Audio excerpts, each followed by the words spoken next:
I want to thank Rabbi Goldberg. I want to thank Rabbi Smolarczyk and Matthew Hockerman for making this possible, for enabling us to broadcast here from Boca Raton Synagogue and to be part of your great congregation as we experience the day together. Also, to those who are on the webcast from across the world, we want to thank Rabbi Weinrib, who has been broadcasting from New York. We're doing at this point a switch of the broadcast. We want to thank David Frankel, Rabbi Weinrib, for all that they have done in New York as well. This morning, we're going to start a little bit out of place. One of the kinos that normally is not said here at BRS is the 23rd kina. Those who have the Art Scroll, page 262, those who have the Rabbi Soloveitchik kina, page 438. We'll be working our way back after this kina, but because this is normally not said, we wanted to make sure we had time to say this. A number of years ago, we're talking about the early 90s, there was a study done in the United States. They asked Americans, do you believe that 6 million Jews died in the Holocaust? And 64% of Americans said yes. That was very scary to us, that 36%, more than 1/3 of the American population didn't believe there was such a thing of a Holocaust that took the magnitude of 6 million Jews. Well, a year later, after that survey came out, Steven Spielberg, as you know, engaged. It was the third actually screen, in terms of the script, it was the third one for Schindler's List. He had seen the script, the original script, he'd seen a second script. He says, the idea is a brilliant idea. The idea is something we want to bring to the world. This script will not work. They came back to him with a third script that he felt he could make a film of. That film, Schindler's List, which as you know is a Hollywood production, which as you know is actually, to a certain degree, it's fictitious in one sense. Stern, the man that was played by Ben Kingsley, was really a composite character. He didn't exist. There were two people who existed. There was one person who just died a few years ago, in his 90s, lived in Poland after the war. There was a fantastic obituary that was written in the New York Times about his life. He was Gut's right-hand man. He was the Jew that Gut relied upon. And then there was a person who worked in the Plaszow factory for Schindler. And Ben Kingsley was a composite of the two. But what happened?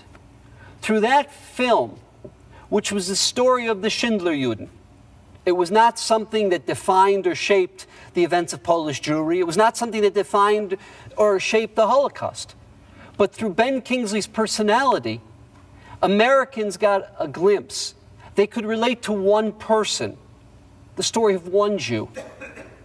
And ultimately, that exact same survey with the exact same question was asked 3 years later, 18 months after Schindler's List. And 93% of Americans who were asked the very same question, only 3 years later, felt that 6 million Jews died in the Holocaust, believed that 6 million Jews died in the Holocaust. Why? Because we cannot relate to macro destruction. We can't relate for sure emotionally, even intellectually we cannot fathom what 6 million Jews are.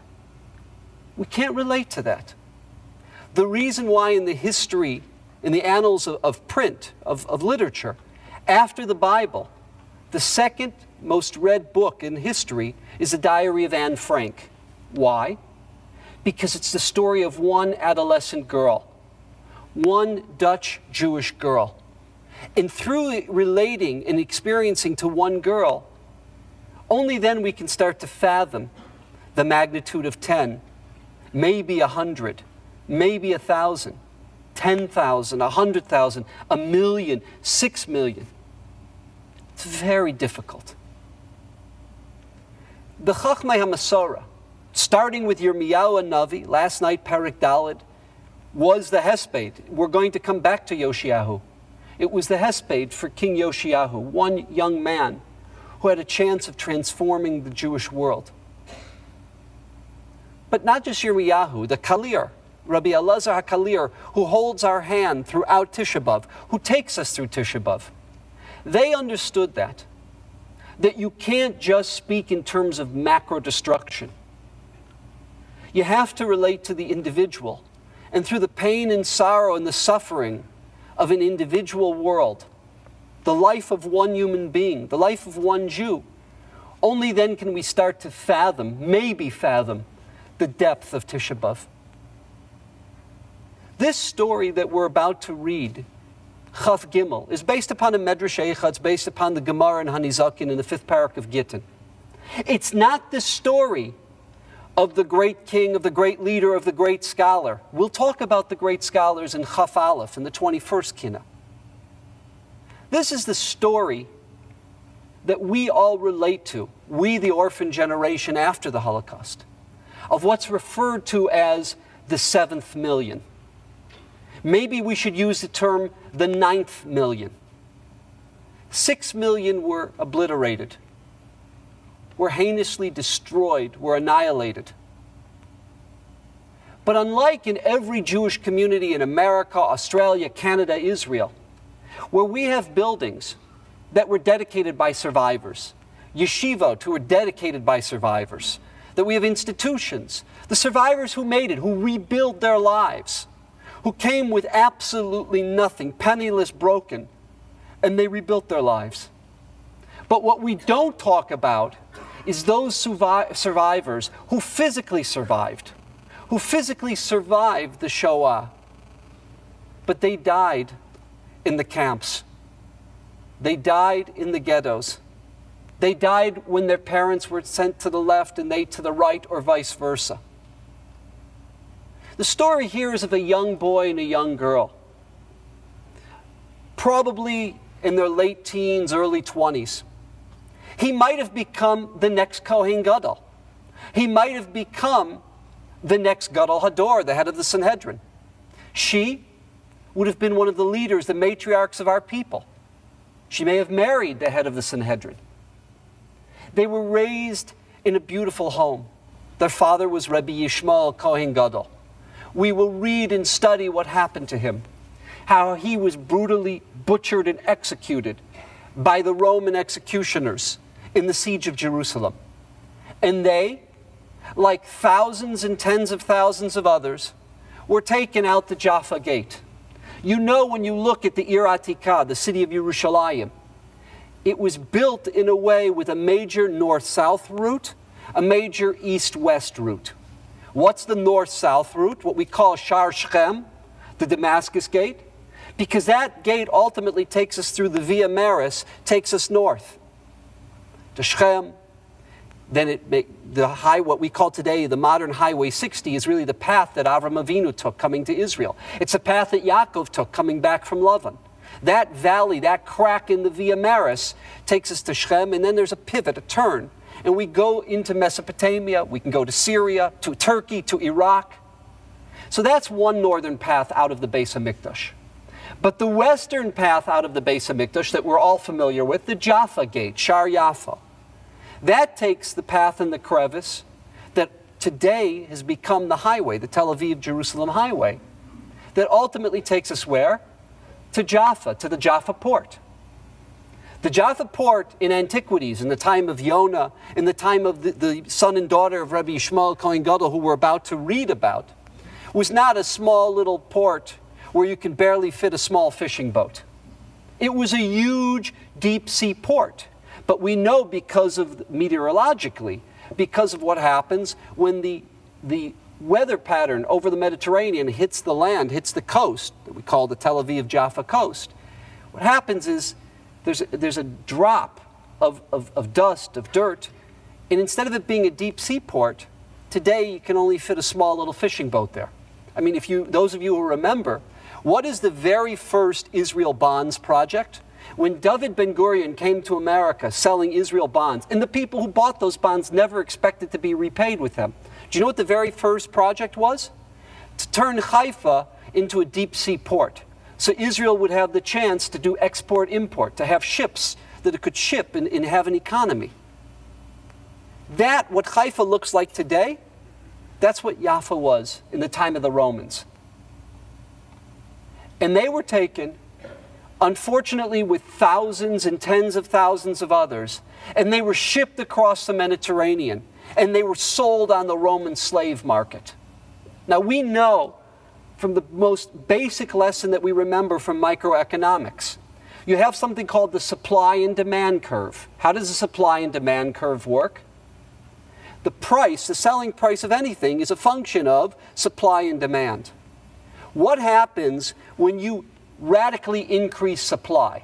What happens to the price? The price drops, it shrinks. Well, the slave market in Rome in 71, had a huge influx of tens of thousands of slaves. Who were they? The captives from Jerusalem, the captives from other parts of Judea. And we, the Jewish people, spent the next 30, 40 years of our lives redeeming, engaging in the mitzvah of Pidyon Shvuyim. We bought our brothers and sisters because the prices dropped so radically. Once we could establish ourselves, the very first thing we did with our dollars was buy our cousins, buy our neighbors, buy a Jew, a stranger we didn't even know, and free them and emancipate them. And this is a story of two Jews, two beautiful, precious young Jews, a budding Gadol Hador, a budding Tzadekis, mother of our nation, matriarch of our nation, and what befell them. We're going to read, we're going to study this, and we're going to come back to the 7th million, to the 8th million, to the 9th million. Do you know today, and we have the statistics, the Claims Conference has those statistics because they're one of the primary funders. Over 1/3 of the remaining survivors of the Holocaust, and we're losing them daily, but over 1/3 live below the poverty level, here in the United States and in Israel. We don't talk about the 7th million, the 8th million, but 65, 66 years after the liberation of Auschwitz, and 1/3 of the survivors still live below the poverty level. This is their story. They may have survived physically, but they are ghosts of who they used to be. They are a pale shadow of what they were in the world before 1939. On page 262, on page 439. Vesnavi chatasi hishmima, absolute desolation. V'dim'asi alechi azrima. Paraphrasing the Navi, the author of this Kinot says what? That there's a Niagara Falls comes down my cheek. The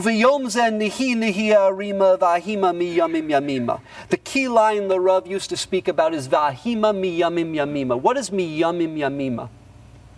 Each and every year on this day I will go back into a state of Shiva. Look around at ourselves right now. Every Jew right now is in two modalities. Number one is we're all mourners. We are the survivors who are attending the funeral. The Hespedim that we're saying through the Kalira and the Great Rishonim. Right now we're attending a funeral, the funeral of our loved ones. We're in a status what halacha refers to as mi shemeso mutalafanav, aninus. We're on the one hand onanim. We're at the funeral. And at the same time we are all in Shiva. Until we finish Kinos, following the Ramah, the Bnei Ashkenaz, until we finish Kinos, we're all in Shiva right now, halachically, al pi din. How can that be? The Rambam says the following, and the Rav used to quote the Rambam very often in Hilchos Avel, that it says someone who does not mourn appropriately and properly, hareze achzari, that's a person who's insensitive, who's cold, who's flawed in terms of emotionally. How can you not cry when you lose a loved one? But then the Rambam goes on to say, Kol hamis'abel yoser midai hareze tipesh. Anyone who mourns excessively, that is a foolish trait. Emotionally, that is also a corrupt trait.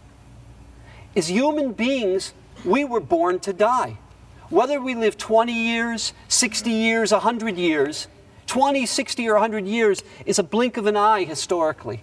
But that is the organism that we call Homo sapien. We were born to die. And there's an appropriate amount of crying. There's a bechi period. There's an avelus period, a time of mourning. But eventually we rebuild the cycle of life. The minhago shel olam, the Rambam uses a term. What's minhago shel olam? We move forward. And those feelings of hurt and pain turn into feelings of gratitude and memory, and they shape and they define who we are as a function that we are the continuity of our loved ones, of our friends. And the Rambam says that someone who cannot get out of that state, who is in an elongated state of depression, that is tipesh, that is foolish, that is something wrong emotionally. But the Rav said, that principle of the Rambam is talking about a person who lived and died the way a human being lives and dies. Someone who is executed, someone who is killed, tortured, butchered, destroyed, annihilated as a function of the fact that they stood for God's values, that they led a Torah lifestyle, that they represented our Masorah, our theology, our values, and they're executed for that. That's not min hagosha olam. That person didn't die naturally. In what the author of the Kinot, and we believe the author of this Kinot was the famous, and we're going to be speaking about him in about an hour, Rabbi Yechiel of Paris, the famous Rishon, the Gadol Hador who led Ashkenazic Jewry in the early 13th century, Rabbi Yechiel of Paris. We believe him to be the author. This is not min hagosha olam. When we read about what we're going to study and learn about today, every year we go back into Shiva. Every year we go back, and we are back mourning, because it's not min hagosha olam that they should have died the way they died. Avel le v'nichum chadal chadal. The hurt, the pain of this avelos, no one can stop it. No one can prevent it from happening. Umikol ke'ev tzurim nivdal badol. This pain transcends any pain that anyone can have. Al beinu bas Rabbi Yishmael Kohen Gadol. Over this young man, this young woman, the son and daughter of the Kohen Gadol. Zichram, their memory, yekod bilvavi asima. It burns. There's a raging inferno in my heart. V'ahima mi yamim yamima. Each and every year I go back and mourn. Eis nishbu, when they were abducted, when they were taken by the Roman legions. V'naflu l'shnei adonim. What happened? The Romans, even these were aristocratic Romans, wealthy Romans, but even poor Romans, because the whole market price dropped on them, they were buying up Jewish slaves. So it turned out these two members of the aristocracy, v'hem shchenim, they were neighbors, zelu mazechonim, they lived in the same neighborhood, v'yisapru zel lazeh niyanim, and they were bragging one to the other, zeh amar mishiv yatzionim shavisi shivcha levusha shanim. Oh, you ought to see, and by the way, I grew up where our family is in the cattle business. We're German Jewish survivors. This is the way we would talk about a bull. This is the way we would talk about a heifer, a steer at the market, the way they speak about our Kedoshim. Oh, you should have seen this slave girl. Gorgeous. Kalavana beziv klaster panim.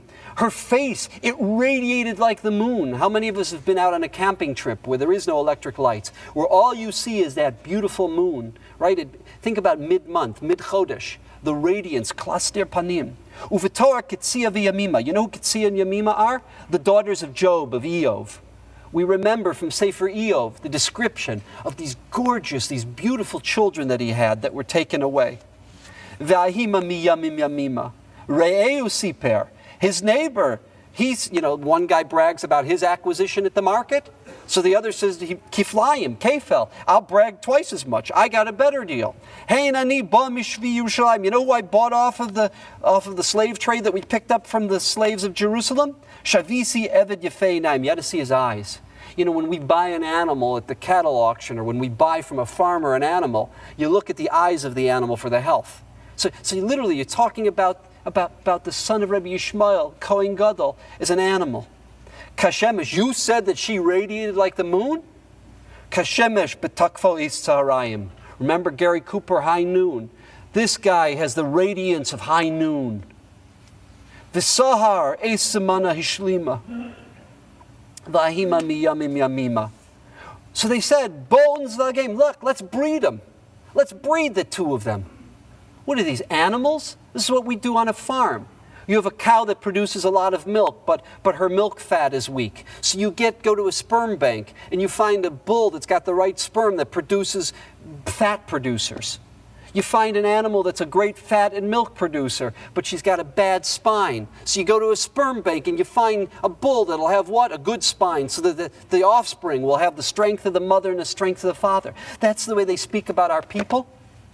V'nachalka bein tayim. You know what we'll do? We'll divide up the children. Bivlados kemo kochvei shamayim. They'll produce children that will radiate like the stars of the heaven. L'shema zos titzalna aznayim. To even hear such a thing, my ears ring. How many of us have been in a place, where there's huge sound, your ears, your head is ringing? I can't tolerate even hearing this talk of them. L'zecher zos es madai afrima. What's madai afrima? I will tear kriya. You only tear kriya at the time of the death. Rabbi Yechiel of Pari is saying, every year, just when we go back and when we learn this and we live this, we rip kriya again, v'ahima miyamim yamima, each and every year. Ki hiskimu al zo shnehem yachad, when the two of them agreed to this, la'erev zivgum b'cheder echad, they put them, and remember, it's in the Roman times, it's the 1st century of the Common Era. They didn't have electric lights. So they put them at night for breeding purposes. They put them in a room. And they're crying a bitter cry, referring to the son and daughter. Ad boker bichyasam lo hidmima. What were they crying about? Ze yispod, bikod levav yimseh, nin Aaron. He's saying to himself, an enikol of Aaron a Kohen, ech l'shivcha yehi noseh. This is what's becoming. You know from Parshas Emor who Kohanim can marry, who they can live with. And this is what's going to be the descendants of Aaron, whose job is what? To be role models to the rest of the people, to teach Mamlechas Kohanim. If we're a kingdom of educators, if we're a nation of educators, the Kohanim are our educators. And their job is to engage us, to teach us, to develop us. And what kind of a role model is that? And she was crying, Bas Yocheved, Ech le'eved tinose. How can the daughter of Yocheved? Yocheved, of course, is Aaron and Moshe's mother. Oy ki zos gazar omer v'oseh. Woe that this is what was decreed. L'zos yivku ash ksil v'chima. What is ash ksil v'chima? Orion Pleiades. This is a theme that comes up in the Kinos. In the 8th Kinot, you have this theme, and other places. That today is not just a day when the Jewish people mourn. Today, in every day that there is Churban, the cosmos mourn. Because there's a corruption in the cosmos. When someone like this, who is the objective of the universe was the human being. The objective of the universe was the human being. What was the objective of humanity? To lead a life of perfection. To lead a life, a godly lifestyle. And when this befalls people who lead a godly lifestyle, it's not just the Jewish people that are in mourning. The very cosmos, the universe is in a state of mourning. Lizos yivku ash ksil v'chima, Orion, Pleiades, vahima miyamim yamina. And you notice it's chosen galaxies that are beyond our galaxy. Or boker zet zehikiru. So when the rays of the sun, it's early morning when they come in, and they can start to see something. Hoyachi, hoyachosik biru. They realize, who have they been placed in a room with? It's brother and sister. They haven't seen each other since they were both taken by the Roman soldiers, separated and sent away. Imagine 2 survivors who didn't know if each other was alive. And now they see that it's the 2 of them. They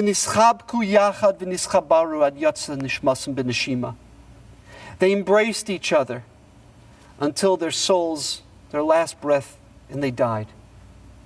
Whether you take this literally, that it happened at that moment, or whether it happened at a later stage, a month later, a year later, the point is what? They didn't survive. They died of depression. They died of heartbreak. They died because they didn't have the will to live. I want to share with you the story of one of our members. Before moving to Beverly Hills, I had the great honor of being the rabbi of the Young Israel of Oak Park.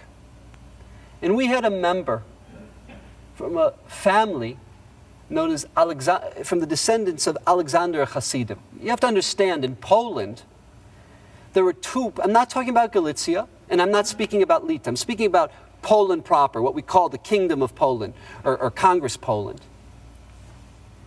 Most of the Jews in Poland were either Alexander Hasidim, Ger Hasidim, or Amshinover Hasidim. There were Misnagdim, there were other Hasidim. But to give you an example, in Lodz, the majority of Lodz, in Lodz, the huge industrial town, had almost a 40% Jewish population.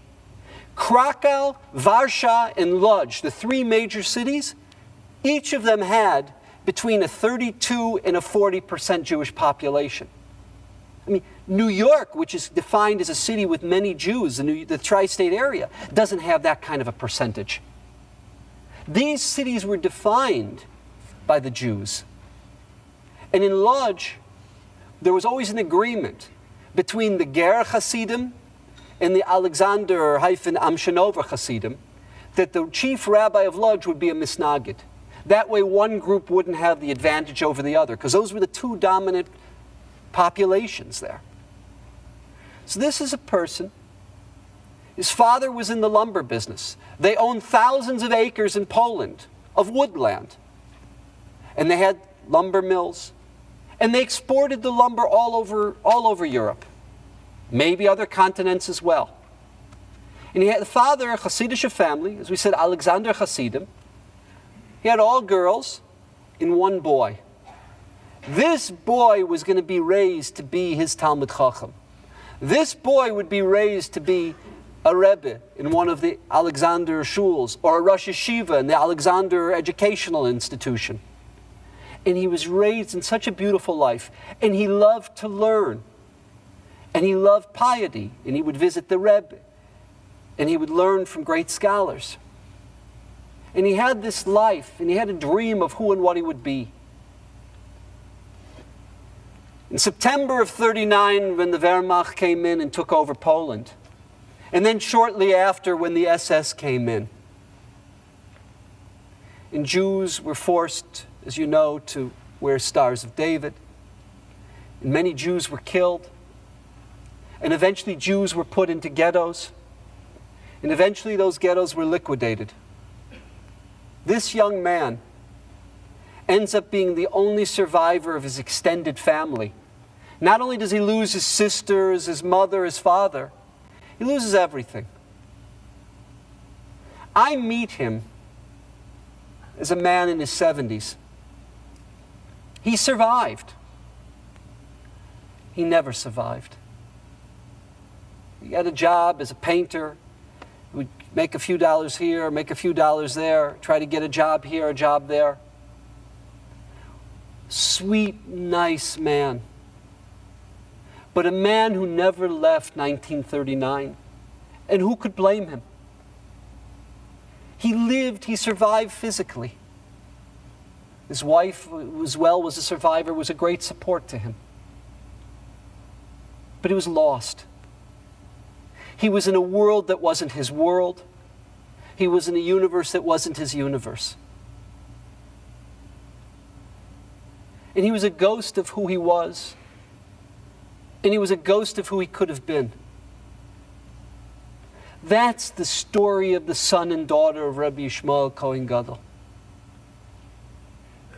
And that's the 1/3 of survivors alive today beneath the poverty level. And these are the stories that we don't tell. And these are the survivors that we don't honor at our shul dinners and our yeshiva dinners. This is the 7th million, the 8th million. Lizos Yekonen Yirmiyahu B'Shi'iyah, Gezei Rezu Tamid Ani Bochia. I can't stop crying. I can't get over this. Ubilvavi Yikad Yakodu V'Chriya, Albeinu Bas Misped Rav Anahima, Ve'ahima Miyamim Yamima. We'd like to go back to the 10th Kinot. In the Art Scrolls, page 174, in the Rabbi Soloveitchik Kinot,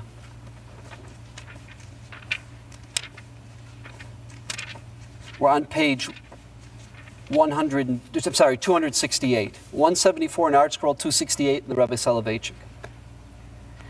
Have any of you been, when you've been to Israel, to Yad Vashem, have you been to the Valley of the Communities? Show of hands. Has anyone been to the Valley of... So those of you who have been there know what I'm talking about. Those who haven't, please discuss this with those who have been. The image you have is the following. It's extremely powerful. It's not something you would expect to see in a Holocaust memorial. You go into the Jerusalem mountains, you go down into a crevice, and it's a maze, and the object of this maze is to get lost. What do you get lost in? Here are the communities of the Marmarushian Mountains. Another part of maze is German Jewry, Franco Jewry, Bavarian Jewry. Another part of the maze is Lita, Belarusia part of Lita. Another part is the Lithuanian, Estonian, Latvian part of Lita. Here is Galicia. Here is Congress Poland. Here is Slovakia. Another part of the maze is Hungary. And what happens? In the beautiful Jerusalem stone, the large cities where Jews lived are carved in large letters. The smaller cities are medium letters. The little Städtlach, the dwarfs, are smaller letters. And what do you realize? Thousands and thousands of cities, of towns, of communities, of villages were annihilated. Each of these cities, each of these towns had their own minhagim. They had their own tunes that they sang Shir Amalos to on this holiday and that holiday. They had their own methodology of how they raised their children, the kinder. They had special foods for this holiday or Shabbos. They had Gedolei Yisrael, Hasidish Rebbeim. They had leaders who enlightened them, who shaped and defined their communities. You know, today we have something in America, and I'm not knocking this. They call it Art Scroll Siddur, Art Scroll Judaism. It's a very nice typeset. But that every shul you go into davens from an Art Scroll Siddur, the tragedy of that, and this is, again, nothing negative about Art Scroll, kol kavod to the job they have done, the great job they have done. But you know what the tragedy is? We come from unique, distinct Masoras. Whether you're Slovakian, Marmarushian, whether you're Litvak, whether you're Galiciana, whether you're a German from Hamburg, a German from Frankfurt am Main, we each have a Masorah. And there's a way that we daven, and a nusach that we daven, and there are minhagim. And that's all been destroyed. The tragedy that we all daven out of the same siddur, that we're all vanilla, that we've lost what made us rich, the colors of the rainbow, the 31 flavors that shaped and defined the richness of our people. With the tunes, with the foods, with the way of teaching, with the insights, with the minhagim, each rooted in Gedolei Yisrael, it's all gone. We don't just mourn, we said before, on a macro level, we mourn individuals. In this kinah, the kalir who holds our hand, who holds both of our hands, and helps us make it through Tisha B'Av, he teaches us the impact of these communities that shaped and defined the tapestry of the Jewish world. The Rav used to say, had it not been for this kinah and the kalir, we would not know the 24 cities, the Chaf Daled Mishmaros HaKahuna. What am I referring to, the Mishmaros HaKahuna? The Jewish people in the time of David HaMelech were broken up into 24 communities based upon geographical locations.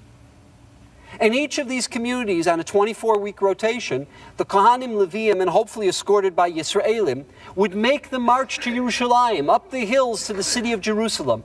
And they would do the avoda. And each mishmar was divided up into 7 days. And depending on who your family tradition was, what family of Kohanim you were from, the Batei Av would be divided into those 7 days. And it was a great time. It was a beautiful trek. It was a beautiful march, and it was a time for that community to be inspired by the great Sanhedrins that are there in the Temple Mount, to learn from the Kohanim, other Kohanim who happen to live in the Yerushalayim area. In these communities, the Kohanim of these communities, they were the network that educated us, that transformed us, that turned us into a Mamlechas Kohanim, that we could impact the destiny of the rest of humanity. As you know, and we know this from the Chaf Daled Matnos Kahuna, the Kohanim are supported, very much like you have Western civilization took this straight out of our Bible. We pay taxes and we support the public school teachers. We pay taxes and we support the University of Florida teachers. And what do they do with the support that we give them? They educate our future. They educate the next generation. Their job is to produce a better generation of Americans, a better tomorrow. That is taken straight out of the Kahuna. That was the role of Shevet Levi and the Kohanim. In this whole network, throughout the length and breadth of Israel, of the Mishmaros Kahuna, was destroyed with the Churban. Now, the methodology that Kalir uses in this Kinot is that what? We don't just sit and challenge God and complain to God. There's a tziduk hadin. We look, we challenge, but we also are honest and open. And in each stanza you'll see a flaw of the people. What brought about our downfall? What brought about the implosion of this whole infrastructure that created Am Yisrael? It was the corruptions and perversions that existed within Am Yisrael. I want to, before we start, and we say this each and every year, we need to define what does the term Eicha mean. There's a major debate. The Rav used to say the following, that Eicha is an exception to the rest of the year. When a Jew confronts tragedy, when a Jew confronts something that we do not perceive as minhago sha'olam, terrible, terrible tragedy. Rabbi Goldberg spoke last night about the Fogels. He spoke about Leiby Kletsky. What's the Jew's response to that? Vayidom Aaron. We're silent. We don't know the beginning of the principles of physics in the physical universe. You speak about Einstein, the greatest physicist in the history of humanity, and how he felt, he writes in his biography, he's just starting to scrape the outside shell, just starting to perceive a glimpse of the knowledge of the physical universe. Al achas kama v'kama, all the more so the metaphysical universe. We're familiar with the Gemara of Moshe Rabbeinu in Masechta Menachos, that the most intellectually perfected human being does not even perceive God's system of reward and punishment, God's system of theodicy. In Moshe, our tradition has it, in the Gemara in Tesvav and Bava Basra, Moshe is the author of a fictitious work. What's the fictional work? Eov, the book of Job. Who authored it? Moshe Rabbeinu. Because it's the issue that we all grapple with. And we all acknowledge we don't know God's system. This is the principle of Elihu and Eov. But one day a year, the Rav says, despite our lack of knowledge, we were given a license. We were given a matir, a license to challenge God, to question the Almighty, to question the infinite and the infinite wisdom. Who gave us that license? Yirmiyahu Hanavi. Eicha, the Rav translates as the word why. Why, God? Why did you allow this to happen? As bad as we were, the Babylonians are going to serve your purposes better?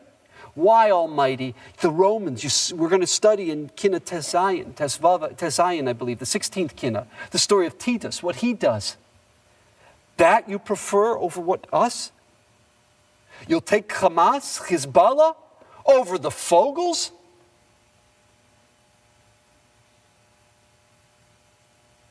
Once a year we were given the license. Shimi Kamenetsky read Asof Asifim.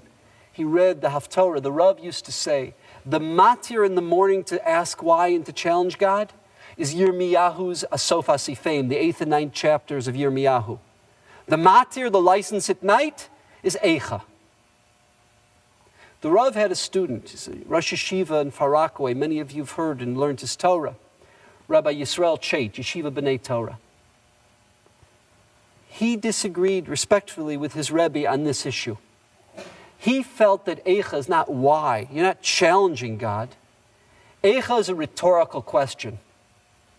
No human being, not even on Tisha B'Av, has the right to question the Almighty and to question the wisdom of the Almighty.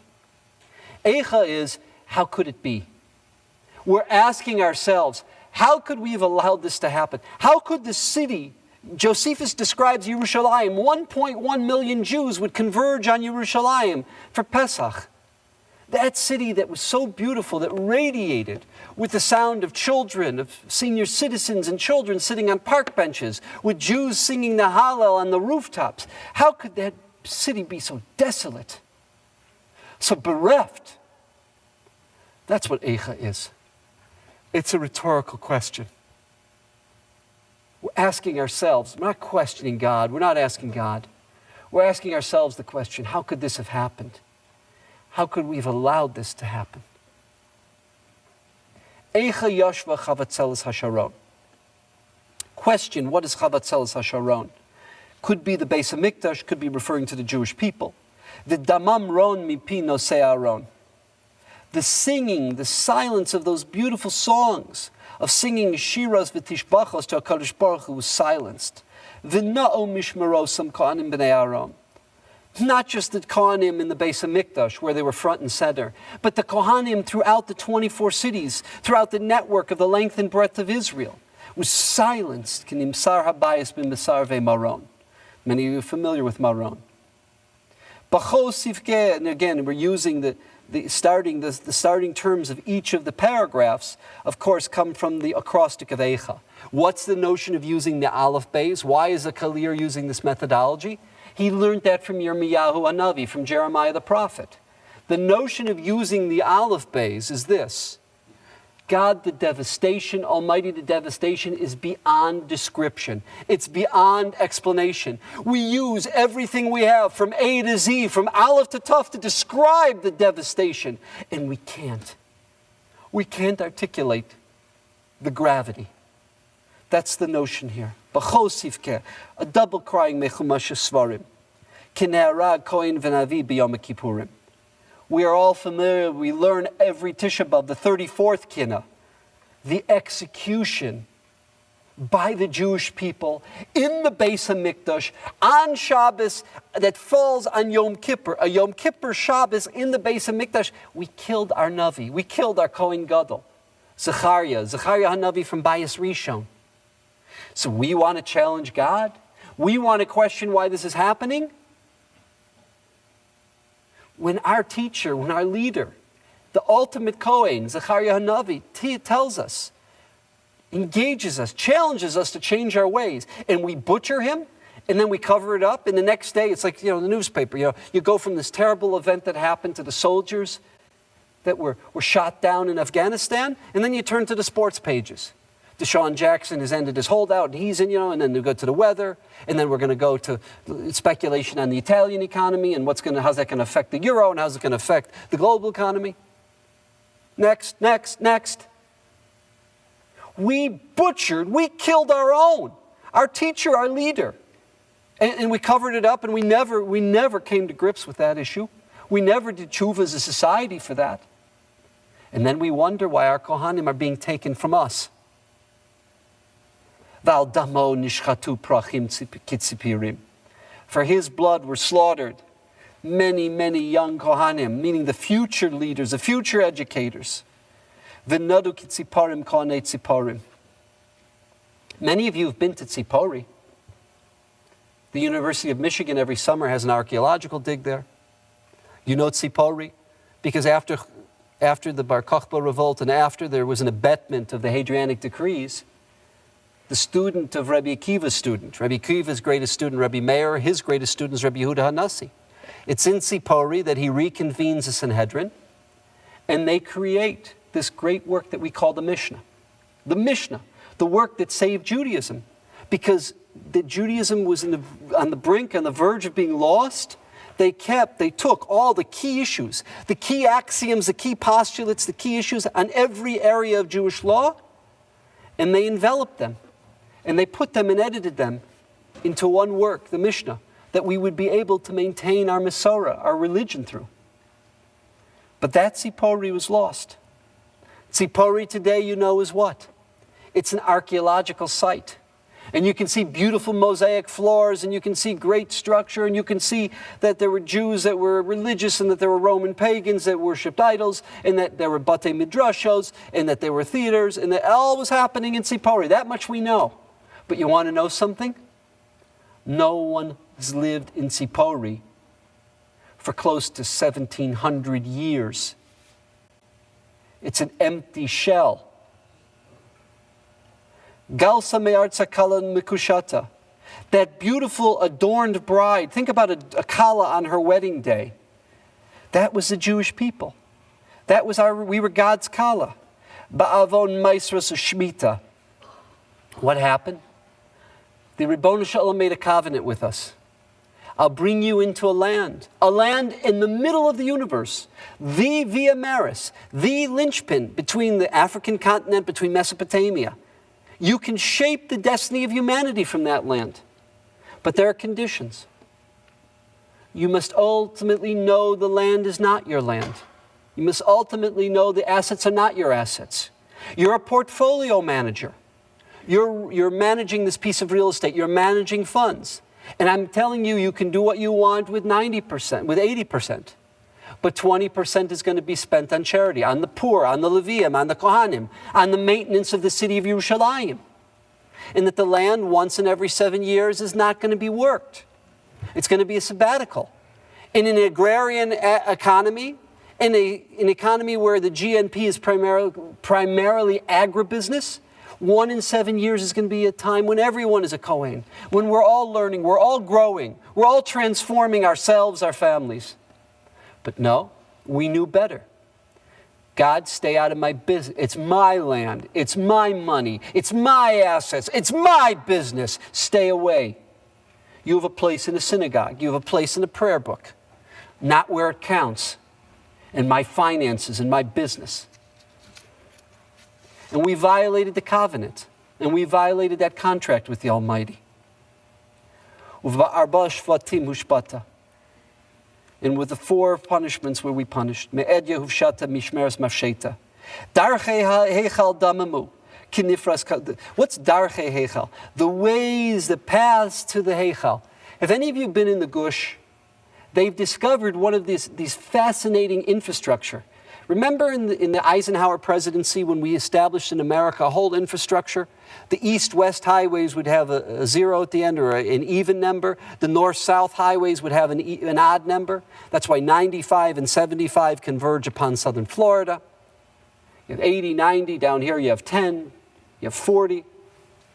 What happened? They had this whole highway system, this whole networks of highway systems, so that Jews from all over the world and all over Israel could come to Yerushalayim 3 times a year for Pesach, Shavuos, Sukkos. They wanted to come more, they could come more. And we know from the Gemara and Sanhedrin, one of the reasons that the Sanhedrin would delay, would make a leap year, would make an Adar Beis, is if the highway system had been flooded over because of the winter rains and the winter snows. We've discovered in the area of the Gush, they call it Derech Avot, part of that sophisticated highway system, where they would have free wells and free mikvos for the pilgrims making Aliyas HaRegel, going to Yerushalayim a few times a year. And they're all desolate, and they're all destroyed. Damamu. You used to see such traffic on these roads. Businesses would set up. Think about some of the highways we have in America, where all the strip malls are set up and all the restaurants and the hotels, because that's where all the action is. And they've all been silenced. The me'il, that special garment the Kohen Gadol wore, the turquoise garment, that there's an isser to rip it. It's been ripped and wrenched apart. What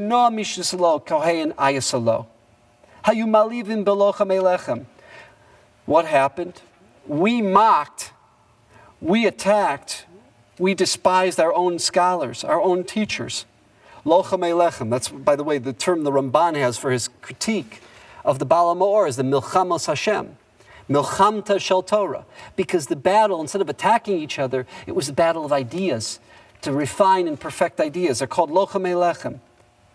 And what happened? Kivitlu halob faros l'roiv lechem. This verse you know very well. It's the Haftarah Yom Kippur morning from Yeshaya Navi.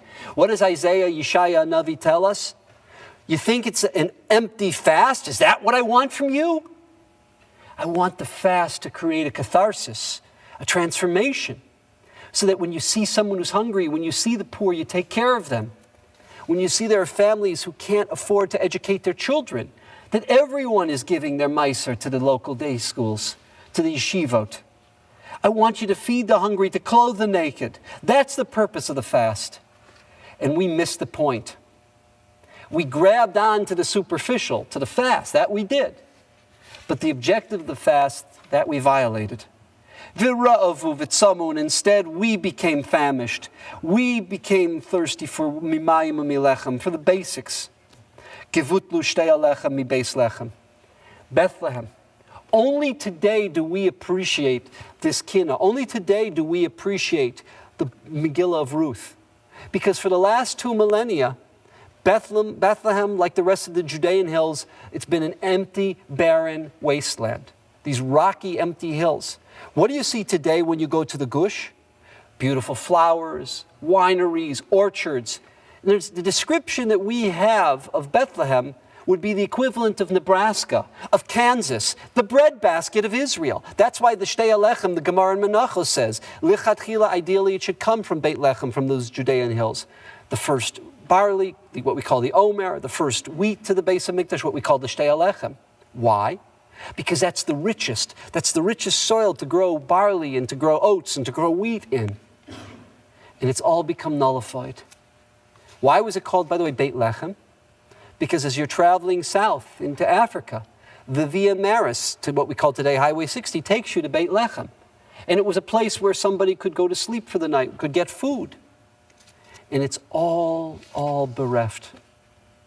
Today, Nebuch, you go to Kever Rachel, you talk about a pain in your heart, a pain in your stomach, that we have to have this monstrous fortification, that we have to hide because they're afraid that a sniper will shoot at us when we go to Kever Rachel, that in our own homeland, we're strangers. This is Kivutlu Beis Lechem. V'yetze adar om b'kesev nechpas, usmuro efer rosh hachipas, v'neros nichbu menoros nichpas. The flame of the menorah, which is the flame of Torah, it's all been extinguished. Kipashu b'lechem ufas nilkata yudfas. You know what Yudfat was? What was Yudfat? Have any of you been, it's a beautiful community, an modern Orthodox community called Mitzpeh Hoshaya. From Tzipori you can see it.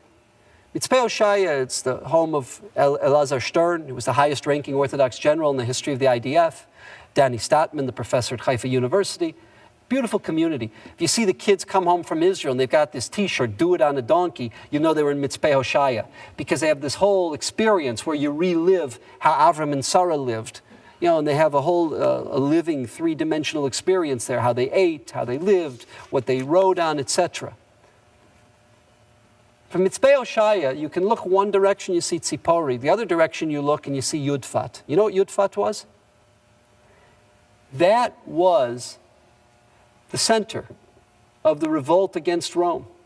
That was the headquarters of the Galilee, of the central lower Galilee. Who lived in Yudfat? Josephus Flavius, the Kohen Yosef ben Matisyahu. And he there led a revolt. And the Romans sieged Yudfat. And when they saw that the Romans were breaking through the siege, they had what we call a suicide pact. And one by one they committed suicide. And the last one standing was a leader, Josephus, Yosef ben Matisyahu. And he opens up the doors and he says to the Romans, instead of you losing hundreds, if not thousands of soldiers like you did in Gamla up in the Golan Heights, in that battle, I've saved you, I've spared you. And they make him, of course, the official historian, the official chronicler, historian of the Roman war against Judea, the war that lasted from 66, the destruction of the Mikdash in 70, and the end of the revolt with the death at Masada in 72. Yudfat was conquered sometime in late 67, 68 by the Romans. It's no longer. Yudfat has not been rebuilt for close to 2 millennia. And this was the center. This was the core of the Kohanim in the Galilee. We're going to read to ourselves. I'm going to make a few points as we go on. We're now in Zion. Zachra Zaman Asher Nasav and Ishma. Remember Nasav and Ishma. When we made the covenant to God of Nasav and Ishma. V'ata nos amein lo avu. We don't even answer amein. What does answering amein mean? You know what amein means? It means that you agree, you support, you believe in everything that the person who made the bracha. We don't turn to God. We don't acknowledge God anymore. La navarosh savaruvu vutzku hilavu kane ayilvu. Chet chatav amre le'elil ze'el. They turned and they defined things as their idols. V'hiliga v'sita b'chozeel. And they mocked the prophets of God. They incarcerated Yirmiyahu. They killed Zechariah of the Navi of the first base of Mikdash we mentioned. Yirmiyahu was incarcerated in the Chatzar HaMatara, today in the east part of the old city of Jerusalem. We think we know where that Chatzar HaMatara is, where he was incarcerated. Avur Kain hukna'a b'margizeel, vayetzi mima'on el kfar Uziel. Tu masa hechanifa sevel v'nala rav ha'chovel. The captain of the ship has ascended. The whole idea of what? You know, we're going to speak about this in the 16th Kinot. Why do we observe Tisha B'Av on the 9th of Av? Why is it called Tisha B'Av? Why don't we have a fast day tomorrow? Not today. Call it Asara B'Av. I mean, historically, we know, factually, the majority of the destruction did not take place on the 9th. It took place on the 10th of Av. You know why? The Rav explained many times. We're not mourning the loss of a building. We're not mourning the destruction of a beautiful edifice. What are we mourning? Siluk HaShechina. When General Titus can go into the Holy of Holies, cuts down the parochas, uses that as a bedding, brings a harlot, a woman of ill repute, and he fornicates in the Holy of Holies, that's what we're mourning. Because now it's a place. In contrast to that, when a Nadav and an Avihu, when they enter, bringing Eish Zara, trying to come closer to God, but because it's Eish Zara, it's not something that's acceptable. They lose their lives for that. And Titus, the General Titus, he can defame, he can mock our religion, our holy site like that, and nothing happens? So that intense providential relationship, that hashras hashchina, that intense providential relationship, which is symbolic of what the base of a functioning base of Mikdash, of God's presence in the Mikdash. When God removes that presence, when He's mitzamtzem Himself and removes that presence, then it's just a building. And the reason we mourn is because of that experience. And we're going to come back to this theme. All destruction, all calamity, all the state of mourning that takes place throughout today, whether it happened in August or whether, for instance, with the First Crusade of 1096, it takes place in May and June, in Iyar and Sivan. It doesn't matter. The reason that we were Kovea, we established today as the day of mourning, is because all tragedy, all destruction, all corruption, it stems from Siluk HaShechina. This is the theme Rabbi Goldberg was developing last night. It all stems from that experience that happened on the afternoon of the 9th of Av in the year 70.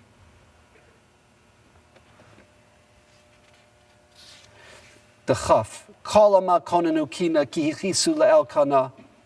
Now we sit and we say kinos. Now we sit in mourning because we angered. Angered is always a human term used for midas hadin, because God brought about the midas hadin, our destruction.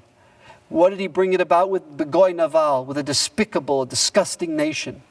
Osam kina, v'nadada mikina mishmeres kana. Lo lamaromayin safas v'kesef al cheres chipas. What happened? We were a bunch of crooks in business.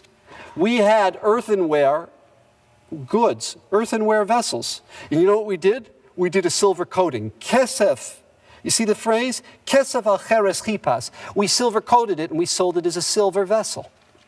Uvechizuk musar churpas. Veneras den vas koin tzvas. We're all familiar with tzvas. All different types of afflictions, blindness, craziness. Think about how many people lost their sanity as a function of the Holocaust, of other times. What happened? The sins of Nov and Givon came back to haunt us. We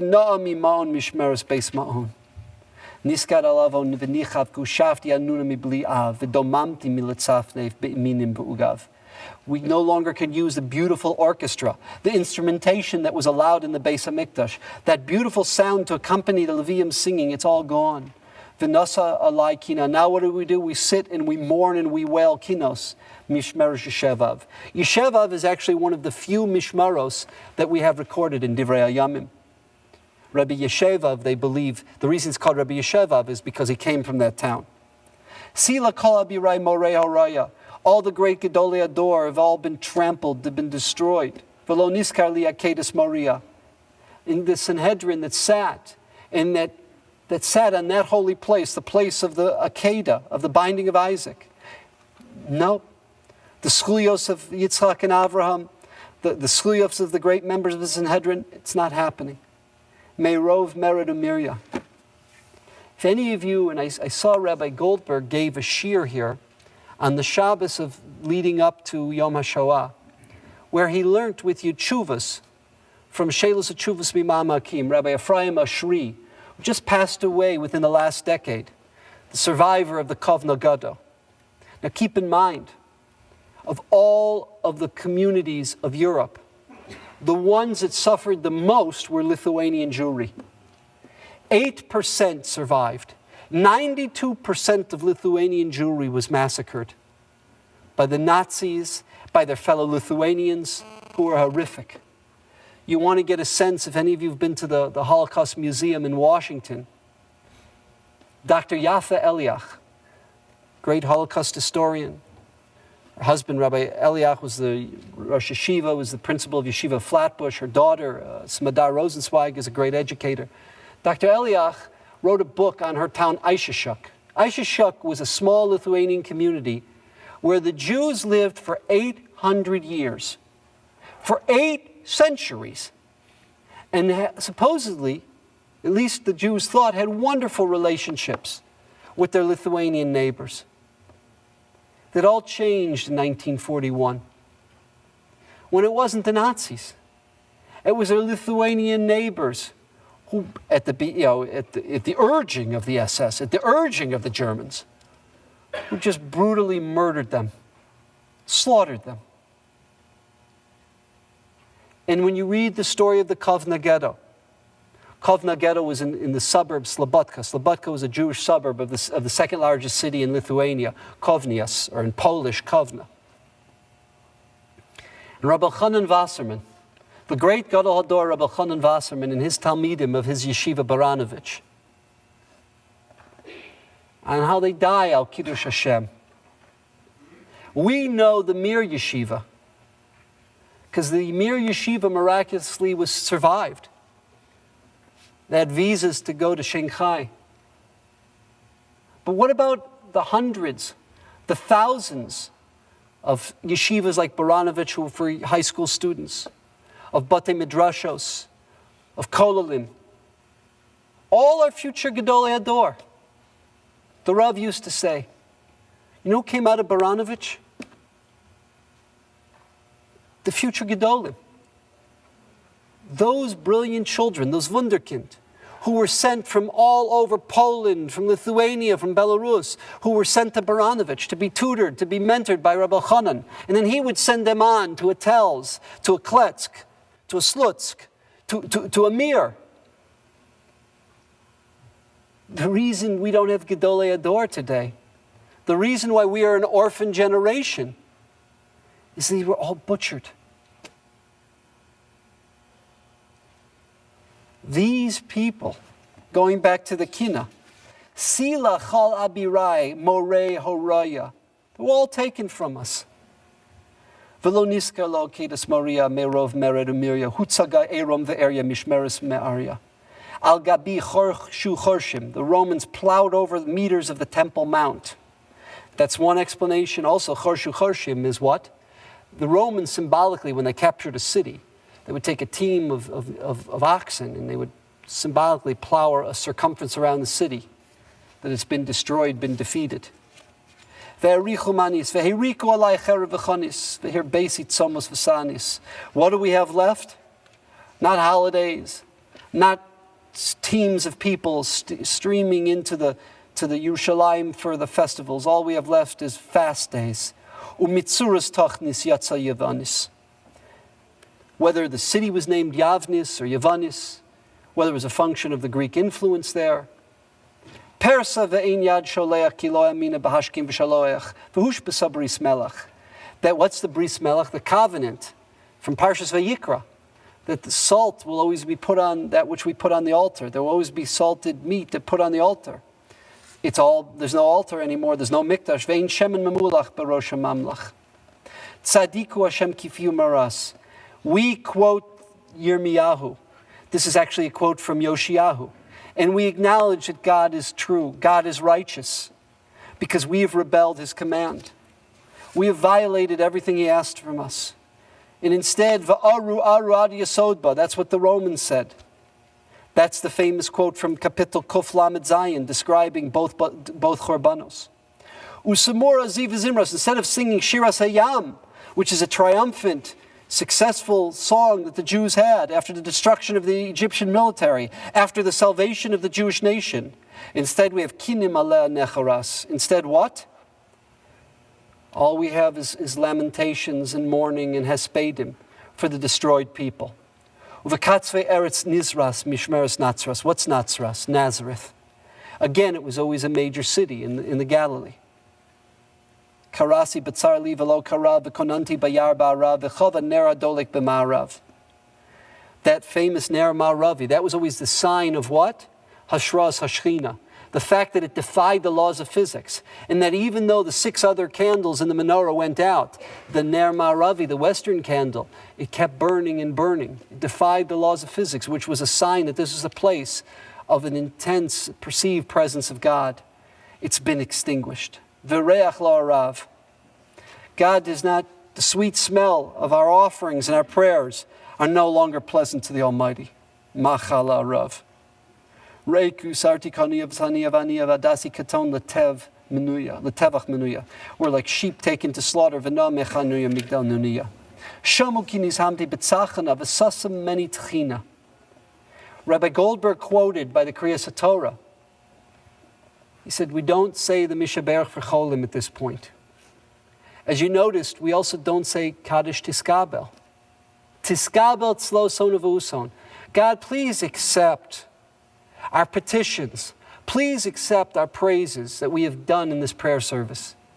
Today, sasum mimeni techina. Sasum meni techina. To quote the Medrash, there's a mechitza shel barzel. There's a fortified iron mechitza that precludes our prayers from ascending to heaven. Today is a day where we have been rejected. Today is a day of consequence, of midas hadin. That changes. By the way, why does that change in the afternoon? We don't say nachem in the morning. In the morning davening, we didn't say nachem. How come? How come we didn't say nachem? Again, sasam meni techina. Why does it change in the afternoon? After Kinos, we go into a modality, we leave Shiva, and we wean ourselves a little bit from Shiva. It goes into a modality of Shloshim. You know why? Because on the afternoon of the 9th was the beginning of the destruction of the temple. But Hishlich Kaso, to quote the Medrash, al Eitzim Va'avanim. God cast His rage, meaning He employed the Midas Hadin, the attribute of justice, on the building of Jerusalem. But the Jewish people survived. We have survived despite it all. We have survived the last 2 millennia. And that is a nechama. We have a long way to go. We suffer terrible corruption. We suffer terrible bizyonos, humiliation. 66 years after the liberation of Auschwitz, if a Martian came down to Earth and they looked in the annals of the United Nations and they didn't know better, they'd think the world's greatest problem wasn't North Korea, not a nuclear Iran, not Syria butchering innocent civilians, murdering and raping and pillaging its population, not Sudan, where Arab Muslims are butchering and slaughtering black Muslims because they have the oil-rich area of Darfur. No. They think the world's greatest problem was Israel. 66 years after the liberation of Auschwitz. The world has not learned its lesson. Anti-Semitism, with its ugly, ugly, vicious head, now dominates the floors of the UN, dominates international discussions. This Durban III, that almost every major Western nation will not attend.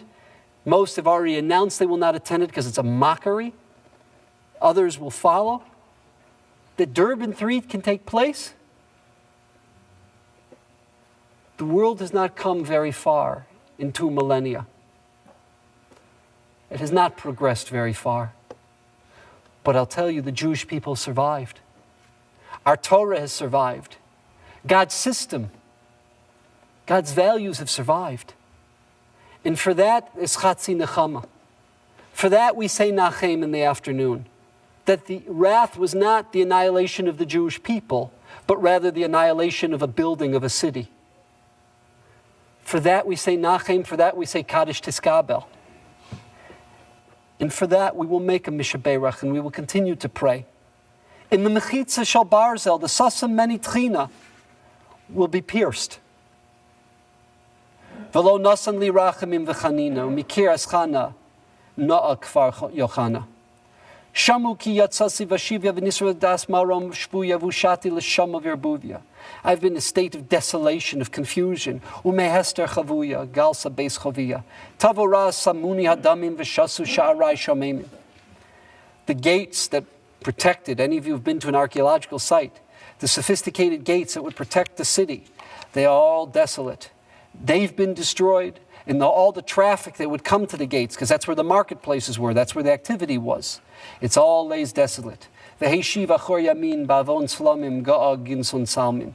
Tavo samriach v'chashki tazriach.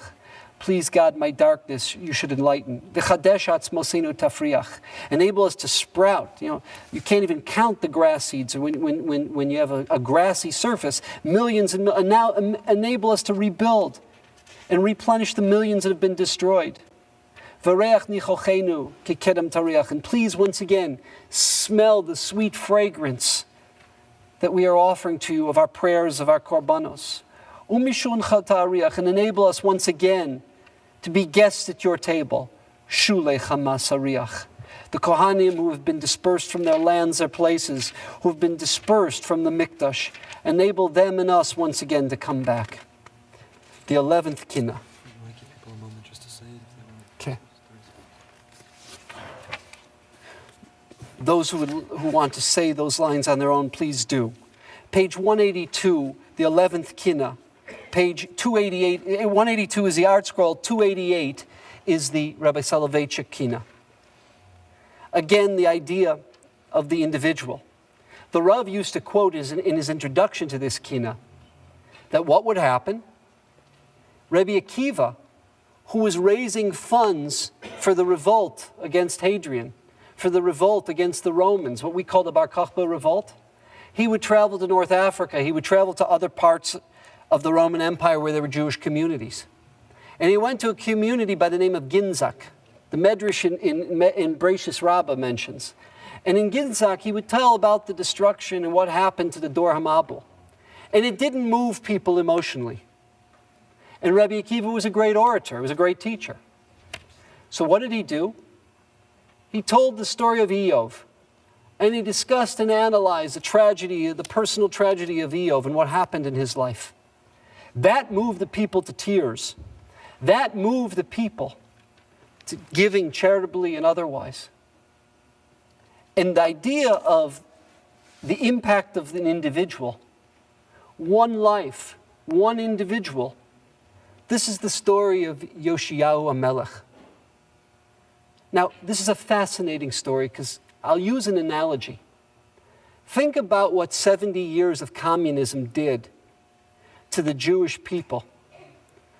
The challenges we've had, whether it was the Brezhnev refugees, whether it was those who came out after Glasnost and Perestroika, the ability that we've had with the Russian, the communist community, to engage them Jewishly, we've had a terrible, terrible success rate.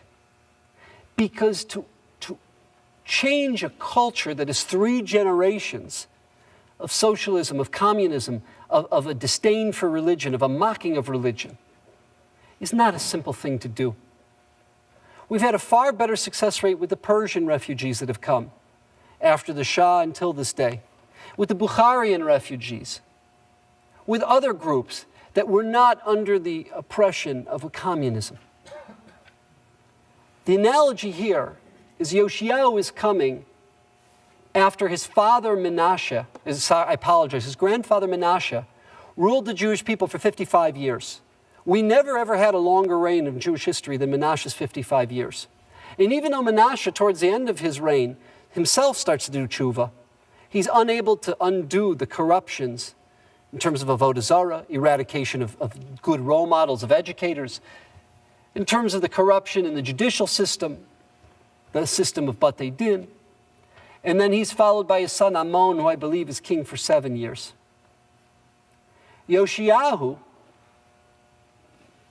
who takes over the role of leader of the Jewish people at the age of 16, after 62 years, after over 6 decades of corruption, perversion, you can't transform, you can't turn around overnight. 6 decades. That's 3 generations of people who are used to a certain standard. Psyches, mentalities, values don't change overnight. Actions you can change. A psyche, a mentality, you can't change that quick. But Yoshiyahu was young. At 16, again, he took over at 8 in the sense that he inherited the monarchy. But he became the functioning leader at 16. A traumatic experience happened to Yoshiyahu. In Menashe's time, and remember, this is before the printing press, so how did people learn? They used the cloth of a Sefer Torah. All the Sifrei Torah, even in the Harabayas, were eradicated, except one Sefer that was hidden. Somehow it escaped the centuries. You know, I call them like the communist police, the KGB, who would come in and remove the Svarim. And they found it, and where was it rolled to? It was rolled to Parshas Ki Savo. What do you have in Parshas Ki Savo? The story of the reenactment of the covenant. Moshe commands the new generation, what we call the brachos and klolos at Har Weil and Har Grizim, that when the new generation crosses the Jordan River under Joshua's leadership, they won't first encamp by the Jordan River. They're going to do a trek following the Via Maris to Shechem. And there are 2 great mountains on either side of Shechem, Har Grizim and Har Weil. Har Weil today is a famous military installation. Adam Zartal, the famous archaeologist from Haifa University, he's actually discovered the Mizbeach that they had in the time of Yoshua ben Nun on Har Weil. And he's carbon dated the bones. There were 3 species of bones, the 3 types of korbanos that were offered, the olos and shlomim on that Mizbeach. And on the other side is Har Grizim. In the brachos and klalos, the blessings and the opposite of blessings, the curses, that the Jewish people articulate, that they say amen to after the Kohanim and Leviim articulate them. What is the last? The last is the brachos and klalos, and that's where the Sefer Torah is open to. Arur asher lo yakim is called divrei Torah zos. What is the word asher lo yakim? What does yakim mean? It's the hefil, it's the causative verb. The Ramban says this explicitly, but we have an earlier tradition than the Ramban, and that is, cursed is the one who does not cause to be established, who does not cause to facilitate the words of the Torah, the system of the Torah, the principles of the Torah. Who is that referring to? The Melech. And the Kohanim turned to him, young man, Yoshiyahu, this is you. If you cause them to be fulfilled, you are fulfilling your role. You are living in the footsteps of David and Solomon and Chizkiyahu, your ancestors.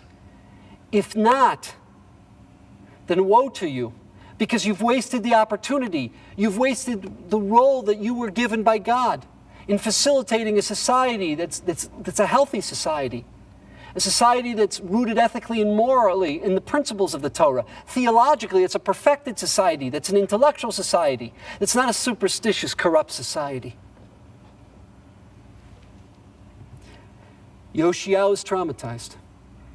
That, and what we call adolescent rebellion, right? There's a reason why we have gray hair. There's a reason why some of us don't have hair. It's because of that period when our children were adolescents. And they're feeling their own oats, and they're becoming their own people. And very often in that stage of adolescence, adolescents make a mistake. They throw out the baby with the bathwater.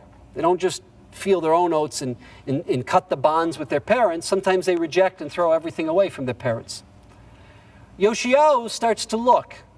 Is everything my grandfather stood for these last 55 years? Is everything my father stood for the last 7 years? Is it correct? You know, I also come from a David and Solomon. I also come from a great-grandfather, Chizkiyahu. That's a very different background. I have to question with what my parents, my grandfather and father have taught me. Is that really the way of how a scion of David and Solomon should lead their life? And he started to change. And great changes took place. Let's read, and we'll develop the story. The Kalir teaches us, Vayikonen Yirmiyahu Yoshiyahu. It's Yirmiyahu himself who will say the hesped at the funeral of Yoshiyahu.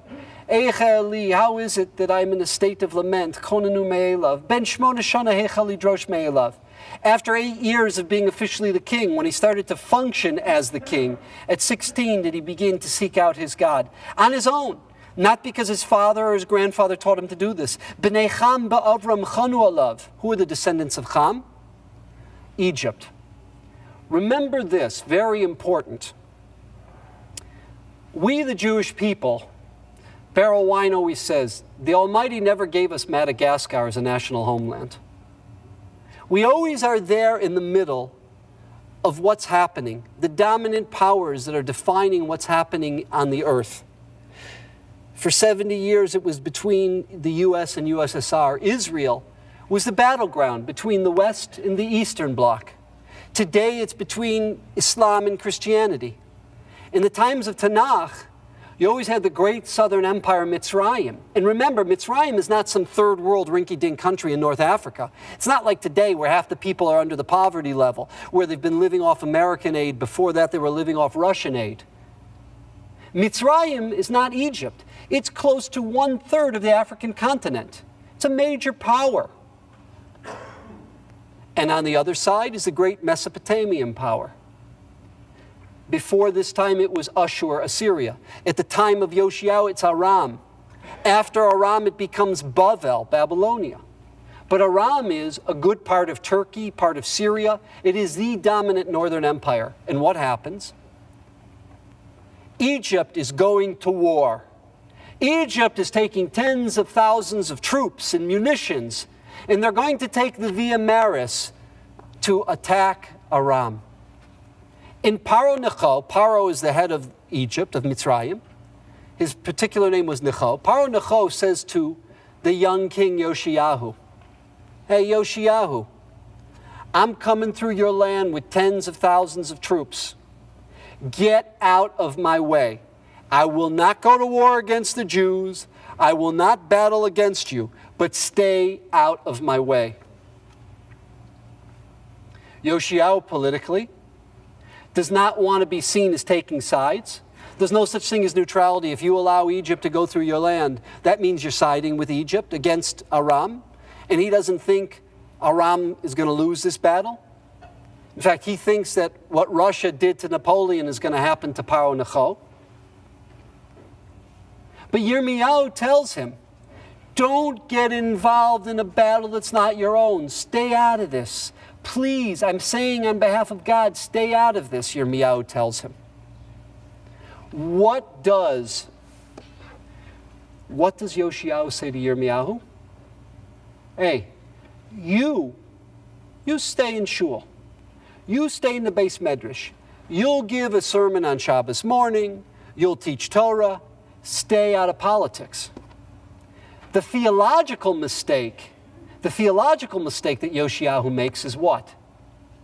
He believes that the Jewish people, because he's changed 62 years of blatant avodah zarah, all the statues are down. All those, those private altars that were used for worshiping avodah zarah, they've all been dismantled. People are coming back to Jerusalem.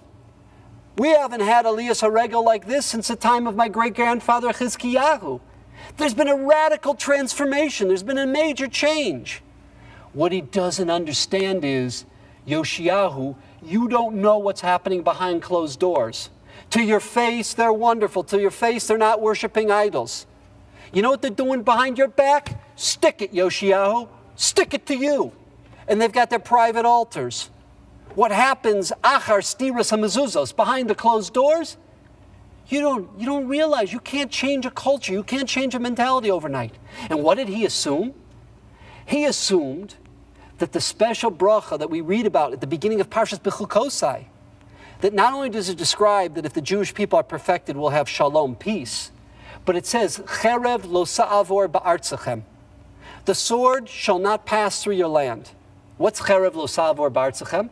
You just said 2 psukim earlier that we're going to have peace. So if you look at Rashi there, Rashi says 4 words. Afilu cherev shel shalom. Even the sword of peace. Meaning what? The discomfort. Imagine that you live in Detroit, Michigan, and you hear these huge sounds, the roar of the diesel engines of the Canadian tanks, and tens of thousands of Canadian soldiers are passing through the Windsor Tunnel and coming over the bridge from Windsor, and they're going to take Highway 75, and they're on their march south to Mexico. They're going to go through first Detroit, and then Louisville and Cincinnati, and then they're going to head southwest, and they're going to go on their way to Mexico. It would be very difficult, very uncomfortable for Americans to see tens of thousands, to have our roads traversed by these huge diesel tanks. Yoshiyahu felt, we've stopped the avodah zarah. We've got honest courts. We've got people learning Torah. We've got people coming to Yerushalayim for the holidays. People observing Shabbat. It's great. Why should our people have to suffer? And what does he do? He takes tens of thousands of young boys, our 17, 18, 19-year-old boys, the Jewish army, and he's going to Megiddo Junction. Why Megiddo Junction? This summer, over 80 new members of the House of Republicans, not the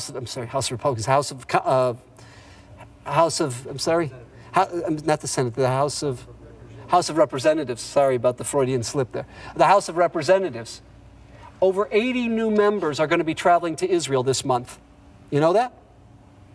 And one of the places that we're going to take them is Megiddo Junction.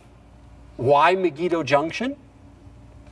To a Christian, the term Armageddon has very significant religious significance. What's Armageddon? From the word Megiddo. The great eschatological battles, the wars of Gog and Magog, or in Hebrew, Gog and Magog, that we hear from Yechezkel and Zechariah, will take place there at the Megiddo Junction. When you go to Megiddo, and all of you should go there, you know what you'll see in the archaeological site there? Thousands and thousands of horse stanchions. Horses were their tanks. Horses were their Humvees, because they used horses in battle. Shlomo HaMelech established thousands of stanchions there. And then under Achav, it became tens of thousands of stanchions. And you can see it with your own eyes, and you can live it, experience it. Why in the world did they have this huge military installation at Megiddo? What's Megiddo? You know what Megiddo is? Armageddon. You know what it is? When you take the Via Maris, if you have to get from Mesopotamia to Africa, or if you have to get from Africa to Mesopotamia, you have to take the Via Maris.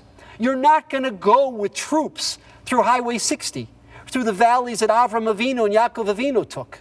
You can't. You'll be attacked because the mountains on either side of you. What happened during the Intifada on Highway 60 when they brought in from the Irish Republican Army that sharpshooter, and he was killing off the soldiers as they were sitting there in the valley, and he was killing off innocent civilians. That's where Binyamin Zev Kahana was killed with his family. You're not going to take that narrow valley. You're going to go up what? You're going to go up the Mediterranean coast through the Gaza Strip and Ashkelon and Ashdod to Tel Aviv, but you have to cut over. Where can you cut through the mountains? So one of the mountain passes is Megiddo Junction. And you go through the Amek, the Jezreel Valley. And that's how you cross Israel to get into Mesopotamia. That's where the Jewish army would defend the country. That's where we would confront Paro Necho and the Egyptian army. Yirmiyahu begs him not to do that. You don't understand. We're not worthy of that. Let them go. Stay neutral. You keep quiet. You go back to shul. You go back to the Beis Medrash. You don't have a place in politics. And we'll see what happened. All the great deeds of Yoshiyahu, it did not come to his benefit. In the history of all of the Jewish leaders that we've had, there's never been a leader since the time of Avigdor. Who's Avigdor? Avigdor, you know, is Moshe Rabbeinu. Moshe was not named Moshe by Yocheved Amram. His Yiddish numen was what? Was Avigdor. We call him Moshe because of the historical gratitude that we have to Bas Paro, to Batya, who saved him. Why does it mean we have never had a leader since the time of Avigdor, like Yoshiyahu? What about Shmuel Hanavi? What about Yeshua ben Nun? What about David, Shlomo, Chizkiyahu, Asa, Yoshaphat? We had great leaders since the time, greater than Yoshiyahu. Why does it mean? What is the Kalir's teaching us? He's saying the following. Just take a look at my hands for a second. If you start up here, you know, Rabbi Goldberg mentioned we lived in Beverly Hills. When Phil Jackson, who may be the greatest basketball coach in history, but when he came to Hollywood, when he came to LA, he was starting with Kobe in the Shack. It wasn't difficult to take that team who were bickering with each other and turn them into three-time champions. A Kunstmacher would be someone who could take it with a bunch of Lo Yutzlach and Shlemazels. That he didn't have. He had Kobe and Shaq. David HaMelech, Shlomo HaMelech were great leaders, but they were starting with a nation that was on a very high madrega. Look at what Shlomo inherited from his father David. Look at what David inherited from Shmuel HaNavi and Shaul HaMelech. So they went from great to even greater. Moshe Rabbeinu?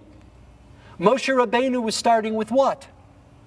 A group of illiterate, pagan slaves. Ruba Deruba of Yisrael were Ovdei Avodah Zarah, were pagans. And he transformed them into the Dor Dea, into the people of wisdom, the people of knowledge. That's where Yoshiyahu was coming from. He was not starting with an all-star team to start with. He was starting with what? 62 years of corruption, perversion of Avodah Zarah.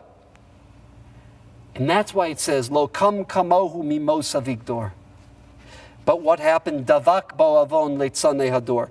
By the way, the Aleph Beis here is coming from the fourth parak of Eicha. Why from the fourth parak of Eicha? Because the fourth parak of Eicha, our tradition teaches us, that was the hesped that Yirmiyahu said at his funeral. What clung to him? The sin of the sin of the cynics, of the mockers. Asher achar hadeles. When the door would open and Yoshiyahu's mashgichim would come in and they would see there were no idols, what they didn't see is hiding in the drawers or behind the door was a painting of an idol. So all the cynics who mocked him behind his back, that's what clung to him. What happened? His beautiful, the kesem hatov, the beautiful radiance of this young, energetic, idealistic young man was blackened. Vayigdal avon veheshiv yamin achor, va'od lo shalach yado min achor. The Almighty did not extend from behind the lattice work where God is watching. He didn't extend his hand to save him. Zaku amarav kenam das lahakim bitsam raso ba'aror sholokim. That's what we mentioned before. when they see the Sefer Torah, the one Sefer Torah in the Heichal, what is it open to? Arur asher lo yakim. As we said, that's referring to the king, the Hefil, to establish the ways of the Torah. Chashach taro kiniyatzu rechokim. His beautiful complexion became darkened. Bevetza moasei das v'chukim. Tovim reim nikru kishalchu malach. What happened? There's two ways of wording of the phrase reim. Reim could mean like our peers, our allies, right? The other could be reim from the word ra, that they called us, the good were called bad. Meaning what? We who said, we don't want you going through our land, we were turned into the aggressor. We were turned into the offender, the oppressor. Mali v'lach hayom. Paro Necho says, hey, Yoshiyahu, what business do you have? Get out of my way. You have no business getting in my way. Yidei am haaretz damim b'malach te'anash b'vitzias p'nei pilach. Kila hamonai leleches aram naharayim. The Hamon, the masses, the thousands of young men were butchered, were slaughtered, as Paro was on his way to Aram Naharaim, into Turkey, Syria. Leman lo savor cherev kol shehu be'Ephraim. Because of what? Because Yoshiyahu felt we were worthy of lo savor cherev ba'artzachem. What's Ephraim? Megiddo, the Megiddo Junction, is the westernmost part of Ephraim. Lo shama lachoza. He didn't listen to the Navi, to the prophet. La shuva chorayim, to withdraw, to back off. Ki gzeira nigzra l'sachsech mitzrayim b'mitzrayim. Mechatos diras mezuzos, from the sin of those concealed behind the doorposts. Chazon ansosi hechelu levazos. And they mocked the vision of, who's antoti? I'll give you an example. You call someone from New York a New Yorker. You call someone from Florida, Floridian. Yirmiyahu lived in the northern suburb. We think today it's the area of French Hill, the northern suburb of Yerushalayim. He lived in Anatot. The vision of the Antoti Echelu, they mocked it. Na'u anamim luchmo lahavzos v'lo hesev panav v'saftu alzos. Suru heidu ajlo shi'iyah v'yamasu suramat yesod neshiyah. Penei karav. The time of the battle came, v'lo also lo shi'iyah. There was no healing, there was no support for him. V'yoru hayorim lamelech Yoshiyah. The archers sent arrow after arrow into his body. Odenu otsei meinav begavyo nochatzim chetz achar chetz morim velochatzim. His eyes the eyelids had already shut. It's the end of his life. Boom, boom, boom. They're using him. They set him up as a matara. It's target practice to make a mockery. This is what happens if someone stands up against Egypt. This is what happens to someone who takes on Paro Necho. He was dying. Let him die in peace. The archers were pegging arrow after arrow into his body. Chetz achar chetz morim lochatzim. Tzadu samu kimatara lachitzim. They set him up as a target practice, as a bullseye for the archers. V'yizruku bo shlosh meos chitzim. They sent towards his body 300 arrows. Kalim tsasasu acharav ezon motzafihu va'admitzu nefesh ma'asav hefihu. So there were a few Jews who went over to him to hear the last words out of his mouth before he dies. He's bleeding to death. He's got arrows in his body. Ruach sfasav hifsa mipihu. The breath of his lips. Can you imagine when we are famished? I remember when I climbed Half Dome. My daughter was she was the captain of the cross-country team at Eula. And she's in amazing shape. So, I go on 1 or 2 hikes a year. We went to Yosemite. She tells me we're going to climb Half Dome. I think it's 4.5 hours each way. And I'm plotzing, I've got my Rabbi Soloveitchik tapes. I can't even concentrate on the words, and she's pulling ahead of me. I came to a certain point, I couldn't even get words out of my mouth.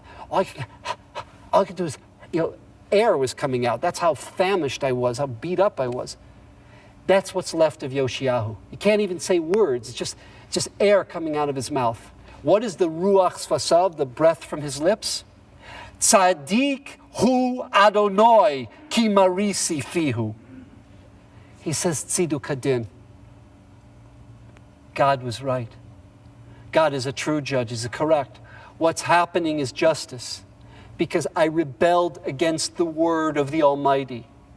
When Yirmiyahu begged me, when Yirmiyahu kept coming to me and begged me not to do this, I rejected it. My ego, my idealism. When you're young, you don't see gray. You don't see shades of gray. Everything is black and white. Everything is yes or no.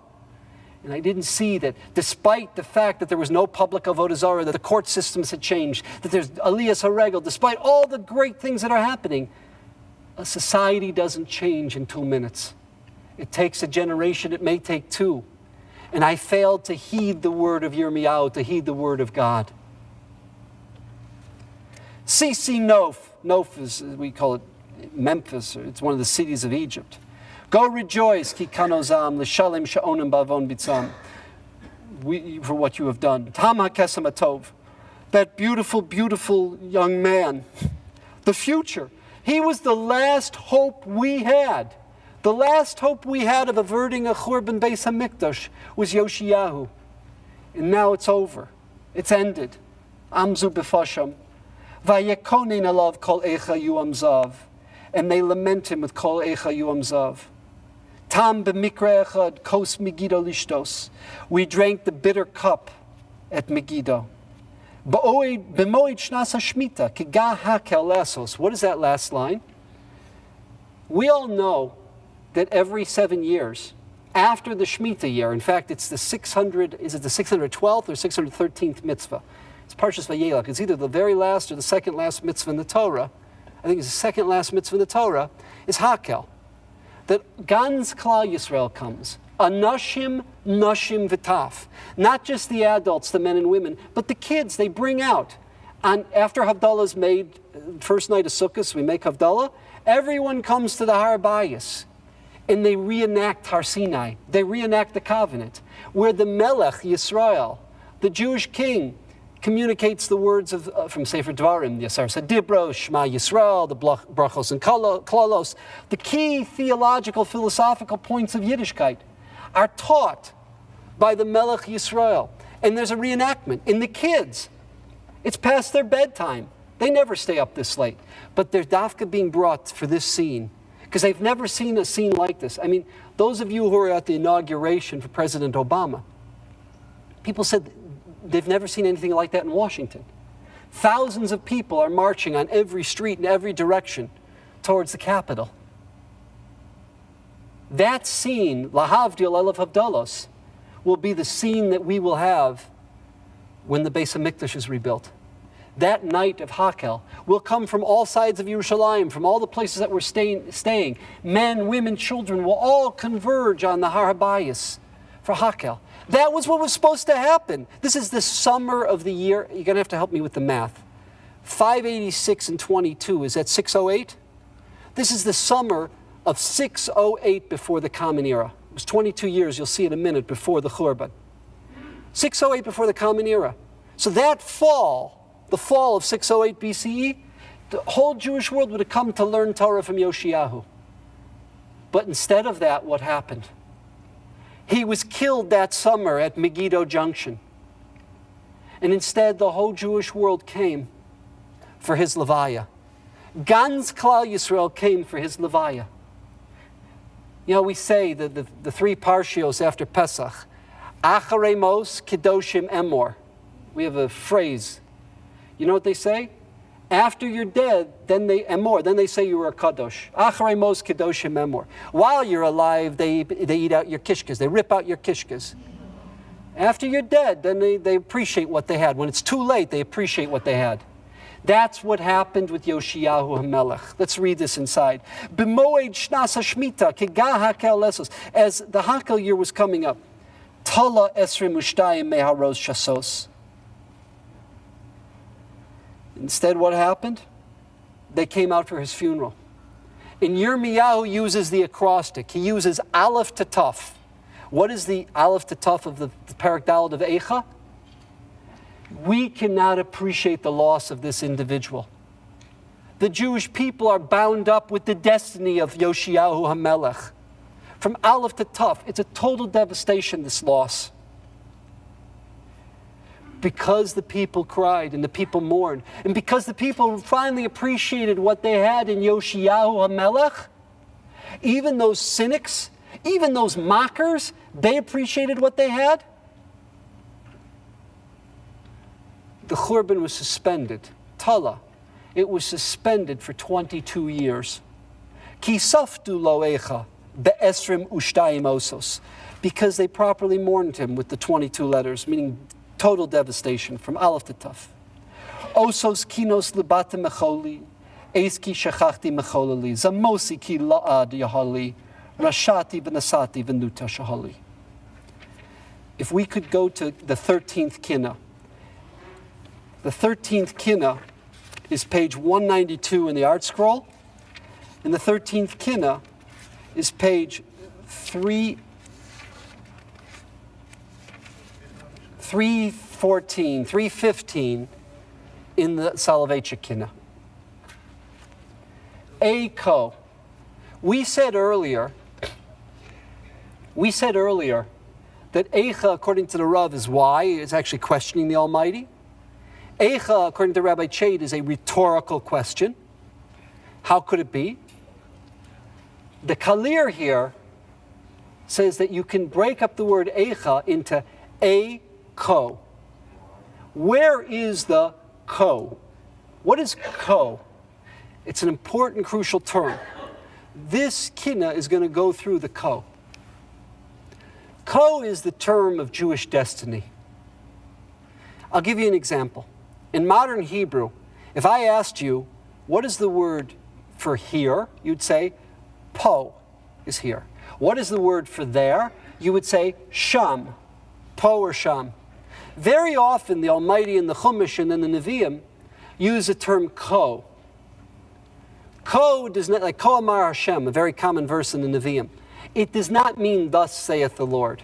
Ko is a term of the destiny of the Jewish people. It's a term where God is communicating to us something about our unique destiny, some aspect of the destiny. And that's why we don't use the word po and we don't use the word sham, we use the word ko. Where is that term, that providential communication, God extending himself, reaching out to us with words, with direction, with teachers who will take us to a greater destiny, who will take that vision and enable it to be fulfilled? Ko, where is the ko? That is the theme of this Kinot. Ko omer kros la'av befetzach. Who is the Av? The Av, the progenitor of all of ethical monotheism, is Avram Avinu. Bivris bein absarim ko yiyeh zaracha lanetzach. When it looked like Abraham would end, he wouldn't have progeny, God, in the covenant of Jewish history, the covenant of Jewish destiny, what we call the Bris Bein Absarim, the 15th chapter of Sefer Bereshis, God takes him out. He says, Ko yiyeh zaracha. Like the stars of the heaven will be your progeny. So where is that the Jewish people, you can't even count us, and that each and every one of us is significant on our own? We radiate like the stars of the heaven. Why,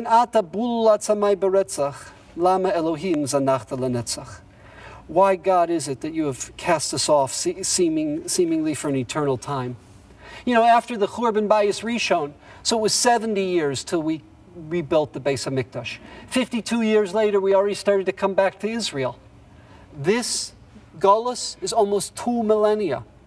From 70 to 2011, it's almost 2 millennia. It seems lanetzach. Ko gash keser la'ola l'ratzosecha. V'nelcha ad ko pitu beidosecha. What is this ko referring to? This is beautiful. By the Akedah, what happens? Avraham and Yitzchak are accompanied by, as Joe Pesci would call them, the Utes, right? By 2 Na'arim. Our tradition is Eliezer and Yishmael accompany them. And what happens? They come to a certain point as they come up from Hebron, and Avraham sees something strange. It's a beautiful, clear, sunny day in Israel. This one mountain has, to quote the Medrash, Anan Kashur Alav. There's a cloud over it. This must be a cloud as like in the Ananei Kavod. This is not a meteorological cloud.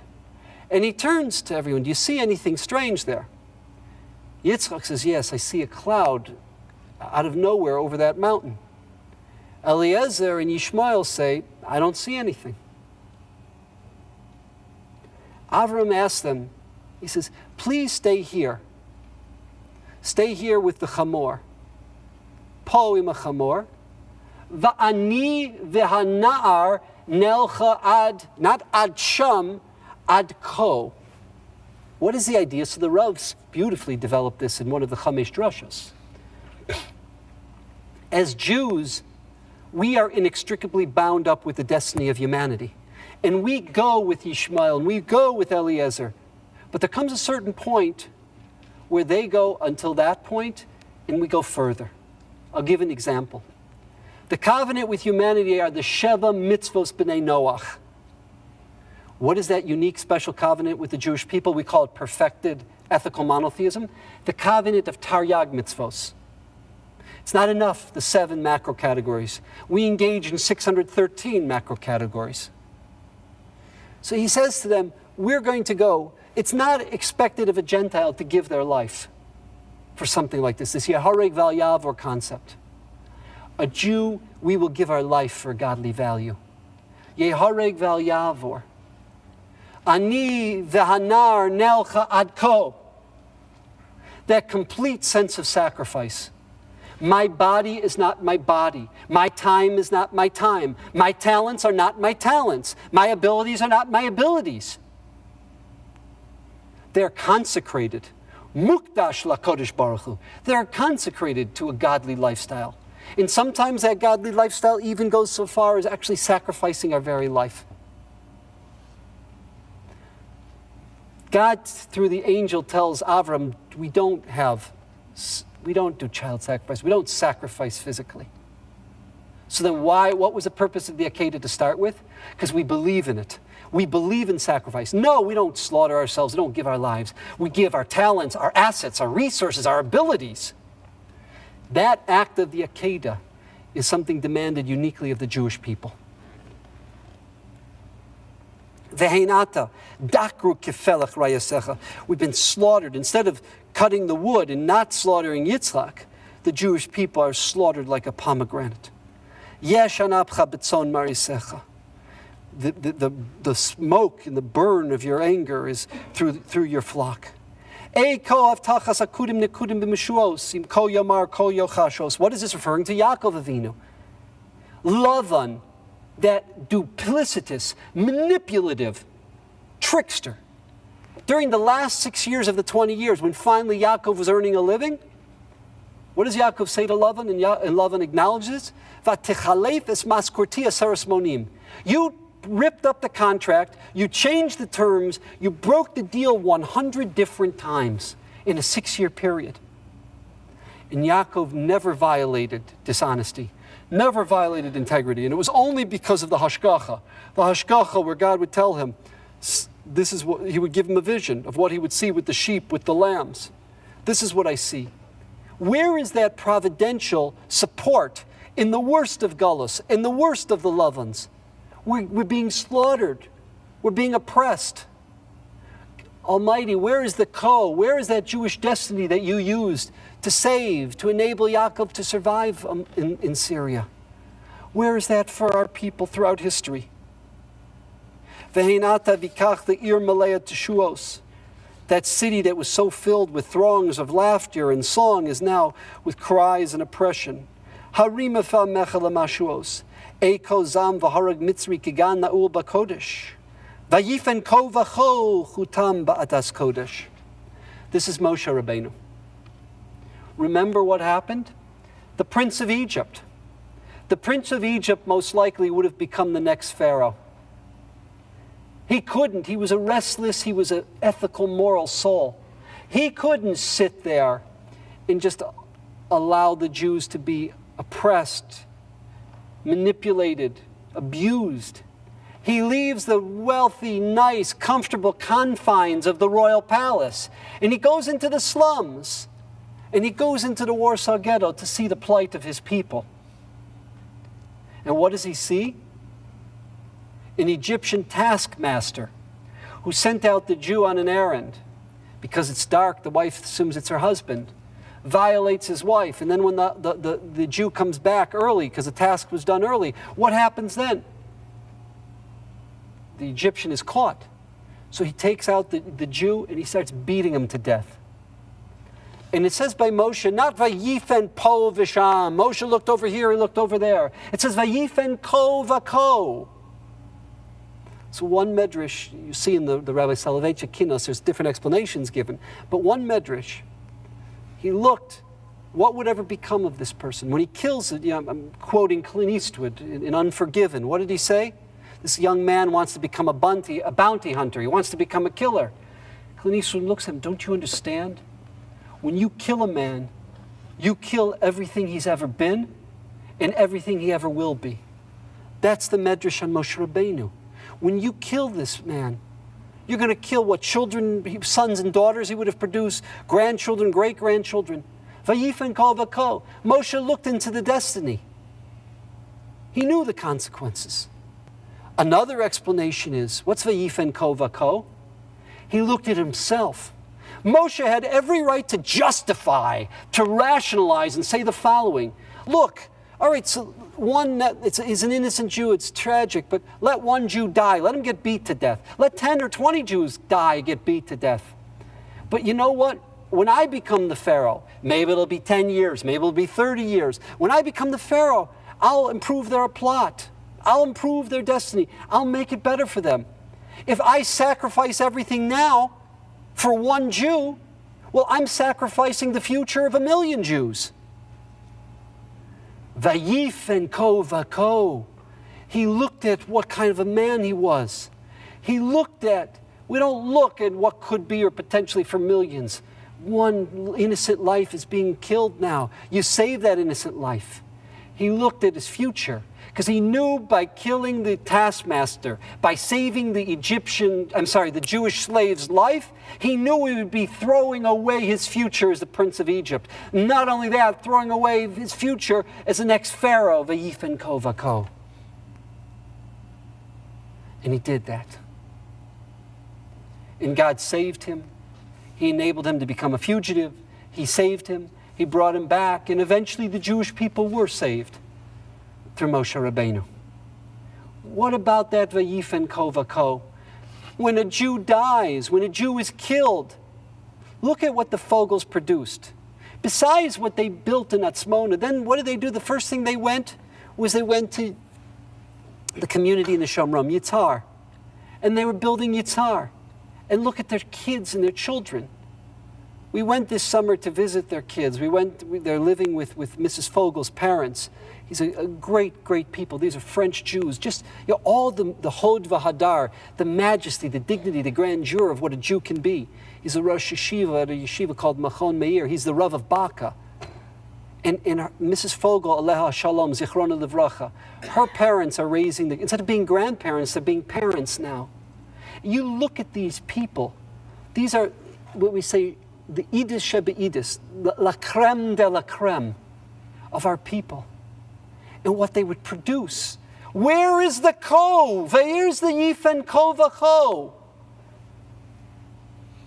Ve'hinata chelkam achal chodesh, kol heira oyev b'kodesh. Eko tov kishulach gol avadecha. This ko, when it says ko samar, this is what you should say to the Pharaoh. This is, of course, what?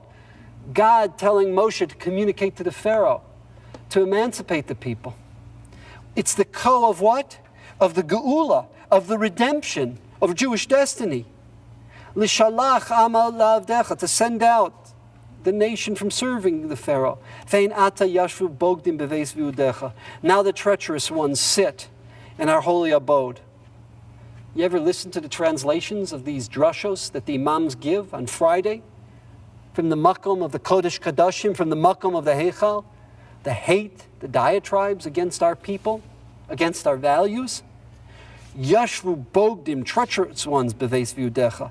Sha'agu tzorarecha bekerev modecha. Your oppressors, they roar in the midst of your assembly, of your meeting place. You see the scenes? You ever see the YouTube videos of the beginning of, I hate to use the word intifada. Intifada means wiping off the schmutz, wiping off the garbage. We'll call it the Oslo War. Do you see the scenes of what they did on our Temple Mount and our holy places? the weaponry and the cursing and the screaming and acting like barbarians. That's shagu tzorerecha. Ei kol karisis chadashos berishos. Where is the new covenant, meaning the renewal of the covenant, bringing us back to our homeland? B'cho amar kachatzos laila b'mofse osos. What was ko amar? You tell the Pharaoh that at chatzos laila, every firstborn will die. And with the death of every firstborn, you will finally be broken. And you will finally redeem the Jewish people. Where is the Kol Amar Hashem, the fulfillment of that Kol Amar Hashem? And by the way, the Rav used to say, there's such a time sensitivity. Not a second later. It's going to happen at that moment. And of course, what do? We observe the Seder the night, not the day when we left, because we were freed at night.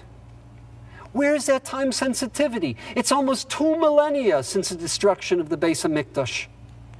How we've suffered under the hands of Chmielnicki. If we have time for it, we have some of the eyewitness testimony of that time. How we've suffered today, 6, 7 decades ago. How we've suffered in Spain and Portugal. How we've suffered in Eastern Europe. How we've suffered in Germany and France. In every place of our galus. Where is that Ko Amar Kachatzos Halayla will be the redemption? What happens? A Jew, when we go into the Beis HaMikdash, we take off our shoes. It's a place of sensitivity. When you walk without shoes, you can feel every pebble. You can feel every scratch. It's a place of sensitivity. The Nazi stormtroopers, when they came into our shuls, when they came into our batei midrashos, when they came into our homes. The Roman boots, when they came into our temple. Samu osos san osos. Eko mishma Moshe Allah ko samar linvas bayis me'ula. That, what's the ko? At Har Sinai. As we are surrounding Mount Sinai, preparing for the great day, the day of our covenant, the day when we become a unique, distinct people, what does Moshe say?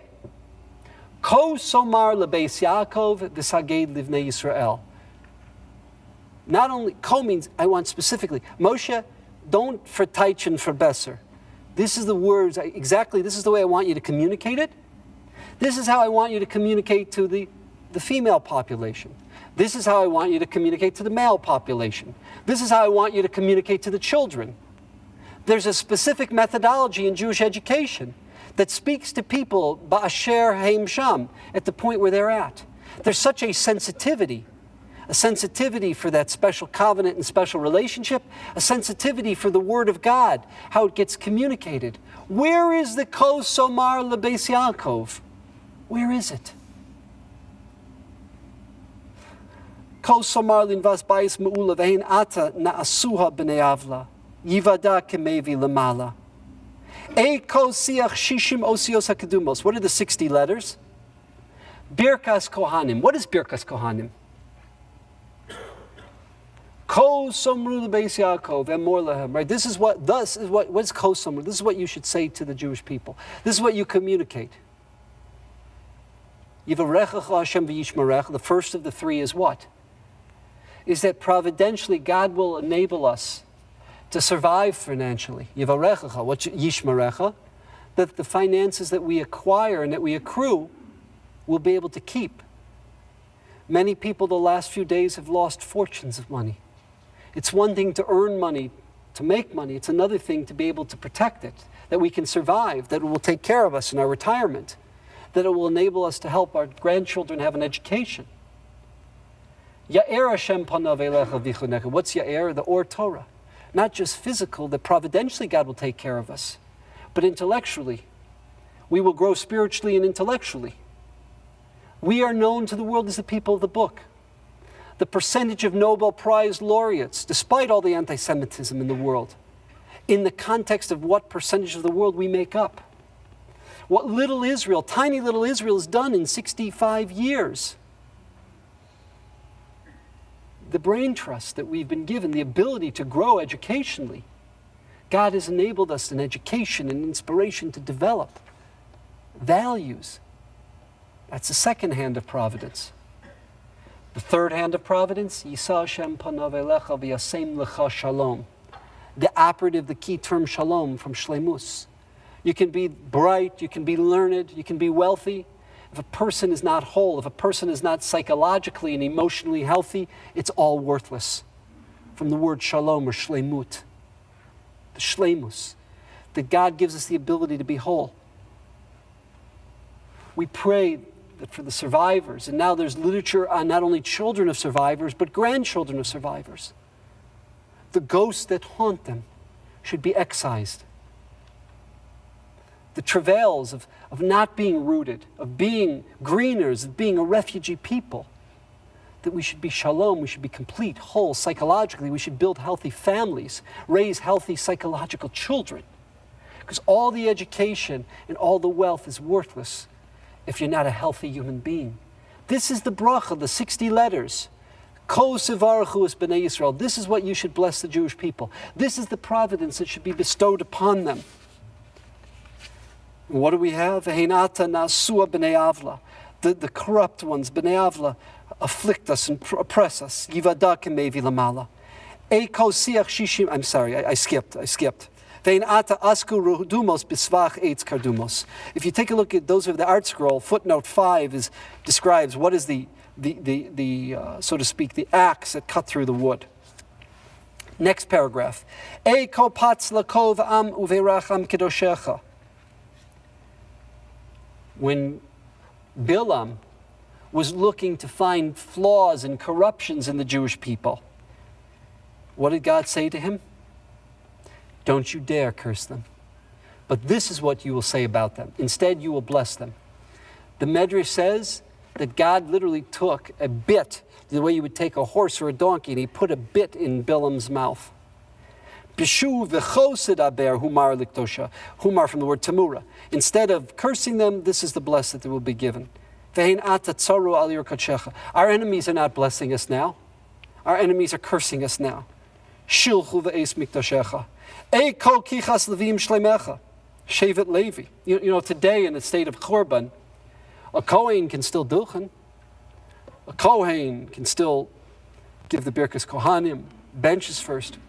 What role does a Levi have today? What's the purpose? The Levium are supposed to be, they're supposed to be the support system, the network of the kahuna that we spoke about in the 10th Kinot. Where are the Levium today? What role? But you said, God, Ko kichas Levium shleimecha. Ko sasa lehem letaram lebeis olamecha. This is the whole inauguration of the Levium. They're going to be the whole infrastructure of the Beis HaMikdash. The singers, the gatekeepers, the educators. We don't have that infrastructure today. Veheinata rashu verishu shemecha. Instead, we have thunder and storms from heaven. La'aretz chilul mishkan shemecha. And in the chilul, the desecration of your holy abode. Eiko shiva shofros eretz. Remember the shofars that were blown and knocked down the walls of Yericho? The first 6 days, they blew it once. On the 7th day, on that auspicious Shabbos, they blew in Yericho, which was a huge fortified city that would have brought about hundreds, if not thousands, of Jewish casualties. The walls came crumbling down, and we didn't suffer the casualties. The hand of providence was there. Kosa says Sheshis Yamim. For 6 days, do it this way. Lahapil chomal arts. And then on the 7th day, the wall came down. Vein ata sha'arim tavu baretz. Now, our walls, our fortifications, they've all been destroyed. They've all sunken into the land. Sarfu chol moadei el ba'aretz. And everything's been burnt and destroyed. E ko teshuos asame otzer b'cho amar asher lachozim natzar. Ko amar Hashem. How often do we see that term? In Yechezkel, in Yirmiyahu, in multiple Nevi'im. Where's the fulfillment of the Ko Amar Hashem? Where's the Nevuah? Where is God communicating to us? Vein ata tupchu pirachai. Tupchu pirachai. Our bodies are just bloated and swollen. B'chatzar. I have a video at home.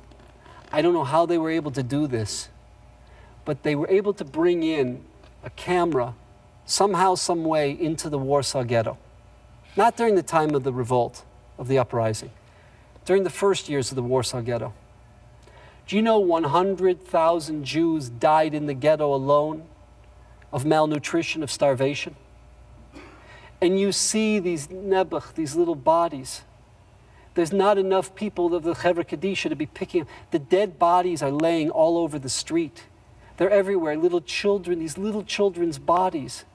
And you know, in the summer months, so what happens is the bodies, they swell up, they I don't know how to describe it, like in a bubble, like they bloat. You know, and the flies around the bodies.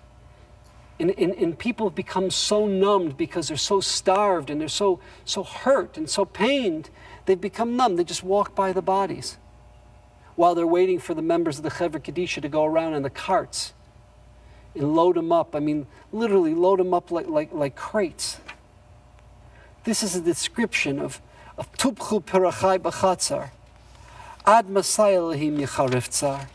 How long, God, will the oppressor torment us? How long will the tormentor and the oppressor say Chiruf V'Giduf, blaspheme us? If you could turn to Kinot Tes Zayin, page 228 in the art scroll.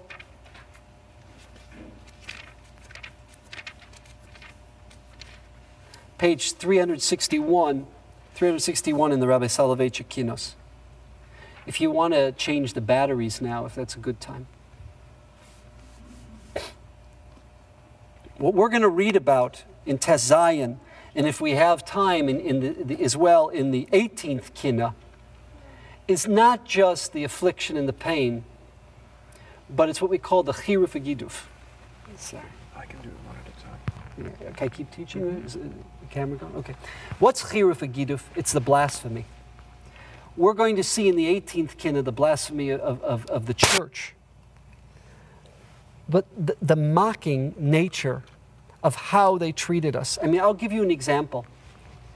If any of you have read about the destruction of the 892,000 Jews who were exterminated in Treblinka, and remember, over 430,000 Jews were in the Warsaw Ghetto. The fate not of the 100,000 that we spoke about that died of disease and famine, but the fate of most of them was they went to Umschlagsplatz, they were put on trains, the Nazis would have signs, you know, Bialystok, they would have signs, Warsaw this many kilometers, Bialystok that many kilometers, but they were taken to Treblinka. And Treblinka did not have the Zyklon B that killed people within 10 to 15 minutes in the gas chambers of Auschwitz.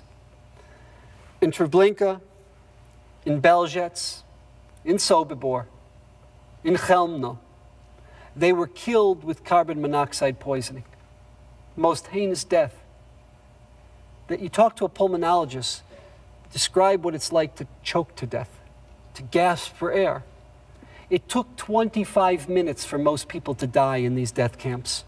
Not the 10 to 15 in Auschwitz. 25 minutes. And they get off the train. They're either freezing in the winter. They're so thirsty in the summer. It's so hot. They've been put into cattle cars. They've been packed in worse than cattle. And there's these big, on either side, it's like like we have imagine like Wall Street. Those of you who've been to Zion, the park, the big walls on either side. You can't see anything. They're rushed and hurtled through it. Dogs barking. All they can hear is the German shepherds barking. German SS guards screaming at them. And they have signs, showers. And of course, their possessions, their last possessions are taken. They're showered. If we have time, we're going to read a manuscript from the Barber of Treblinka. A very, very powerful manuscript from the Barber of Treblinka. And what happens?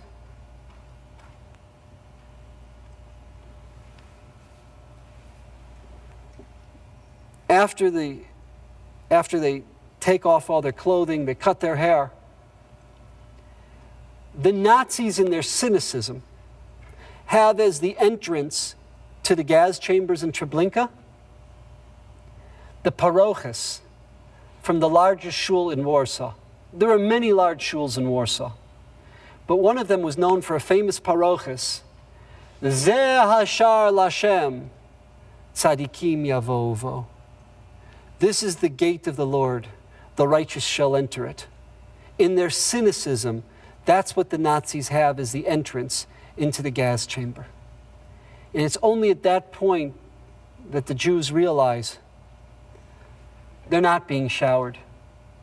They're not being sent east for work duty. That the rumors that have come, those horrific, terrible rumors that have come into the ghetto, are true. And this is where we will breathe our last breath, in Treblinka. We're going to take a few moments. Now is as good a time as any. Before we start this Kinot,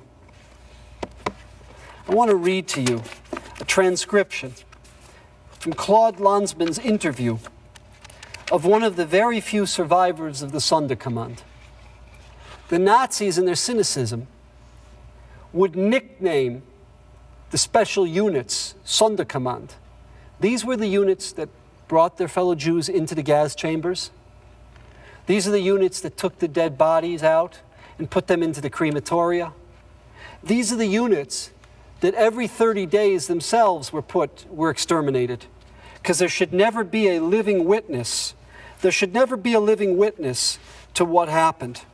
And that's why that the fact that Philip Müller survived, one of the very few who survived the Sonderkommando, and he gives his eyewitness testimony. I apologize for just 1 second. I'm looking this up.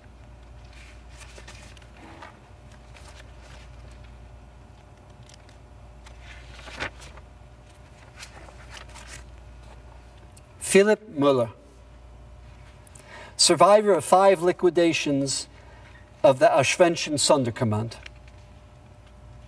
Before each gassing operation, the SS took stern precautions. The crematorium were ringed with SS men. Many SS men patrolled the court with dogs and machine guns. To the right were the steps that led underground to the undressing rooms. In Birkenau, there were 4 crematoriums. Crematoriums 2 and 3, and 4 and 5. Crematorium 2 was similar to 3. In 2 and 3, the undressing room, quote unquote, and the gas chamber were underground. Those of you who have been with Rabbi Smolarczyk on the March of the Living, those of you who have been to Birkenau know what he's talking about. A large undressing room of about 3,000 square feet and a large gas chamber where one could gas up to 3,000 people at a time. Crematoriums 4 and 5 were of a different type, in that they were not located underground. Everything was at ground level. In 4 and 5, there were 3 gas chambers, with a total capacity of at most 1,800 to 2,000 people at a time. As people reached the crematoria, they saw everything, this horribly violent scene. The whole area was ringed with SS. Dogs barked, machine guns. They all, mainly the Polish Jews, had misgivings. They knew something was seriously amiss, but none of them had the faintest of notions that in 3 or 4 hours they would be reduced to ashes. When they reached the undressing room, quote unquote, they saw that it looked like an international information center. On the walls were hooks, and each hook had a number. Beneath the hooks were wooden benches, so people could undress, quote unquote, more comfortably, it was said.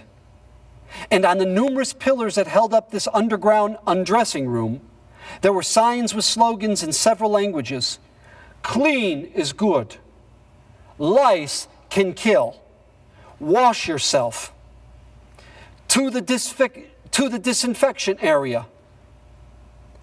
All those signs were only there to lure people into the gas chambers already undressed.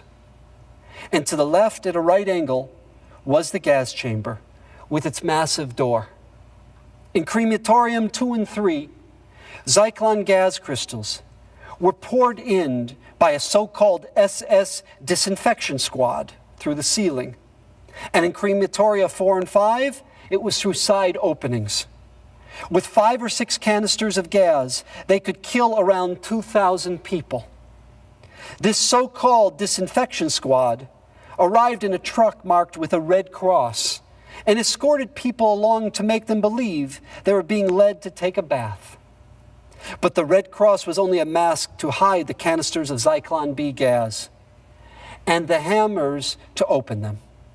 The gas took about 10 to 15 minutes to kill. The most horrible thing was when the doors of the gas chambers were opened, the unbearable sight.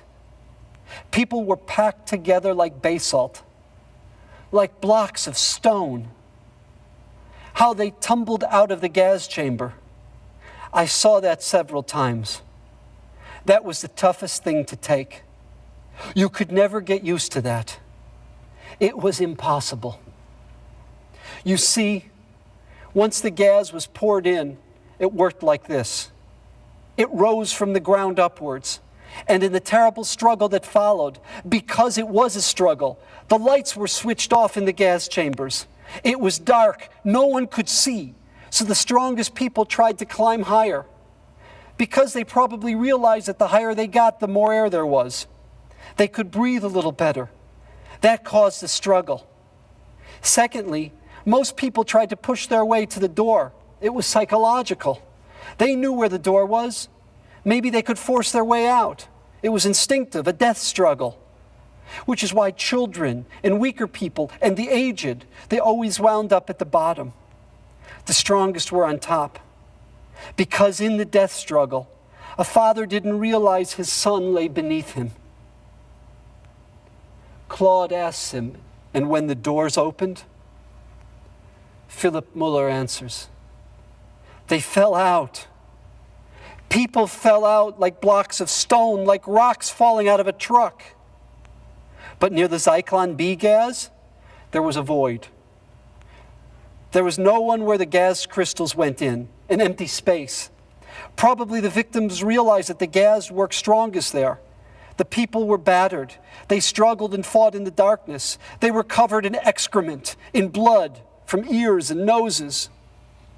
One also sometimes saw that the people lying on the ground, because of the pressure of the others, were unrecognizable.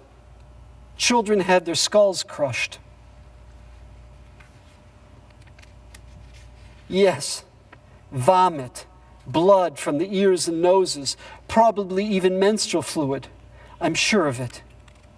There was everything in that struggle for life, that death struggle. It was terrible to see. That was the toughest part. It was pointless to tell the truth to anyone who crossed the threshold of the crematorium.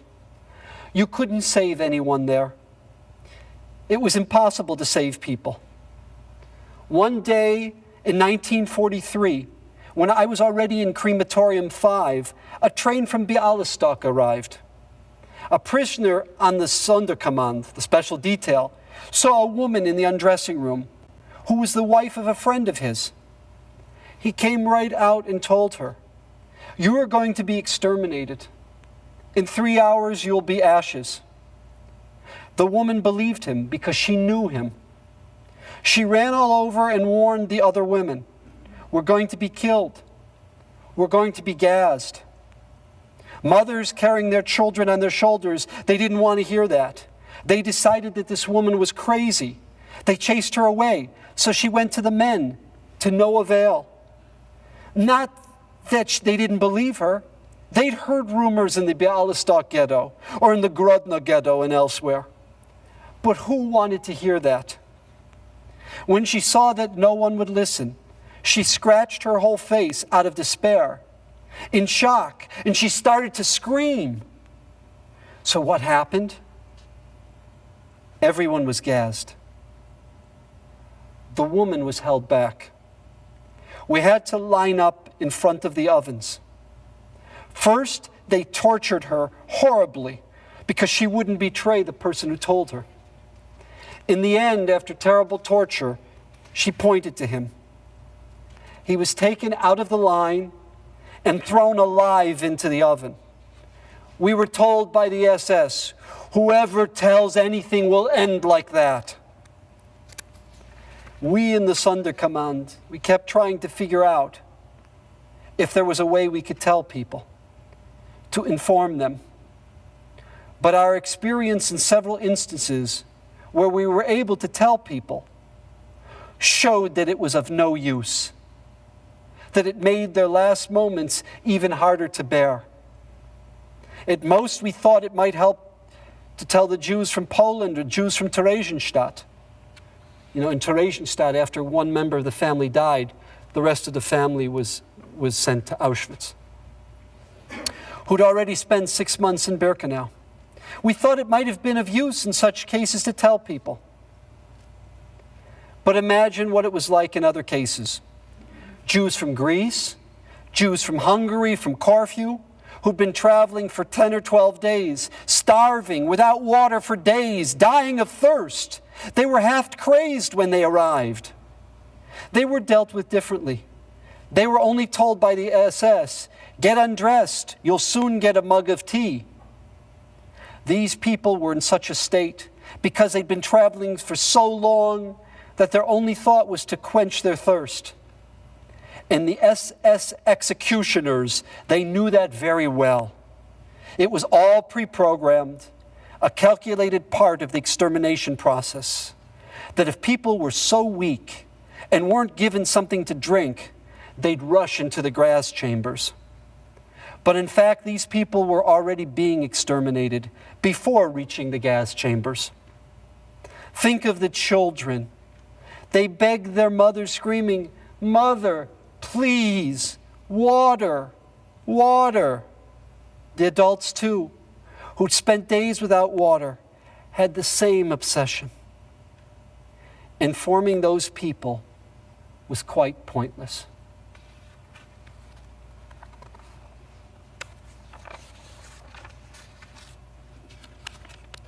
We're going to turn to the 16th Kinot. 361 in the Rabbi Soloveitchik Kinot, 228 in the Art Scroll. Zechor asher asa tsar bifnim, shalaf charbo vo lifnai v'lifnim. Please, God, remember what the oppressor did, how he took out his sword. Of course, what did he do? And he cut the parochas. Nachalasenu b'eis kitime lechem aponim. The whole notion of the lechem aponim, the sign of support for the Jewish people, had been kamtame. V'gider, and he slashed the parochas, ba'ala shtei panim, the two faces of the angels, the angelic cherubim, the keruvim facing each other. Yisomim giel b'magein ma'adam. The orphan nation he is disgraced. V'yemaded kav b'mara adam dam. He literally could pay pools of blood. Meimenu dalach v'hishker chitzav midam. The swords literally became intoxicated from the blood of the Jews. Ki yatsa min habayis b'charbo melei adam. He leaves the Holy of Holies. We have a medrash that says what? The blood, it's as if the parochas bled when he cut it. Al hagoso havos gavar v'nata el yado lemulo lehiskaber. Mitzrayim l'chol om asher gam bam gavar v'ani besoch ivuyo arutz elav b'tzavar. God can defeat the Egyptians, God can defeat everybody else, but not me. It's as if I've defeated God. As you know, Titus replaced his father Vespasian. Vespasian, who had started a siege in 68 of the Common Era. It was a 3-year siege that was broken through on the 17th of Tammuz of the year 70. What happened? When Vespasian was declared the next Caesar, when the Romans came and said, Vespasian, come back to Rome, he wasn't going to allow Jerusalem to get away. He appointed his own son, Titus, to continue and finish the battle. And what happened? On the 17th of Tammuz in the year 70, when they break through the siege, what happens is the following. It takes them 3 whole weeks to get to the Temple Mount.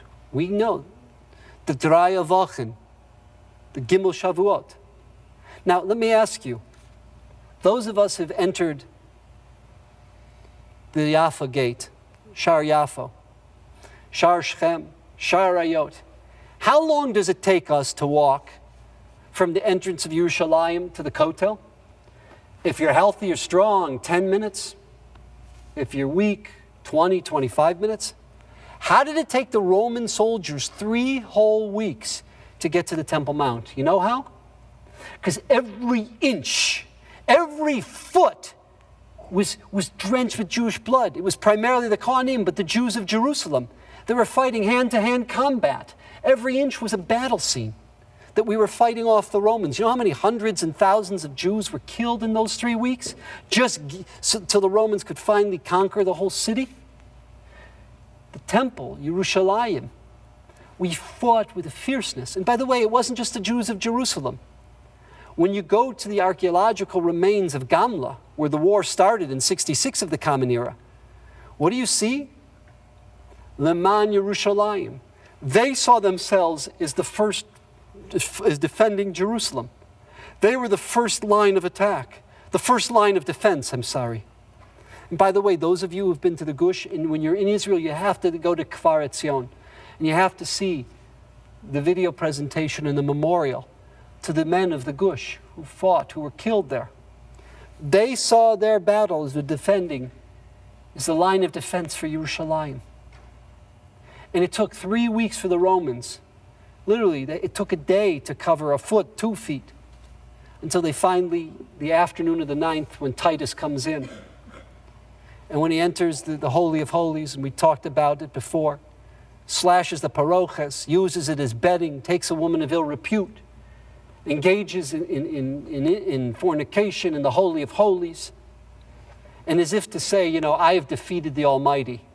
The ultimate act of blasphemy. Many of you know from the Gemara and Hanizakin in the 5th parak of Gittin what befalls Titus. The famous march that he has, the parade, you know, the ticker tape parade through Rome. When what happens is this little bug, whether it's a mosquito, whatever the bug is, it just gnaws away inside his skull until he becomes a madman, and he suffers for 7 years. But the arrogance, the blasphemy that Titus exhibits. Avoseinu zara ki hichnisu b'churav achla'esh. Our fathers, when they brought in, you know, the inappropriate fire, when Nadav and Avihu, which was an act of worship to God, literally they were devoured by the heavenly fire. They were killed. V'zet soa zona hichnis. He brings in a woman of ill repute, v'lo nichva b'esh. Nothing happens to him. This is the whole idea of siluk hashchina that we spoke about before.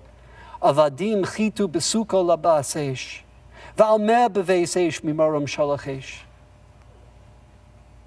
The fire that we see really came from God. It was only because God allowed this to be destroyed. We see this as the hand of providence. Titus usurps his role as the divine messenger. Benafshenu tavanu kehotzi kli shares. Our spirits wanted to drown when they took out. Any of you have seen pictures of the Arch of Titus? You see them bringing the holy vessels, you know, they're parading it through the city of Rome. That's what this is alluding to. V'samam bani shayit bam lehishares, oreinu namak.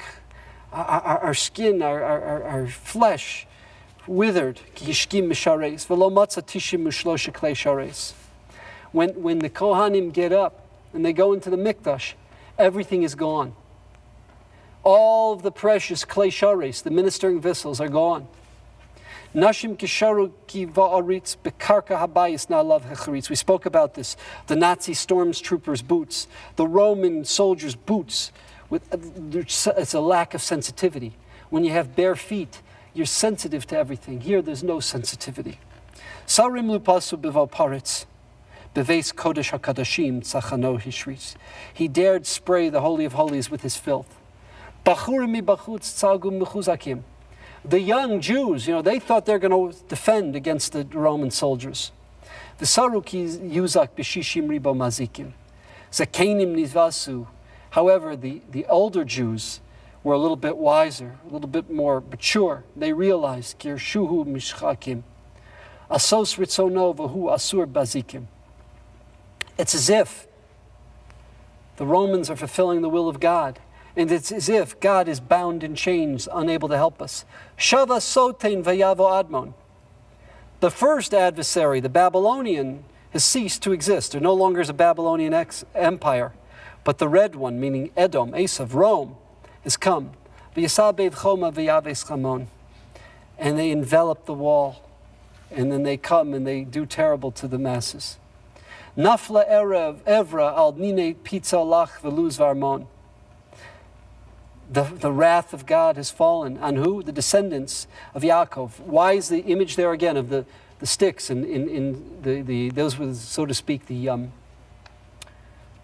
what we'd say the reproductive endocrinology of the sheep of Yaakov. You know what I'm saying? The fertility sticks that the sheep would produce. What's the idea? God providentially enabled Yaakov to survive that horrific galus. But what happened? We're not surviving our galus. We're being slaughtered and tortured and destroyed. Al Pesach Harbayis Heichel Lavo Biyad Arba Rashi Tafsirav Lachi Rivo. He appointed one general for each side. Now, by the way, we're not sure, when you read the Kalir here, what is he referring to? Is it the four Herodian walls, the walls of the Harabayas? Or is it the four walls of the Heichal? The Heichal, you know, is the only part of the Harabayas that is actually a building with a roof on it. So what are the four that are here? I don't know if Rabbi Pfluger, Rabbi Goldberg, if you have an opinion on this. I'm not sure what are the four that are being referred to. Al-Tzad Ma'aravi L'Zecher Hisridbo. But what? The western wall. And again, if you know the Heichal, until the Arabs have done some terrible things with it, but until the modern times, the western wall of the Heichal stood. It wasn't as impressive as the Kosal Ma'aravi. But what do we have? We have the western wall of the Harabayas, the Kosal Ma'aravi, and then, you know, the temple tunnels. We also, according to some of the archaeologists, and I know he's spoken here, Yehuda Borer has shown me pictures of the western side of the Heichal itself. It's as if God stood and defended that wall. In other words, everything else was destroyed. The other three sides were destroyed. But one wall was kept up as a remnant. And listen to the language of the Kalir. Vitzag achar kaslenu velo rav rivo. On the one hand, he stood up and he protected that one wall. On the others, he did not fight the battle. He allowed them to be destroyed. Atak katzavta v'hirshesu lefanos yiladim asher ein behem kol mum misham lipanos.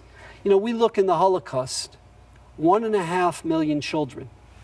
The Nazis loved, in their heinous, in their brutalness, they loved killing Jewish children. You notice the Hamas is that way also, the Palestinian terrorists, Islamic Jihad, they love to kill children. Look what happened with the Fogels. Look what happened when they go after the school buses, the schools. Remember Mahalot? Because that's the future of the Jewish people.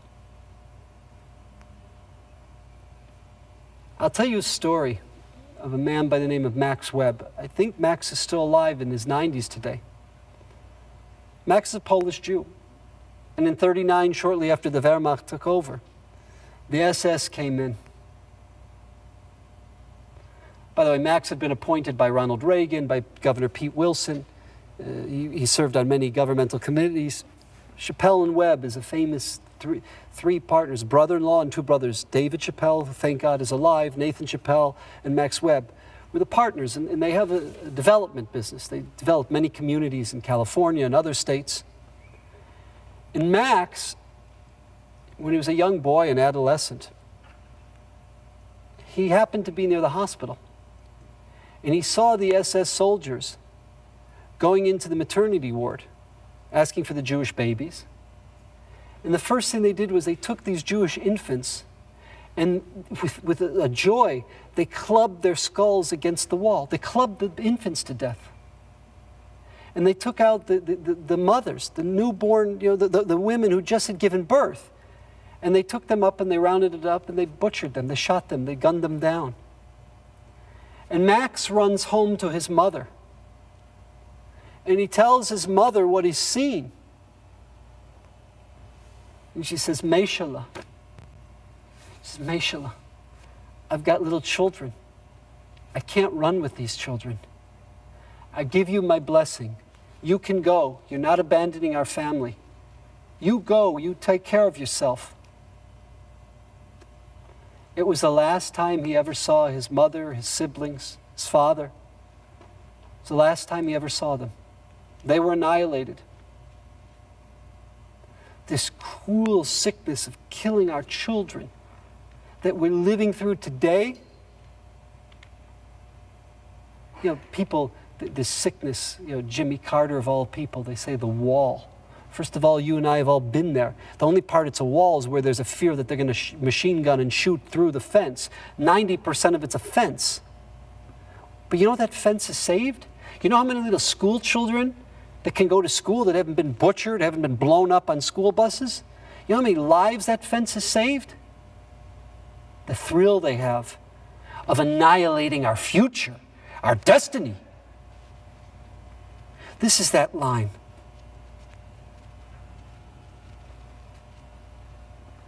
Yiladim, children, asher ein behem chomum. There's nothing, a children doesn't sin, it's a child. Misham lihipanos. Lama ragshu goyim. Why do they roar? They get delight. They lavish in the killing of them. V'lo shatel mincha panos. V'shulchum le'eretz utz b'shalosh sfinos. What is this particular allusion here that the Kalir is making?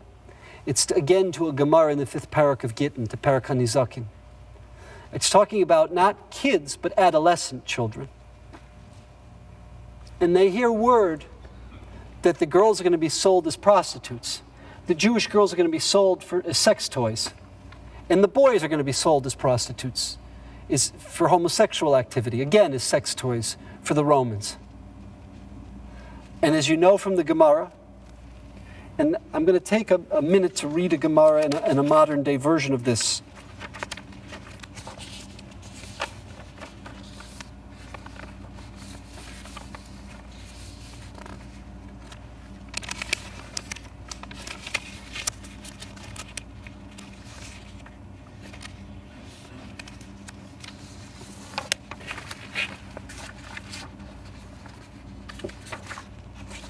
The Medrash is an Eicha Rabbah, Daled Yud Aleph, Vayatzis Eish B'Tzion, but the Gemara is in HaNizakin. I believe it's Nun Zayin Amud Beis. Gemara says the following. Amar Rav Yehuda Amar Shmuel v'itema. Some say it was in the name of Rabbi Ami. V'amar Rabbi Masnisatan. Meaning there's a very rich tradition for this. The Babylonian Jews had this teaching. The Jews in Israel had this teaching. It even goes back to a Brisa. Maisa b'dalad meos yiladim v'yilados. There were 400 young men and young women. Shenishbu l'kalon. They specifically were informed that they were going to be used as sex toys. Sold, the boys for homosexual sex toys, the girls for prostitutional sex toys. Hergishu ba'atzman. And they thought amongst themselves as they're being shipped off, taken out the Jaffa port, as we mentioned before, going across the Mediterranean. Lamahin misbakshim, what is going to become of their lives? What's going to be expected of them? Amru, imanu tovin bayam. If we commit suicide by jumping out into the Mediterranean, anu boin l'chayel al maba, will that be a sin? Is that suicide? Or is one allowed to do that? Darash lahen hagadol shebehen. So one of the older members must have been someone who was in his late teens, early 20s. He quotes the verse from Tehillim. I believe it's Tehillim Mendalid. Hashem mi bashan ashiv mi mitzulos yam. God says, Amar Hashem, God says, I will bring you back from the Bashan. I will bring you back from the depths of the sea. Ashiv mi bein, what's Bashan? Ashiv mi bein shinei aryeh. I will take you, I will retrieve you, bring you back from between the teeth of the lion. Meaning from whatever the oppressors, the lions do to us as they devour us, God will bring us back to life. There'll be a tchiyas hamesim. Ashiv mi mitzulas yam, I will bring you back from the depths of the sea. Who is that referring to? Elu shetovin bayam, those who drown at sea. Kaven sheshamu yelados kach kaftsu kulan v'naflu l'toch hayam. The girls were first. The girls jumped overboard. They jumped overboard and committed suicide, and they died in the Mediterranean. Nasu yeladim, the young men, they derived a kal v'chomer. Logically, they used an a fortiori, a kal v'chomer batzman. V'amru ma halalu shedarkan lakach. If this is the case, when that's the natural way to engage in intimacy, and they're committing suicide, we who are being engaged in an unnatural way, all the more so, achas kama v'kama, afheim kapsu, they also jumped overboard, l'toch hayam. V'aleim, and regarding them it says, a kasuv omer, Ki alecha horagnu kol hayom, nechshavnu kitzon tivcha. For you, God, for living a life, a Jewish life, a life of your values, we are executed each and every day, all day. We are considered like sheep that were slaughtered. Even though they took their own lives, they themselves were not slaughtered, they are considered like sheep that were slaughtered. And of course this, and I want to thank Rabbi J.J. Schechter, who's the one who gave me this. Rabbi Leo Young, as you know, was the rabbi of the Jewish Center for many years on the West Side, who stemmed the tide of assimilation, was one of the great Orthodox leaders, a great pastor, a great orator, a great leader. He himself was responsible for hundreds and hundreds of visas, saved Jews from Europe. He was given this letter, which the names were left out to save the innocent, and he went and gave this and asked the New York Times to print this. This is a New York Times article from January 8th, 1943. And it was given to the Times by Leo Young. And it's the story of 93 girls from the Beis Yaakov. It's this story of the young men and young women who committed suicide rather than being violated by the Romans. It's a story of Jewish girls in Warsaw who committed suicide rather than being violated by the Nazis. Quoting the headlines, 93 choose suicide before Nazi shame. Jewish teacher and students in Warsaw School foil the plan to force prostitution. Letter describes ordeal. Women provide themselves with poison and pray as they await Germans' arrival. Those are the headlines, the article. 93 Jewish girls and young Jewish women, the pupils and the teacher of the Beth Jacob School, the Beis Yaakov School of Warsaw, Poland, chose mass suicide to escape being forced into prostitution by German soldiers, according to a letter from a teacher made public yesterday by Rabbi Leo Young of the Jewish Center of New York City, declaring, "It is good to live for God, but it is also good to die for Him." The writer said, "All of us have poison. When the soldiers come, we shall drink it." She added, "We have no fear." The letter, dated August 11th, 1942, was received Tuesday by an official of the American Beth Jacob Committee, Incorporated, 131 West 86th Street, the Beth Jacob Committee. 131 West 86th Street. But the Beth Jacob Committee maintained religious schools for Jewish girls and young women in Central and Eastern Europe before the German occupation, and now has transferred its work to Palestine. According to Rabbi Young, the letter was forwarded through Zurich, Switzerland, by a supporter of the Beth Jacob movement. The letter, translated from the Yiddish by Rabbi Young, follows. Here is the letter. Dear friend, Mr. X in New York, and you'll see that many of the names were left out. I do not know whether this letter will reach you. Do you still remember who I am?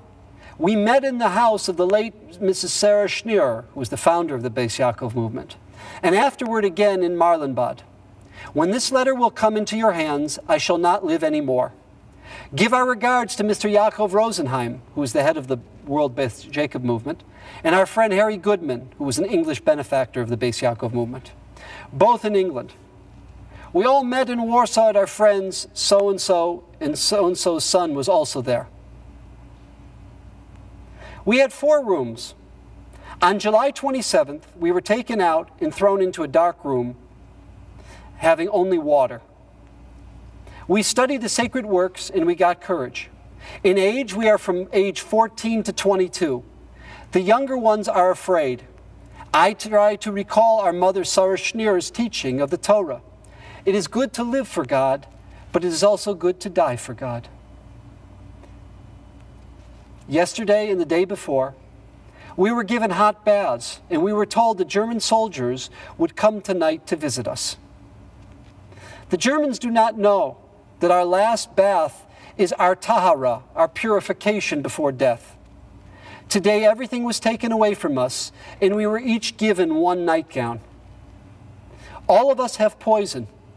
When the soldiers will come, we shall drink it. Today we are together, and all day we are saying our last vidoy, our last confession. We have no fear. We thank you, good friend, for everything. We have one request. Say Kaddish for us, your 93 children. Soon we shall be with our mother Sarah. Regards from," and they leave out the name, "of Krakow." Rabbi Young said no further word had been received from the teacher or pupils. The name of the teacher is withheld, and other names are represented by false initials, lest relatives of these persons be subjected to reprisals.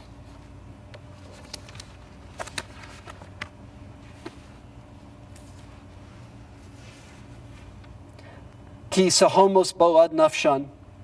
The depths came to them. Kol zos ba'asnu lo shechachnuha chilu lemamshan. Tikvasam nasnu lemeshiv mi bashan ubaskol nishma'a ura lamasishan. The heavenly voice said, "Return, come back." By Tchias HaMesim, the Kedoshim will come back. I'd like to go, please, to the, let's see, the 17th for a second.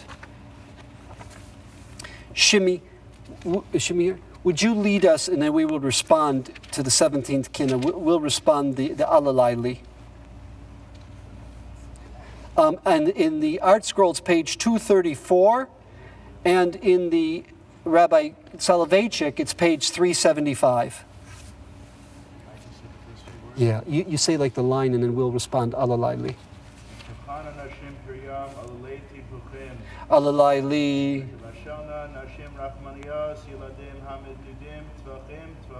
Alalayli. Alalayli.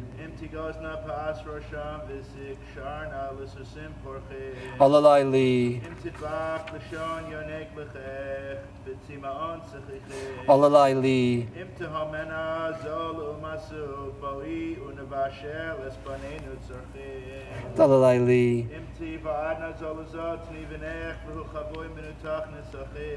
Alalayli. If I could stop for a second, these lines, as we see from the English, are talking about these sweet, decent people who were so sensitive. In Nebuch, in the siege, their children have already died of hunger. They're eating the flesh of their own children. They're measuring out like by a scale so that everybody will have a measure of flesh to eat. It is so tragic. One of the third line, the Gimel, Im Togozna Pa'as Rosham V'tiksharna Lususim Porchim. The Art Scroll there, as well as Rabbi Soloveitchik, alludes to the Medrash, that they took this one woman, this bride, and they tied her to two horses. And they asked her, "Do you have a last request?" And she said, "Yes." She asked for pins, and she took the pins, and she pinned her dress into her flesh, so that as they're wrenching her body to death, it shouldn't be a violation of modesty. Notice that at least if she'll die, she'll be killed al Kiddush Hashem, but they won't denigrate, her modesty. Rabbi Soloveitchik, when he taught this Kinot, he talked about a cousin of his, a granddaughter of Reb Chaim.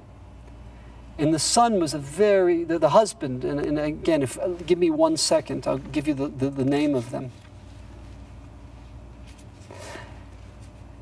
It was the Rav's cousin. His name was Yeshayahu Glickson. In the Sheva Brachas of his marriage, the Nazis took him and his wife, they lived in Warsaw, and they tied the two of them to automobiles. And they, gunned the automobiles, raced with their bodies and their skull and their bones being crushed through the streets of Warsaw as they were tied on to the automobiles. This is literally the story that we reread here in the Gimel, V'tiksharna L'susim Prachim, of how the horses would take the Jews and gallop away and their bones would be crushed along the ground. Okay.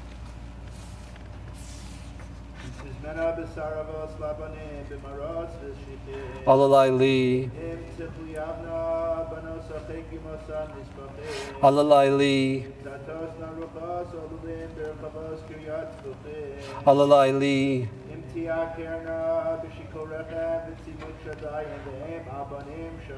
Alalayli. Alalayli.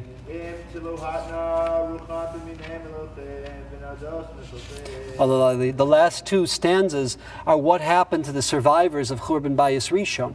We went out to our Arab cousins and they duped us. Instead of giving us and saving us, they killed us, and it describes that. Okay.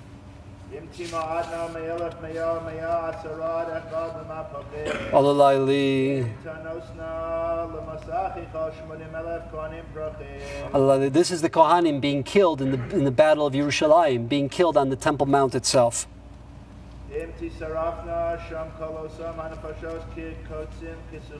Alalayli. Alalayli.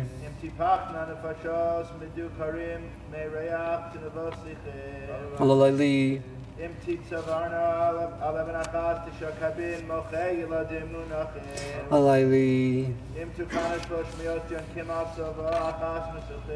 Alalayli. This is the killing of the children, the brutal murder of the children.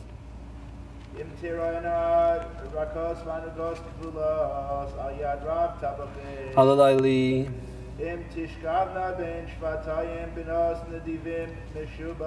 Alalayli. Alalayli.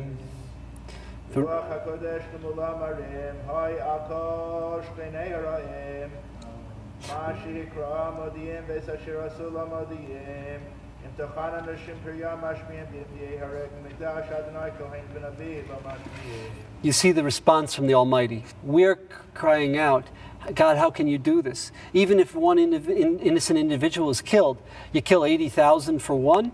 We challenge the Almighty. God's answer, and again, this is the Kalir, God's answer is, V'im yehareg b'mikdash Adonai kohen navi lo mashmi'im. Don't complain to me. Look at what you did. You murdered the Kohen Gadol on Yom Kippur that fell out on Shabbos in the base of Mikdash, your Navi, your teacher, and like nothing happened. You never came to grips with that. There was never justice for that. The people never changed. People never came to grips with that. And we have no answer to the Almighty. Yud Ches. You said, God, that there was a special hashgacha for taking upon ourselves the role of the covenant of Taryag Mitzvahs, page 238 in the Art Scroll, and page in the Rabbi Soloveitchik Kinot, I believe it is page 383. We would be separate, we would be unique and distinct. Look at the corrupt ones who've desecrated your name. Again, the focus here is Chil Shem Shemayim, is the Chil Hashem, is the blasphemy, the Chiruf V'Giduf against our Torah and against the knowledge of God. You raise children like this, that special providential care and concern to look after us. Why is it that what? The lions literally devour us. You brought honey and oil from the rock. The story we told of Max Webb, the story that we read in the previous Kinot. Now the young children's, the infants' skulls are being crushed against the rock. You took us, a nation amidst a nation. No one ever escaped Egypt. And what did you do? You took this whole nation from the Kor HaBarzel, from the Iron Cauldron.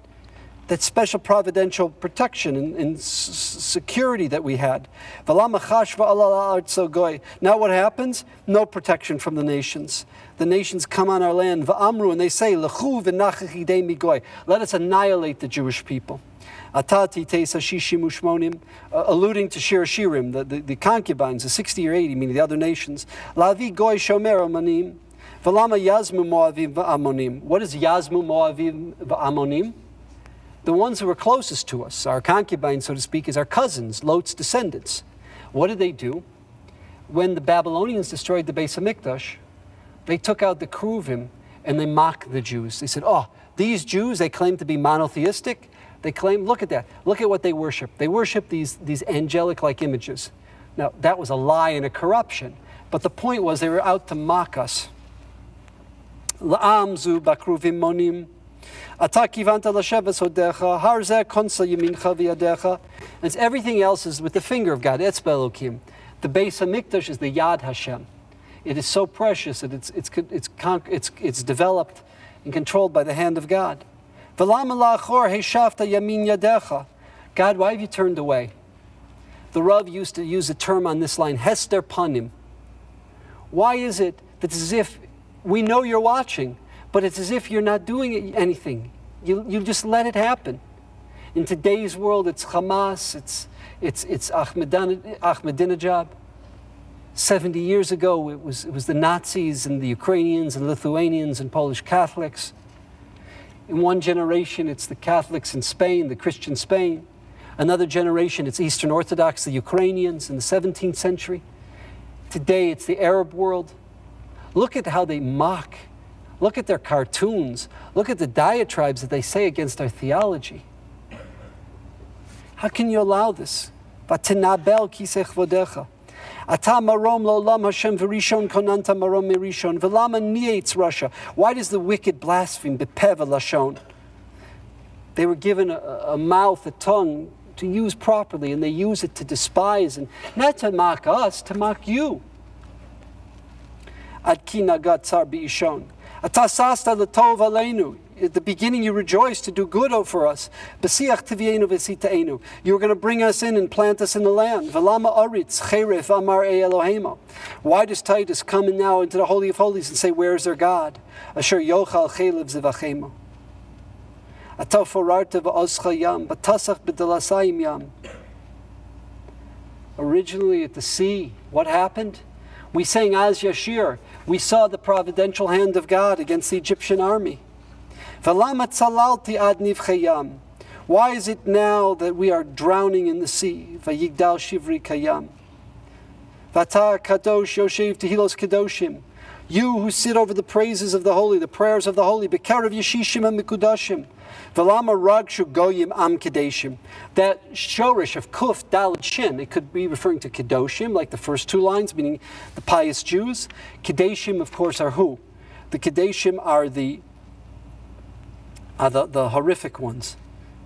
I just want to see Rabbi Weinrib translated for us last year the Kinos for the Soloveitchik Kinos, and the translation that he gives is, I'm sorry. Why then do profane nations, he refers to them as profane nations, agitate and lay waste to the house of the Holy of Holies? V'heishimu beis kodesh hakadoshim. V'ata Shema Elokeinu ki hayinu cherpa. We've been abused. V'sukascha b'eish nisrafa. Your protection, meaning the Beis HaMikdash, which is really a sign of your providential, your hashgachic protection, it's been burnt with fire. V'lama tivala nachlas chupa. Why is it that your nachala, your inheritance, your beloved ones, are being devoured? Tatzmiach terufa v'aleinu chofafa. Please, God, spread forth healing over us. V'ata tzaddik al kol haba. Again, what is this? At the end, with all the questioning, with all the challenging to God, we end off with tziduk hadin. We acknowledge that what has happened is not whimsical. It's not an accident, that we have not been perfect. V'ata tzaddik al kol haba. L'cha Hashem hatzedakah. You are correct, God. V'natzdicha b'chiba. We, in the end, we will stop complaining. We will after we get it out of our system, we will come to acknowledge that there is a system and that we are deserving. We don't understand what the system is and how it works, but we are matzdik the din. V'lama nahinu lanu hadiba because those ba'asnu v'chova. All of this came b'chova. We have been obligated in all of this. Before, in Shimi will lead us responsively in the 19th Kinot, the contrast, we'll analyze it and we'll explain it afterwards, but the Rav used to introduce this Kinot as follows. That, you know how in life everyone has a bumper sticker? You know, some people, the bumper sticker is pro-choice or pro-life. Sometimes their bumper sticker is, conservative or liberal. Sometimes their bumper sticker is, whatever it might be. In California, it used to be Bruins or Trojans, right? I'm a UCLA person through and through. I'm a USC person through and through. And then the UCLA people used to say, for those who can't get into UCLA people, that's why you're USC a Trojan. You'd have bumper stickers, and it would reflect their personality. If a Jew's got to have a bumper sticker, you know what the bumper sticker would be on our car? Hakarat hatov, gratitude. Hakaras hatov, gratitude is a poor translation. It means a profound sense of gratitude. Rabbeinu Bachya, in the famous medieval philosophical work, the Chovos Halavavos, the duties of the heart, you know what Rabbeinu Bachya said? He said that the sine qua non, that which underlies and defines, it's the basis, whole foundation for our existence, is what? Is gratitude, is hakaras hatov. What does that mean?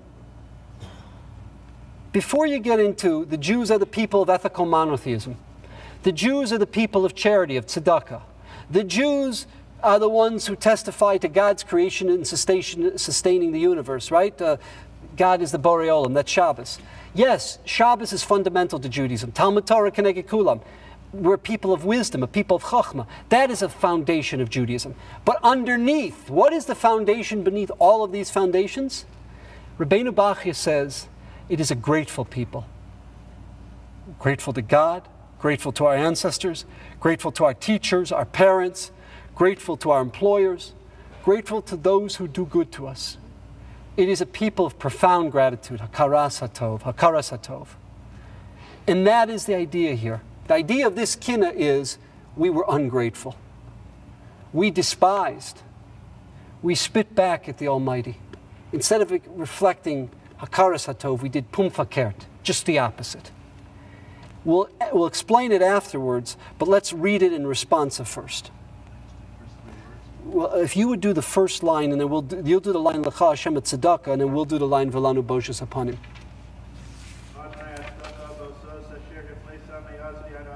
Velanu Boshes upon him b'bechina asher nitzrafnu v'osanu tiavta. Velanu Boshes upon him b'dofi asher nimsa vanu k'maasei masos. Velanu Boshes upon him v'yamru al yamsuf goy be'elohav b'hasham. Velanu Boshes upon him b'charfeinu Adonai b'sin ku masei lanu Elohim. Velanu Boshes upon him b'yom hikravnu lefanav solas v'sem and v'dvash. Velanu Boshes upon him belechem haklokel avosenu ba'aleim beragnan. Velanu Boshes upon him b'niatzos lavan v'chatzeros v'di zahav kim dubar.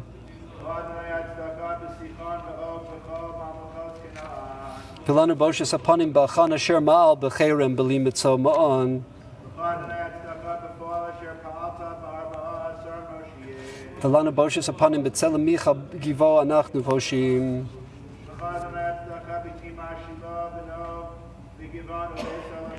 Velanu Boshes upon him b'resh shenim sabanu b'charvu anu nichlamim.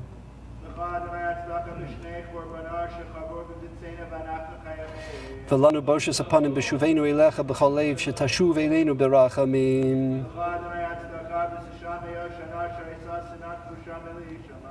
Velanu Boshes upon him kesavi ish chamudos hatei Elohai az lecha u'shema. If you take a look at the chaf, we're going to do about 5 or 6 of these just to show how this, to appreciate what we're davening, what the Kalir is doing here. God gave us the man. He gave us the be'er, the amud anan. We didn't have to fight the terrible weather of the desert. We had food that digested within the system, so we didn't have the challenges of what do you do with all the waste when you don't have a sewage system. We had to drink. We had everything working on our behalf. And what did we do? We attacked them. We called it lechem haklokel. I want to eat a steak. I want to feel in my large intestine the feel of that meat. I love that experience. When what all it does is it tires you out. It kicks in your parasympathetic system. You can't learn. No, the blessing of the man, and what does God do? What do the Jewish people do? We spit back. We reject the best of the blessings. We lack nothing. And then you have in Parshas Devarim that we just learned the Shabbos, literally a travel log of every point where we rebelled against God, where we questioned God, where we were ungrateful. The list that Moshe Rabbeinu gave is here. God gave us Sichon Og Kol Malchos Canaan. We were only promised the west bank of the Jordan. The Almighty gave us the east bank of the Jordan. Today's modern Jordan, the Golan Heights, Syria, was all ours. That's the land of Sichon Melech HaMori, Og Melech HaBashan, as well as the whole west bank. And what do? God asked us one battle, not to take spoils from the battle of Yericho. And what did? We didn't even set up a system to prevent the criminals, the people who are always looking to get an edge, to make a dray, to take a chap. Didn't prevent it. Achan was the one who did it, Asher Mal Becherim Belim Mitzoman. But it wasn't just Achan, it was us who didn't set up a system to prevent that, from stealing from the spoils. Befal Asher Pa'alta Barbasar Moshiim. You know what the 14 Moshiim are? The 14 Shoftim. Look at the 369-year period of the Shoftim, of Mishkan Shiloh. Corruption after corruption, and then God has to give us a Devorah, gives us a, what was Boaz's name? Ivtzan, gives us a Shimshon, gives us a Yiftach. And you know what? We're 20 years of peace and respite, 20 years of good behavior, and then we're back to the old problems and the old sins. And what? Throughout that period, B'Tselem Micha Kivo Anach Neposhim, there was this underground subterranean worship of Pesel Micha. Throughout this period of the Mishkan Shiloh, we didn't eradicate the Avodah Zarah. Bekimas Shiloh, no V'Givon U'Beis Olamim. God gave us, we had Gilgal, then we had Shiloh, Nov, Givon, first base of Mikdash, second base of Mikdash. Benji. We had that. And then what do we do instead? Beresha Shenimsa Banu Shecharvu Uvam Anu Nichlamim. We cause them to be destroyed. 5 different stages we're given a chance for Hashras Hashchina. In each of those stages, what do? We commit the kind of sins that cause it to be destroyed and annihilated. And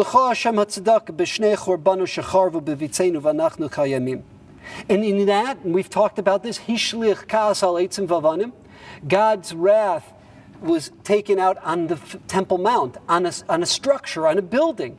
And the Jewish people survived. We survived that all. So you think we'd show some gratitude? We still have not, Rabbi Goldberg spoke last night about the role of sinas chinam and the corruption of sinas chinam and how insidious it is. We still have not been misake in the avla of sinas chinam and lashon hara. The last, the way the Rav learned this, and others, Rav Shmuel Irons from the Lakewood Kollel in Detroit, many others have learned it this way as well, that the Kalir was not a Tana, even though you read the work of Rabbi Lezer Mimunkach, the Munkach Rebbe, the Minchas HaLezer, he defends and he insists, like the Bali Tosfos, like Rabbeinu Asher has, that it was either the Tana, Rabbi Lezer Ben Horkanus, or one of the other Elezers who was in the period of the Tanaim. Might have been the son of Rabbi Shimon, that Rabbi Elezer. From this kinna and from the next kinna that we're going to read, it's very clear, it looks clear to us, that this, assuming this was not interpolated, this was not added at some later time in history, that Rabbi Elezer Kalir is a contemporary, he lived in Israel, is a contemporary of the Gaonim. Many want to say, because the piyut that we have the first day Rosh Hashanah is from Rabbi Elezer Kalir.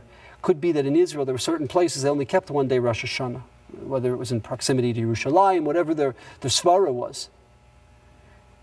It's clear that he lived in the later period of the Gaonim. So this line, the way the Rav wanted to say is Shameos, it's been 900 years since the Churban. Maybe 9 centuries, maybe not literally told a complete 900 years, but he's living in the 9th or possibly the 10th century. That what? God, you still allowed us to survive. Velanu boshus upon him. How humiliated, how embarrassed are we? We still have to turn to you. We still have to turn to you to save us from our own corruption. Chaf, the next kinna, which is 246. In the art scroll I have, it's 246, kinna Chaf. In the Rabbi Soloveitchik kinna, it's page 407. We're going to go somewhat quickly through this, but this goes into some of the chiruf v'giduf. This goes into some of the blasphemy. God, please incline your ear to the attack on the theology, on the true theology, to the attack on the Jewish values. L'tifleses mina eses. What's niyutz? It's blasphemy. Mi liba shamayim. Who's in heaven? Ushma. Here, shagagas tzorarecha. The roaring of your oppressors. Ha'omrim aru aru ad yasod ba shar shamayim. Hatei Elohai oznecha l'rikshas hadoveres hatzadik asak ushma. Kol sha'on me'ira b'chema shufucha l'shatek. Hatei Elohai oznecha l'tzir. What's shulach v'nam v'kuma v'nakuma alel milchama. We'll go up and we'll annihilate. This is the Romans. This is, by the way, this is our enemies today. You hear this throughout the Arab lands. You hear this chant. Palatzus, and here, palatzus homim ba ha'is ito bevesu lehilachama. Is he even in the house? Look it. The master has abandoned his house. He's afraid to fight. That was, of course, the blasphemy of Titus.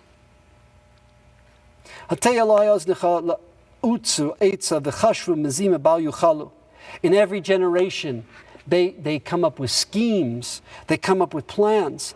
We only know, today, after having lost over 6 million, we're familiar with what happened at the Wannsee conference.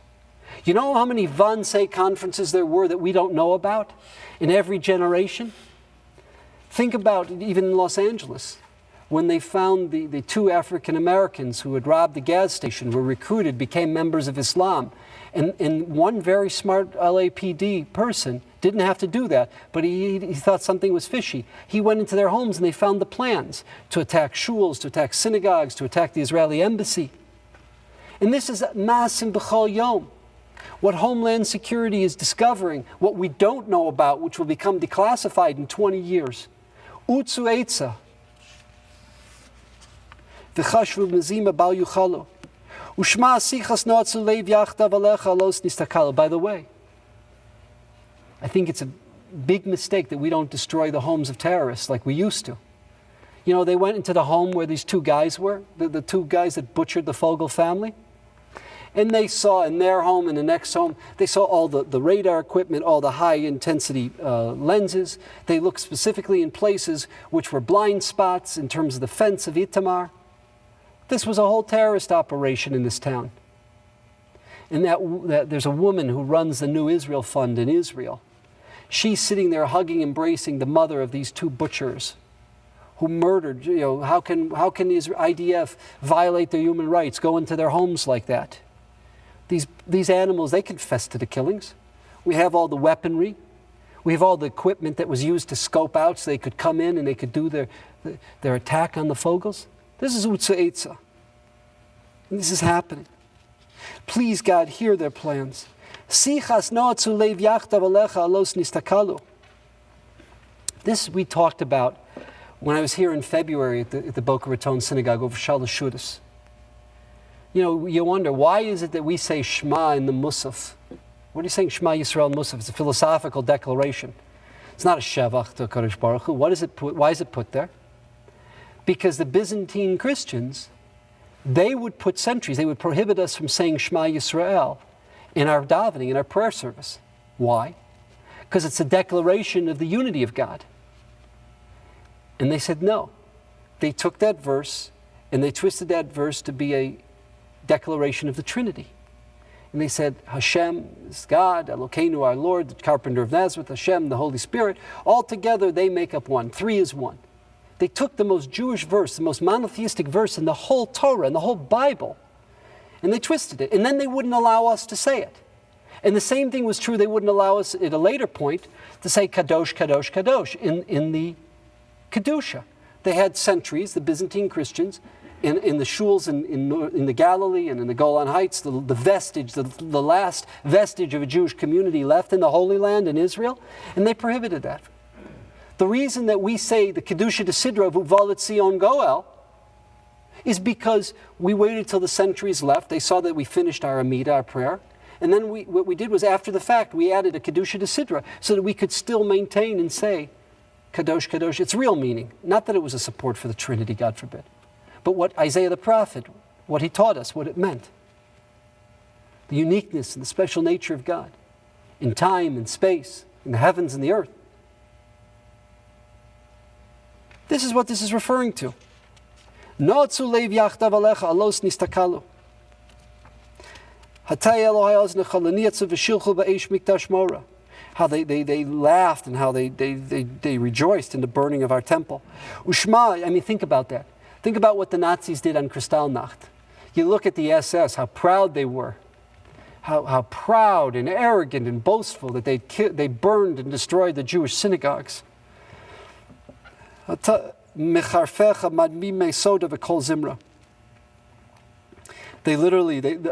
the Levium thought that at that time they're trying to stop the Beis HaMikdash, so they gave their lives. They kept saying the shiros from the duchen, from the platform, in the Mikdash while the Romans were entering it and while the Romans were attacking it. And the Romans killed the Levium in their state of shir. Hatei Elohai oznecha leleitzim latzon chamdu lehem, ushma kol cherpa samasher chafucha, vapele mascha lehem. Hatei Elohai oznecha leyaharu, the arrogance of the Moavim and Ammonim, v'hotziu kruvim, they bring out the cherubim, who are on the parochas, berchovos mechazrim ushma torchos tinufam kelo mizbach chazirim. What do? They put a pig on the altar. They know the Jews don't eat swine, they don't eat pig. So to mock the Jews, they put a pig on the altar. What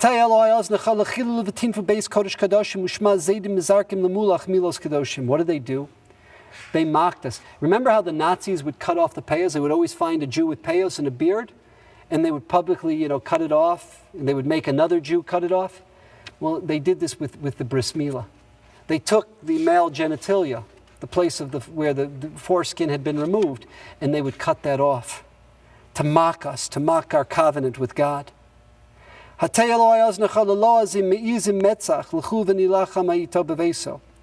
We'll come, we'll attack him in his house. You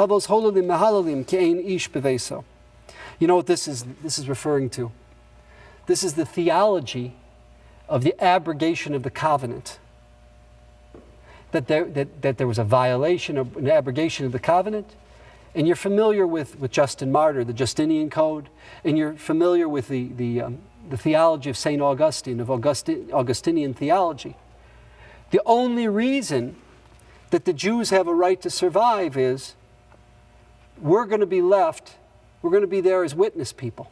The only time that the Pope Pius, and that's the wrong term for him, the only time that he made an official protest against Hitler and the Germans is when the Germans came into Italy and they took away all of the Jews and they took away the witness people, the Pope's Jews. They took them away as well. Only then did he make a protest that you had no right to touch my Jews. Why are there Pope's Jews or the witness people? Because of the Augustine theology that why are we surviving? Because the last of the Roman emperors, the last Roman pagan emperor, his name was Julian. The Christians called him Julian the heretic, 262 of the Common Era.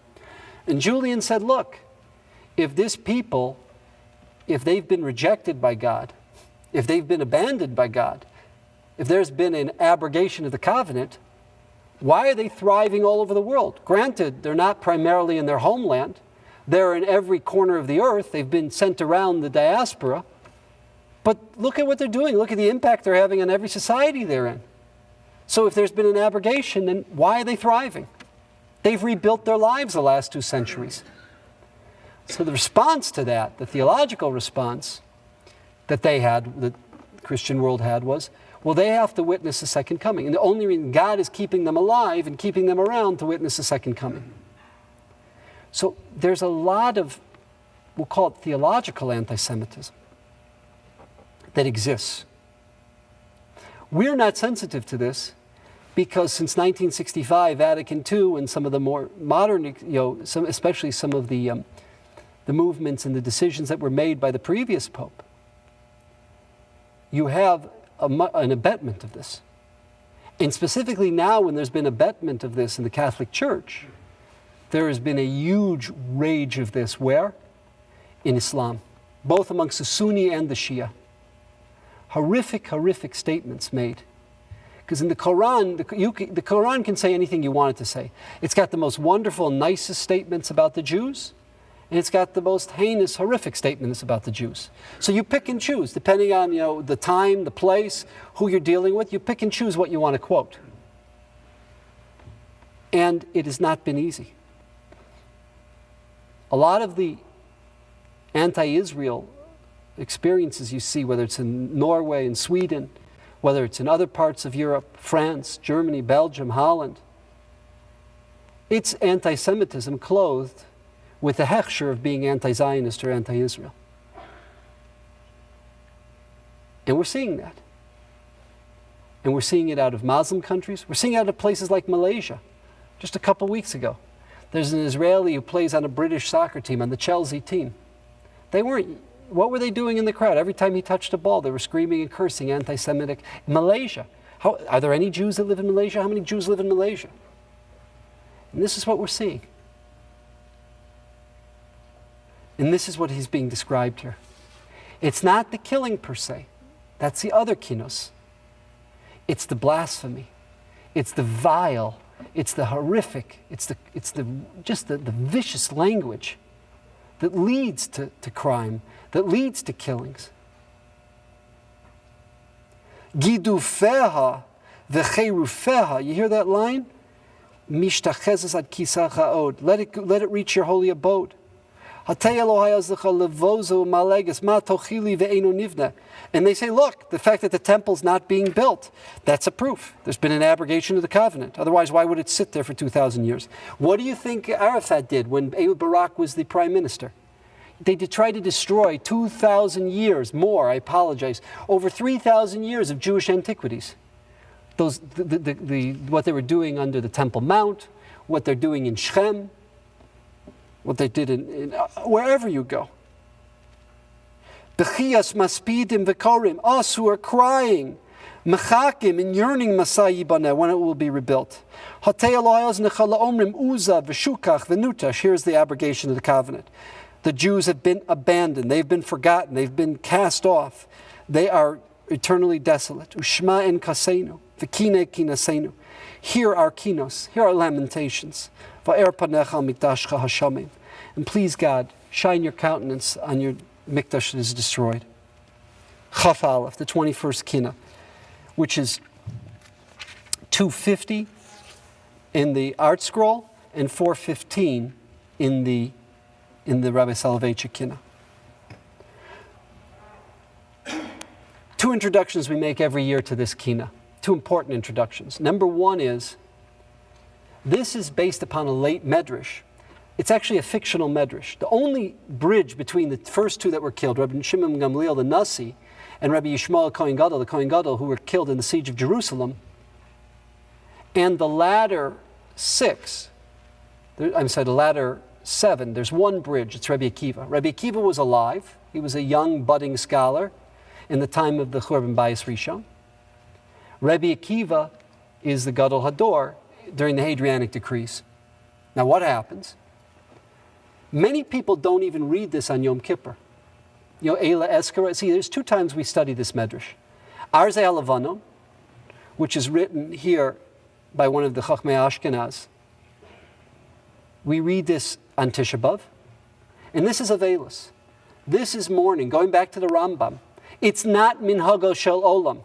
It's not the way of the world to butcher and kill people because they represent the Torah, they represent a godly lifestyle, because they represent godly values. So we go back and we mourn this each and every year. Yom Kippur, we read Eila Eskara as a kapara. What's the kapara? We have a principle in the Gemara Rosh Hashanah Daf Yud Ches that says, Mises tzadikim is mechaperes. The death of the righteous atones. Now that doesn't mean what other theologies say. I always say in our town, Lindenville, New York, where you probably had 12 to 14,000 head of cattle, and today with the bad economy in upstate New York, you're down to about 650 human beings. So that town has a general store, has a public school, has a watering hole, a bar. It has a post office. That's basically what you have in the town. It's a small little road you go through. There's a general store where you can get gas. You got the bar, the watering hole.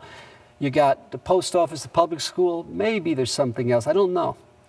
But I can tell you this.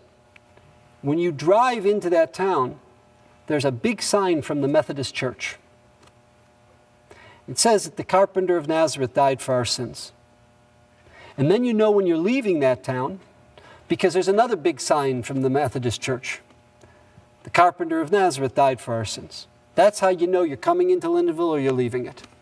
You see a lot of cows, that's the other way you'll know it. That's not what we mean when we read the 10 Asara Haruge Malchus, the 10 martyrs on Yom Kippur. We know Ish Becheto Yumas. Every Jew dies for their own sins. You don't die for someone else's sins and vice versa. That's not our theology.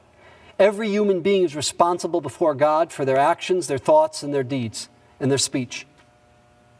What does it mean, Misas Tzadikim is Mechaper? What we do on Yom Kippur is the following. We read about them, their Mesiras Nefesh, what they gave for godly values, to educate, to save a generation where Judaism could have been lost and the Jewish people could have been lost. And what they did for our nation and our people, in the life that they led, in the teachings they taught. And we feel a sense of deprivation.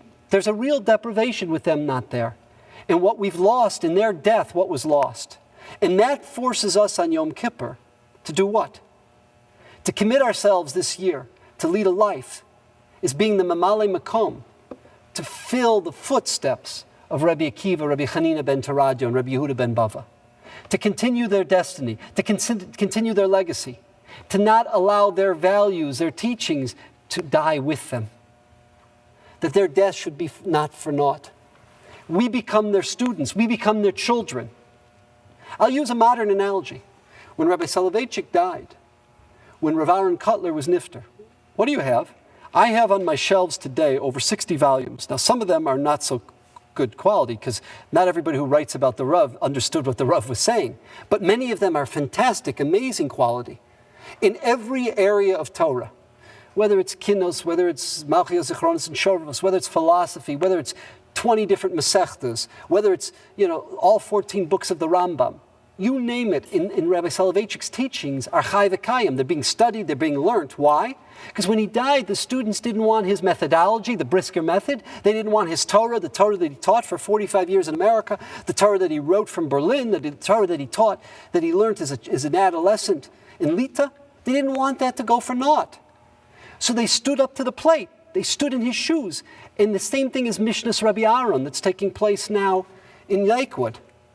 The same thing is in Emes Yaakov, in the different areas, whether it's Dalet Chalki Shulchan Aruch, whether there's Perush on Chumash, that the Talmidim of Rabbi Yaakov Kamenetsky are doing. That's Misas Tzadikim Mechaper. While they were alive, unfortunately, as much as we cared and we pressured, every word of Moshe was a pearl, was a jewel. But you know what? We took them for granted. After they died, we understand that it was on their shoulders that Judaism survived in America after the Holocaust. And we were not going to allow their death to be for naught. And we commit ourselves to that methodology. And that's what we do. We live at Tisha B'Av. Our Tisha B'Av is Tisha B'Av because of the Rav. That's who are we quoting all the time here? And it's true Rosh Hashanah Yom Kippur, and it's true everything. And this is true for Rav Aaron Kotler, for Rav Hutner Zatzal, for Rav Moshe Zatzal, the Posei Kador. The family right now is reproducing works of Rav Moshe in all areas of Torah. There's going to be huge treasure troves coming out in the next few years. And that's what's being done in Lakewood, the Torah of Rav Aaron Kotler. That's Misas Tzadikim Mechaper. It's creating a catharsis, a transformation within us. To do what? To step up to the plate and try to continue their legacy. But not on Tisha B'Av. Tisha B'Av is not Yom Kippur. It's not a day of atonement. Tisha B'Av is a day of mourning, at least this point of the day. This is mourning. It's not minhago sha'olam, that they should die for being who and what they were. Now, going back to the introduction, this story didn't happen, that the Roman hegemon, the proconsul, brought in the 10 of them and asked, what is the punishment for someone who abducts and kidnaps a Jew and sells them? And that whole story didn't happen. It's a fictitious story. Why? The latter 7 did not know Rabbi Yishmael Kohen Gadol. They were not contemporaries of Rabbi Yishmael Kohen Gadol, and or if they were, they might have been little children, but they weren't together with them. And Rabbi Shimon ben Gamliel. What's the idea of the Medrash? And that's why, by the way, people don't say there. I know there are certain minyanim that don't say Ela Eskara on Yom Kippur. You know why they don't say it? Asar lo mershkarim lifnei Hashem. You can't say things that are false before God because it didn't happen. What's the point of it? Why are you going back to Joseph, Yosef HaTzadik? It's sinas chinam, sinas achim. It's one Jew against another Jew. It's an intra-Jewish animosity. That same national flaw that existed in our inception, the Ramban, Maisa Avos Siman Labanim. This is the paradigm of inter-Jewish animosity. This is the challenge that the Jewish family will always have throughout the millennia. This is what Rabbi Goldberg was speaking about last night. That Maisa Avos Siman Labanim, that paradigm, that was the flaw that existed when? In the generation of the Churban. In the generation of Churban by Hisheni. And who has to bear the responsibility of the generation? Who bears the brunt of the responsibility of the generation? The righteous leaders. No, it wasn't their fault. No, they weren't to blame. But the fact that it happened and they couldn't stop it, they bear the responsibility. The Midas Hadin comes to tzaddikim.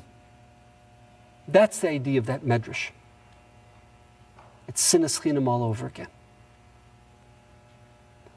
Here the focus is different. Here the focus is plain, pain, hurt, availus that we come back to each and every year.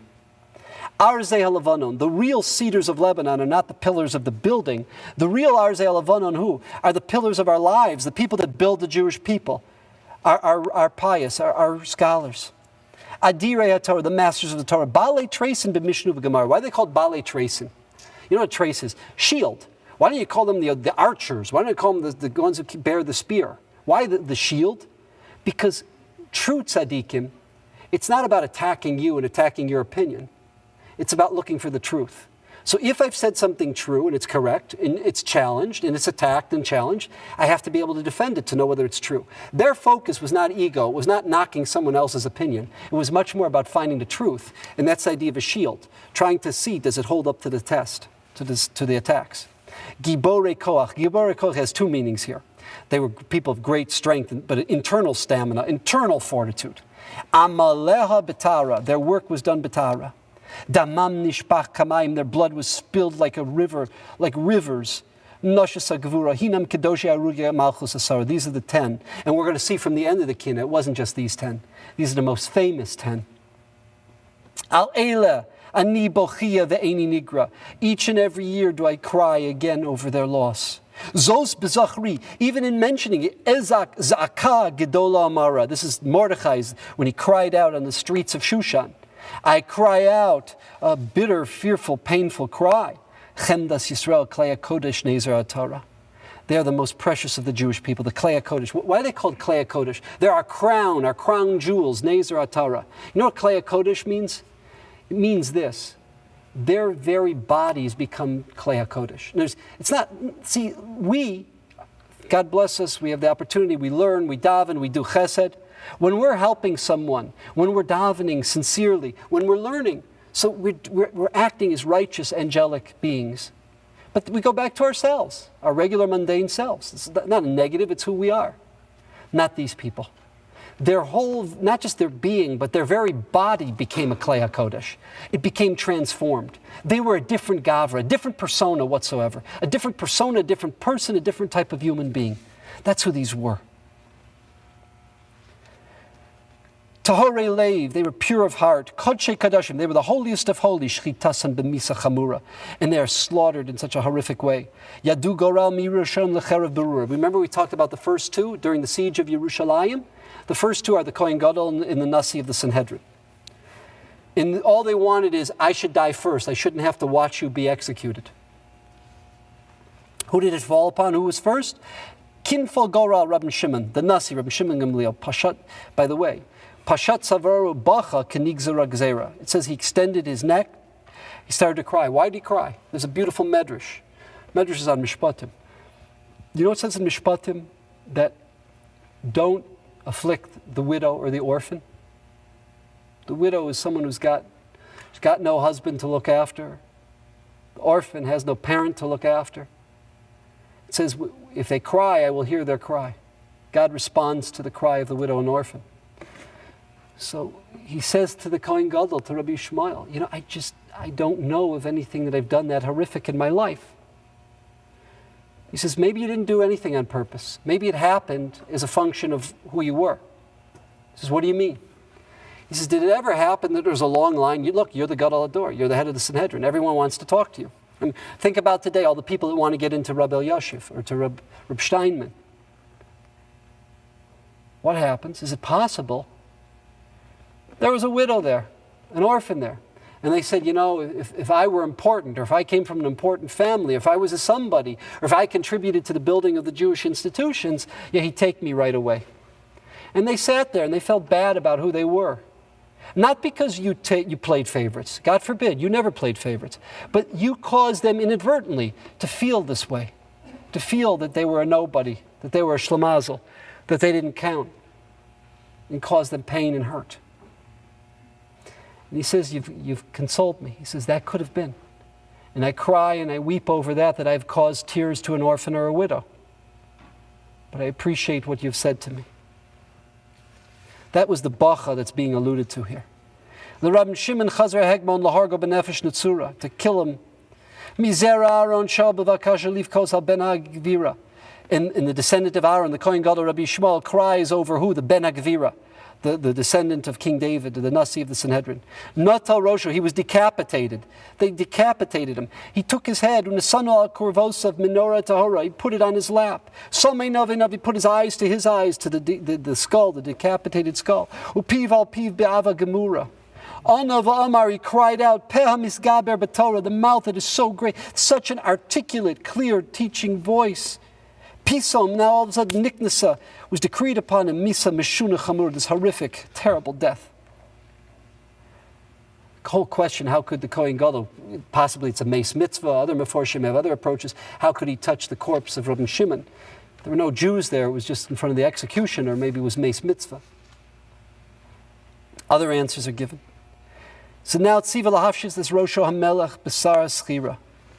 The daughter of the Roman proconsul says, I've never seen a man so handsome. We talked about his son and daughter, how beautiful and how handsome they were. She says, this man is gorgeous. Dad, when you kill him, take a razor, peel his skin, peel the skin off of his skull, and we'll put it on a bust. And I can look at this gorgeous Jew, this good-looking Jew. So they killed him in such a vicious way. They literally peeled his skin off. Tziva lahavshiv esrosho hamelech besar haschira. Kiyam ba'oro, amru l'nafshech s'chiyu b'navoro. Let's cut it off, let's peel it off. Rasha ha'poshet esi gilim kom tefillin mitzvahs bara. Only when the executioner gets to the point on the head where the tefillin were, then shima tza'aka, then does Rabbi Yishmael cry out, not from the pain, but that he will not be able to observe the mitzvah of tefillin, wearing the miniature Sefer Torah, wearing the Shem Hashem, God's name, the tefillin that a Jew proudly wears. V'nizdaza olam v'eretz hisparara. And the earth trembles, shakes. Tamod zechusa l'doros kol Hashem b'hadara. The zechus should stand forever. Me'acharav, after him, eviu es Rabbi Akiva, oker harim v'tolchanan zuz bezu b'svara. They bring Rabbi Akiva. What's me'acharav? It doesn't mean immediately then. It means after the Hadrianic decrees. What happened in the aftermath? What happened in the aftermath of the Bar Kokhba revolt? Just very briefly, a few minutes of introduction. It took 4 Roman legions to defeat the Jewish people, the war from 66 to 72. Its highlight being the destruction of Jerusalem, the temple. After Hadrian, first was going to ease up and have an abatement of some of the horrific practices of the Roman governors and Roman proconsuls over Judea. When his own people said, who are you, a Philo-Semite? What are you, pro-Jewish? How dare you? So Hadrian realized he was losing the support of his own people. So what did he do? He turned the screws tighter. In order to win back the support of his own people, he made it even more miserable on the Jews. Jews couldn't take it. And there was a revolt. In Shimon bar Kosiba, we call him Bar Kokhba. Kosiba was his name. Kokhba from Darach Kochav Miyakov. A star will come out of Jacob, the prophecy that Bilam has about the Messiah, about the Mashiach. Because they felt he's Becheskas, he's leading the Jewish people according to Torah Shebaal Peh and Torah Shebichsav. He's doing everything right. They actually they conquer back Yerushalayim. They have a government that mints its own coinage. It has its own currency. Things were going quite well. Just to explain how well they were going, the Romans do what? The Romans have to bring in the crack battalion. I'm making an assumption now. We don't have an English word for what they called it, but let's use the word battalion. A Roman battalion had 54,000 soldiers. For the destruction of Judea, meaning the war from 66 to 72, it took 4 Roman battalions. To stop the Bar Kokhba revolt, it took 9 Roman battalions. The crack battalion was in Great Britain. They had to bring them all the way across the European continent, across the Mediterranean. Do you know what it took to defeat Bar Kokhba? Once they defeated Bar Kokhba, they weren't going to stop. Oh no, they were not going to stop. They slaughtered 500,000 Jews. We don't have records. We don't have good records because they wouldn't allow any records. There was no Roman records of this. This is Treblinka. This is Belzec. After the revolt at Sobibor, we're going to erase that this ever happened in history. No Roman records were allowed of this. These were crimes against humanity. The Rav, when he taught the Sugya, he said the 12,000 Chavrusas, the 24,000 students of Rabbi Akiva, they didn't die of askara, of diphtheria. The rabbis of the Mishnah are using a euphemistic term. Diphtheria is euphemistic. They were butchered, they were slaughtered, they were killed. From Antipras ad Geva, from the north Antipras all the way to the south Geva, throughout the length and breadth of the land. The whole Masorah, the whole future of Judaism was annihilated, along with the other 500,000. In the aftermath of this, it was Jewish apostates. Like Elisha ben Avuya, there's a Yerushalmi the Rav quoted about this. They said, look, you're never going to stop the Jews. We are a stiff-necked people. We, as a stiff-necked people, Am Kashei Oref, we don't discriminate. We're not just stiff-necked to God. We're stiff-necked to anybody who tries to run us, control us. The only way you're going to stop the Jews is assimilation. Make decrees against Jewish education. Stop Jewish education. Then they'll become vassals of the Roman Empire because there'll be no Yiddishkeit. There'll be nothing Jewish to hold on to. And a series of Hadrianic decrees take place. The last 8 are executed in defiance of the Hadrianic decrees. Rabbi Akiva, Rabbi Chanina ben Teradion for public Jewish education. Rabbi Yehuda ben Bava, you know the Gemara, the first parak of Sanhedrin, is that he continued the smicha, that there should be defined who the Balei HaMasorah, who are the leaders, who ultimately has mastered the Masorah, and therefore who you can go to for the next generation. That's what we're going to read right now. These are all much later. These are not taking place in 69 of the Common Era. These are taking place where? In the late 130s, early 140s of the Common Era, the last 8. These are all Gedolei Yisrael who defied the Hadrianic decrees. And you know what? The Romans figured that they would stop us. The Romans figured we butcher the old man Rabbi Akiva, who was well over 100 years old at this time. They'll scare everybody to death. They'll show that we don't take umbrage, we don't take prisoners. And what happened? It backfired. You know why it backfired? Because Rabbi Akiva became our banner. Rabbi Akiva became our poster child. Rabbi Akiva became, don't let Akiva's death be for naught. And we followed in his footsteps. And Judaism survived. One of the great miracles of Jewish history, one of the greatest miracles of Jewish history, is that in the aftermath of the butchers, the slaughters, the deaths that took place of the students of Rabbi Akiva, he did not die a depressed old man. He did not roll up and die depressed to watch 6 decades of his life, 24,000 students be butchered, the whole next generation be slaughtered. He didn't do that. What did he do? He took these 5 young men, these 5 very bright, very talented young men.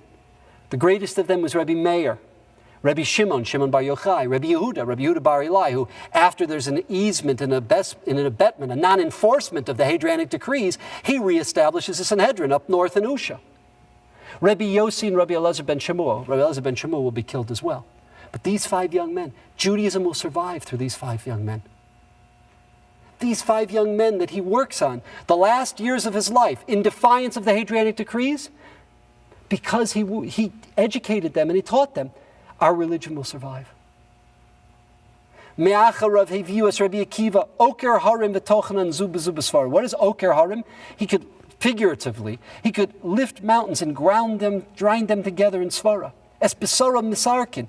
They would, every day, you've all been there when you've been to Caesarea, right? To Caesarea, the Colosseum. They would take him out. The iron cone would wrench his flesh every day. B'masrei kabarzli shtabra. Yotzesa nishmasa be'echad bas kol amra. Rabbi Akiva ashrecha gufcha tar b'chol minetara. What happened? As they're combing and ripping his bones and cutting away his flesh with these iron combs, he would say the Shema, that he will declare God's existence and God's unity and his being faithful to God, even if it means his life. Fortunate are you, Rabbi Akiva. Your very body, as we said before, is tahor. He became a klei kodesh. Ben Bava Rabbi Yehuda Acharav Eviu, the great Rabbi Yehuda Ben Bava, B'shivron Leva Azhara, Nerag Ben Shivim Shana. Today, 70 is a very young person. Today at 70, you're a spring chicken. We'll let you have an alcoholic drink. We'll let you drive. I mean, it's young. 70 in the time of Rabbi Yehuda Ben Bava was not a young person. What did they do? He was a person who fasted. Yoshev B'tanis, he would fast. Nakiva Chasid, he would always go. Chasid means goes above and beyond the letter of the law. He would always go lifnim Yeshuras Hadin. And what was the decree? Anyone who gives smicha will be executed. Anyone who receives smicha will be executed. The town that the smicha is transmitted in, that town will be overturned and destroyed. So he took them. By the way, you can go to his kever. When you go to Israel, you should go visit his kever. The Arabs desecrated it a couple years ago. It's been reestablished. What happens? He took him to a valley between mountains in the middle of the Galilee where there were no towns, and that's where he gave the smicha. Somebody shmatted him out, someone ratted him out, and they come. And the students don't want to leave the Rabbi Yehuda Ben Bava. They say, you have no choice. Rabbi Meir was one of the people who received smicha from him. He says, the whole reason I'm giving you smicha is that Judaism should survive. You have to flee, you have to run. And they do flee, they run, and he's executed. Chananya ben Teradion Acharov, you know Rabbi Chanina ben Teradion. He would defiance of the Hadrianic decrees, he would teach Torah publicly. They take him and they wrap him up in the Sefer Torah, and in their sadistic mentality, they're not just going to wrap him up in the Sefer Torah, but what do? They put these wet wool sponges to slow his death, so he should have a long, slow, painful death. Chanina ben Teradion Acharov, Makil Kihilos B'Tzion Shara. In the gates, in defiance, he would publicly gather people and teach. Yoshev V'Dorish, the Sefer Torah Imo, right? We have Svarim today, we have books. In antiquities, what was their Svarim? Sefer Torah was the Kalaf. Bidei Risha Arura. Yoshev B'Tanis, I'm sorry, skipped. V'Hikifuhu B'Chavile Zamora. They envelop him, right? With branches to burn him, like they're going to he's going to be the wood of the bonfire. They kindle it, the kindling wood. And and then they wrap him in the Sefer Torah. They'll burn both. Ubaru bo havara, he's burning. They place these wool sponges. Shelo yamus mehera. Chasid Rabbi Yeshevav. We talked about Rabbi Sheva Vasofer. Haragu Amamora. The Romans, with these decrees and their actions, they're called Amamora, like Sodom and Gomorrah. Zeraku vishluhu leklavim. They don't even give him burial. Wild animals, they throw him to the wild animals. V'lo hukbar bikvura, and he's not buried. Kol bas yatsa alav. Shelo hiniach klum mitaras Moshe l'shamra. There was not one aspect of the Torah. What does it mean he didn't guard? Of course, the others also observed the Torah. What is l'shamra?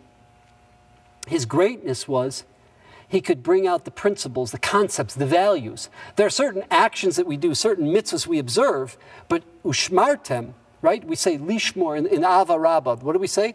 Not just lilmod l'lamed, lishmor v'lasos. Lishmor means what? That you bring up the principles, the values, not just the specific do's and don'ts, but the axioms that exist behind every aspect of Torah. This is something he had the great ability to bring out and to teach others.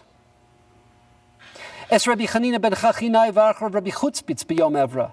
Miyad ofa parech b'havel piv nisraf kivim dura. Who's Rabbi Chutzpitz HaMaturgaman? Who is he? Not every great scholar is a great orator. Not everyone who's a Gadol Hador is a great natural orator. There are very few Rabbi Soloveitchiks. So what would happen? They would have a Maturgaman who would take the ideas, who would take the concepts, and who would articulate them in this beautiful way, this symphony, this philharmonic, that made it palatable, that made it easy for the people to understand and appreciate. What do they do with Rabbi Chutzpitz HaMaturgaman? They cut out his tongue first before they executed him. It's as if like the image you have with Rabbi Yonah's son Ben Uziel, that when the bird would be of pareach, when the bird would fly over him, it would burn up just because of the hevel piv. That's the idea here with Rabbi Chutzpitz Maturgaman. I listened to the Saturday night Chumash shiurim that the Rav would give in Boston. So he said it himself. He told Abe Levovitz. He was competing with the movies. Because what are people going to do on a Saturday night in the 1960s, early 1970s? They don't have cable at home in those days. They're going to go out to dinner, they're going to go out to the movies. So that was a competition. He'd get the students from Harvard, from Tufts, he'd get the families from Brookline, the families that still lived in Roxbury, the families that lived in at that time, the far outreaching suburbs were places like Newton at that time. I don't know if Sharon existed then, maybe it did. 250 people would come to the Maimonides Yeshiva and hear that shiur. It was no different. The Yortzeit shiur, the Moriah shiur on 80th and Broadway, the rabbis from all over New York would come and get their Torah from the week from that, not to mention Baal Bat. I mean, in a time when Torah was not as popular as it is today, in the 60s, hundreds and hundreds would just come to experience. They were in awe, they were in reverence being in the presence of the Rav when he was teaching Torah. That's the description you have of Rabbi Chutzpitz HaMaturgaman. The bird would burn up if it would fly overhead. And what did they do? They executed him. Tzaddik Rabbi Eliezer ben Shamua ba'achrona ne'arag b'madkera. What was the case? Yom Erev Shabbos hayazman kiddush v'yikadesh v'yikra. The Rav says, the minhag we have, that we don't just make kiddush, the brach of kiddush. What do? We say v'yichul hashamayim v'aretz v'chol tzva'am. That minhag talks about Shabbos being the objective of Ma'aseh Bereishis, being the culmination of Ma'aseh Bereishis. That minhag goes all the way back to the Tanaim. They didn't even allow him, they broke into his home, they didn't allow him to finish saying Kiddush. He's saying Vayichul HaShamayim, he's talking about God as the creator of the heavens and the earth, and they butcher him in that paragraph. Yom Erev Shabbos Hayom, it was Friday afternoon, Zaman Kiddush, the time of Kiddush, Vayakadesh Vayikra, and he's reading the Kiddush. Cherev Shalfu Allah, they take out the sword. V'lo hinichu b'chaim l'sayim l'gamra, they didn't allow him to even finish the Kiddush. Yotzasa nishmaso be'bara Elokim, bara Elohim, Yotzer b'tzar tzura. Hinei chahena v'chahena. Those of you who learned that the wives of David and Melech are familiar with this term. Chahena v'chahena. Don't think it was just 10. It was this fold and many-fold. Hosifu b'nei av lalanos bigara b'skila sreifa hereg v'chenek miyucha l'shara. Noseres mimeno yuchlu arayos sepazura. With all types of executions. The lions have devoured this lamb, this little scattered lamb. Yochlu b'makom kadosh kechatas ka'asham la'abed zichra. There's two descriptions here. There are two types of kapara. When a sacrifice is offered in Beis HaMikdash, there's a kapara of the zrikas adam, the spilling of the blood on the altar, and there's a kapara of the kohanim eating the chatas or the asham. Our blood has been spilled. Our bodies have been devoured, burnt, raked, killed, butchered. Both types of kapara we've received. We've suffered under both types of conditions. That's the idea here, the Rav wanted to say. Yochlua b'makam kadosh. These clay kodesh, these kodesh kadoshim, have been consumed in a holy place. Kachatas ka'asham la'beit zichra. Chazayat nufa v'shoka truma. They're the choicest. By the way, it's 1:26. Those of you who would like, you can sit on a chair now, don't have to sit on the ground. These are the choicest. Tarfu aryeh hakvira, the lions have devoured it. Yitav b'nei Hashem v'lo yosif od liyasra. We ask the Almighty not to continue doing this, not to continue. Stop the killings. Ametz birkaim koshlos. We who are weak at the knees. Chelek Yaakov v'Moshiach beis tzara. Please save us in a time of great distress. Litzedek yimloch melech. Please manifest yourself as the king. In manifest and lead us. V'shalmu yemei, put an end to the days of our mourning. La'ora nisa v'nelech. That phrase nisa v'nelech comes from Parshas Devarim, describing when we were about leaving Har Sinai on our way to Israel. Please let us, don't make this another gullus. Let this be the final travel, the final stage in this long circular helix. This long circular helix that has been the Yiddish Galus. Allow us to please enter the door HaMashiach, the Messianic era. We're running a little bit late, so what we're going to do is skip to 31, which is Shimmy? Shimmy here? Yeah, if you would lead that. 31 can be found on page 515 in the Rabbi Soloveitchik Machzor, and can be found on page 304 or 306 in the Art Scroll.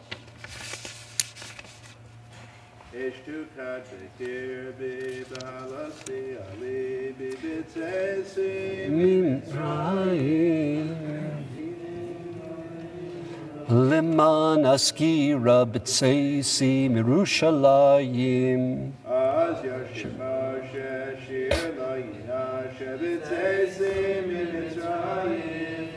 Vayikonein Yirmiyav v'nahanehi nihiya b'tzeisi mirushalayim. B'tzi iskonan v'shachan he'anan b'tzeisi mitzrayim. V'chamas el shachna alalai kanana b'tzeisi mirushalayim. Galei Amramu v'chachama kamu b'tzeisi mitzrayim. Zaydonim shatafu v'al roshi tzafu b'tzeisi mirushalayim. Shemayim u'mitzur mayim b'tzeisi mitzrayim. Lana umrorim mayim hamarim b'tzeisi mirushalayim. B'tzeisi mitzrayim. Korei el Evel al naros Bavel b'tzeisi mirushalayim.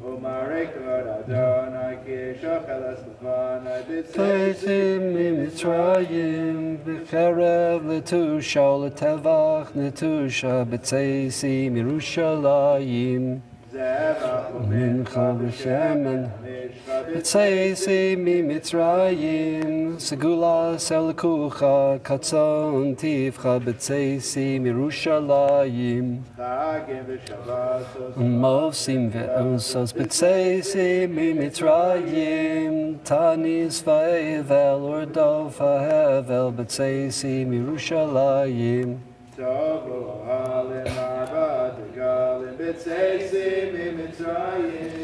Olei Yishmeelim Machal Nosareilim b'tzeisi mirushalayim. Yovel Shmita v'yeresh Shoketa b'tzeisi mitzrayim. Sus v'charus b'tzeisi mirushalayim. Kaporet v'yaron v'yavnes v'toron b'tzeisi mitzrayim. Dalei habela b'tzeisi mirushalayim. Leviim haronim v'shivim zekenim b'tzeisi mitzrayim. Nogsim umonim umochrim v'konim b'tzeisi mirushalayim. Moshe Yereinu v'Aaron Yimcheinu b'tzeisi mitzrayim. Nivachad Netzer v'Adrinos Kesar b'tzeisi mirushalayim. Naroch Machama v'Adonai Shama b'tzeisi mitzrayim. Rachak bimenu v'hinei einenu b'tzeisi mirushalayim. Sisrei parochet v'sidrei ma'areches b'tzeisi mitzrayim. Chema niteches alai socheches b'tzeisi mirushalayim. Ola utzvachim v'yishen yichochem b'tzeisi mitzrayim. B'cherev medukarim b'nei tzion yikarim b'tzeisi mirushalayim. Arei mikvos t'chavot mikvos b'tzeisi mitzrayim. Shrikos usruos t'kalon usvos b'tzeisi mirushalayim.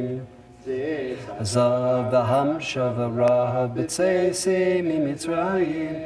Hushlach ha'nezer v'alfas ha'ezer b'tzeisi mirushalayim. Gedusha v'yirva b'tzeisi mitzrayim. Nigala umara v'ruach hatuma b'tzeisi mirushalayim.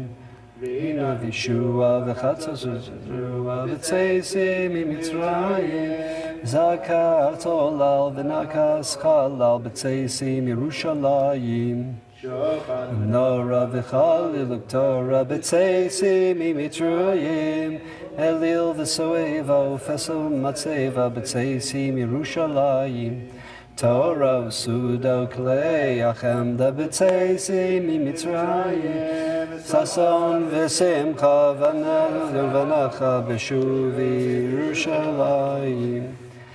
The Rav would always say about this Kinot, we know we have a principle, b'chol dor v'dor chayav adam liros es atzmo kiluhu yatsa mimitzrayim. Osanu hotzi misham, right? It's not a historical event, the Seder night. The Seder night, we are re-experiencing, we are reliving Yetzias Mitzrayim. It's something that the Jews experience, go through. It's alive, it's real. Part of the Seder is historical, but a good part of the Seder, and that's why we have Hallel at night. It's Hallel al Nes. It's not a commemorative Hallel. It's demarcating our own personal salvation, our own personal Geula. The Rav said it's the same thing when it comes to Tisha B'Av. Why is it that we're all in Shiva today, transitioning in the next half hour into Shloshim? Many of us, our parents are alive, but every one of us is in Shiva. We go back and we mourn each and every year. This is not about certain historical events that happened to Rabbi Akiva or Yoshiyahu, the son and daughter of Rabbi Shmuel Kohen Gadol, or to the Jews of the Bialystok ghetto when they were sent to Auschwitz. That's not what this is about. We are all Jewish tragedy, all tragedy universally stems from Siluk HaShechina. And we're mourning our own fate. And we're mourning our own status. And that's why the comparison between Egypt and Yerushalayim. Why not do the following? Look at when the Jews came back to build Yerushalayim under Ezra. Or look at when the Jews entered at the time of Yehoshua bin Nun. That's a much more logical contrast. If you're going to have like a contrast between that and leaving Jerusalem, enslaved, broken, mourning, not knowing whether our survivors are alive or not. Because halachically, the experience of Pesach is the exact same experience of Tisha B'Av. It's not a historical commemoration. We relive, we re-experience. You know, I've heard 3 versions of the story. The story apparently is true. The question is where did it take place? Was it when Napoleon was trying to conquer Russia? Did it take place in Lita and Belarus? Was it when Napoleon was actually in France itself? Or was it, one of the trips he made to Israel? So I think the version that I've heard is actually when he was trying to conquer Belarus. The more common version is it actually happens not in a wartime Napoleon, but he sees this going on in France. He walks into a Jewish community, and the Jewish town is literally shut down. The businesses are closed, no one's working. And they're all in the synagogue, and he sends his officers in, and he sees they're sitting and they're mourning, and they're crying, and they're saying Kinot, and they're disheveled. And Napoleon says, I want to know, what is this? What's going on? Jews don't normally act this way. Others don't act this way. What happened? There's been no tragedy this summer. And they tell him, what is Tisha B'Av? And Napoleon's response was, a people that never left Jerusalem, that never forgot what happened to Jerusalem, that's a people that will return to Jerusalem. And that's our story. And that's who we are. We don't forget. It's not that we don't forget. We relive, we re-experience. And only because we relive and re-experience do we have a chance of rebuilding. The last Kinot before Alit Zion, if you turn to Mem Aleph, in the art scroll, it's either 358 or 360, depending on your art scroll, 358 or 360. In the Rabbi Soloveitchik Kinos, it's page 591. What we're speaking about now is along the lines of the 18th and the 20th Kinot, but it's a specific type of attack. This is not an attack on Jews. This is an attack on our theology. This is an attack on Judaism. We're familiar, and I'm going to go very briefly through the famous Vikuach, because it takes place in 2 areas. 1248 is really the watershed year in terms of the Christian experience in Spain. Because after 9 crusades, 5 major crusades, they have nothing to show for it. There is one success that all the crusades have. 1248 is the Christian reconquest of Spain. And with the Christian reconquest, not of all of Spain, because Andalusia in the south is still under Islamic control, but with that reconquest, it's the beginning of the end for the Jews. The funeral of Jewish Spain is not till 1492, but the beginning of the end is already 1248. Who is the Gadol Hador? Ramban, Moshe ben Nachman. What does he do? He is forced by King James of Aragon, who's a great admirer of Ramban. King James of Aragon is the north. It's Barcelona, that part of Spain. He is forced by the friars, the Dominican monks, to engage in a debate. Why? The Christians feel that they have the Bible because it's been translated into the Septuagint into the Vulgate. So that is an open book. But what's a closed book is the Torah Shebaal Peh, the Talmud, the Mishnah, the Medrash. That's a closed book to them. And they're threatened by it. And they know that no matter what they do, no matter how they interpret the open book, the Jews who are rooted in a Masorah, the Jews who are rooted in a tradition that goes back to Moses, which is closed to the Dominican monks, they cannot have an effect. They cannot make their case that it's the true theology and the true religion. And what happens? Literally, I hope no one here is a used car salesman because I don't want to be offensive, but all the negative stereotype of a used car salesman. There was a Jew by the name of Pablo Christianity. He went shmad. He got a lot of money, a lot of power to become what? A Dominican friar. And his, so to speak, his backer was one of the leading Dominican friars by the name of Ramon de Pennyforth. And he pushed Pablo. They called him Friar Paul.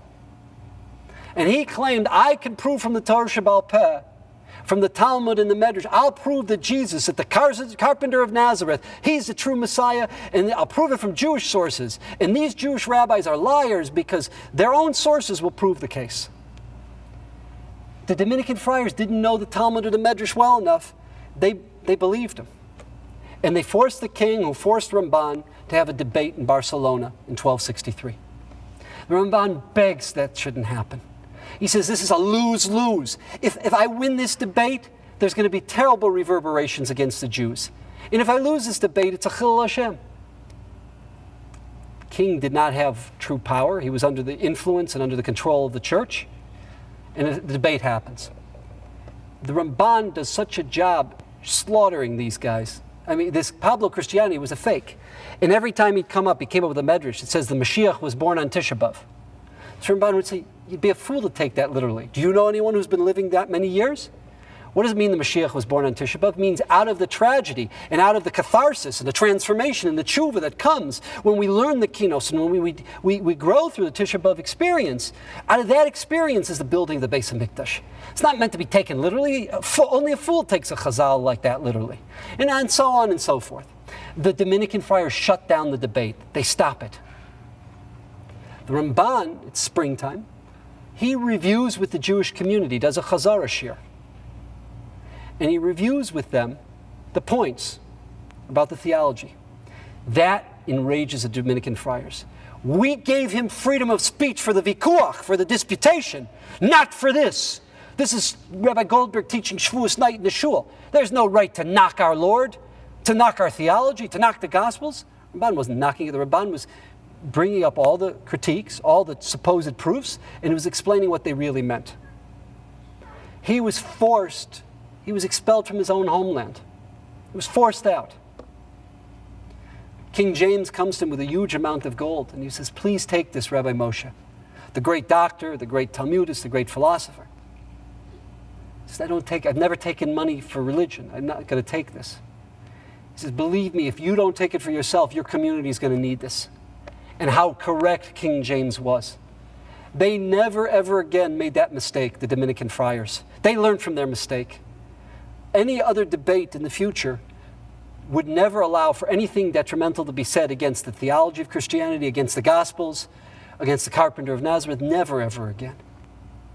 And then fighting a debate like that is fighting Muhammad Ali with two arms tied behind your back. And they made shreklach of us in these forced disputations from then on. And of course, the Ramban goes to Israel. Crusader fortress in Akko has the yeshiva that Rabbi Yechiel of Paris, we'll talk about him in a minute, started.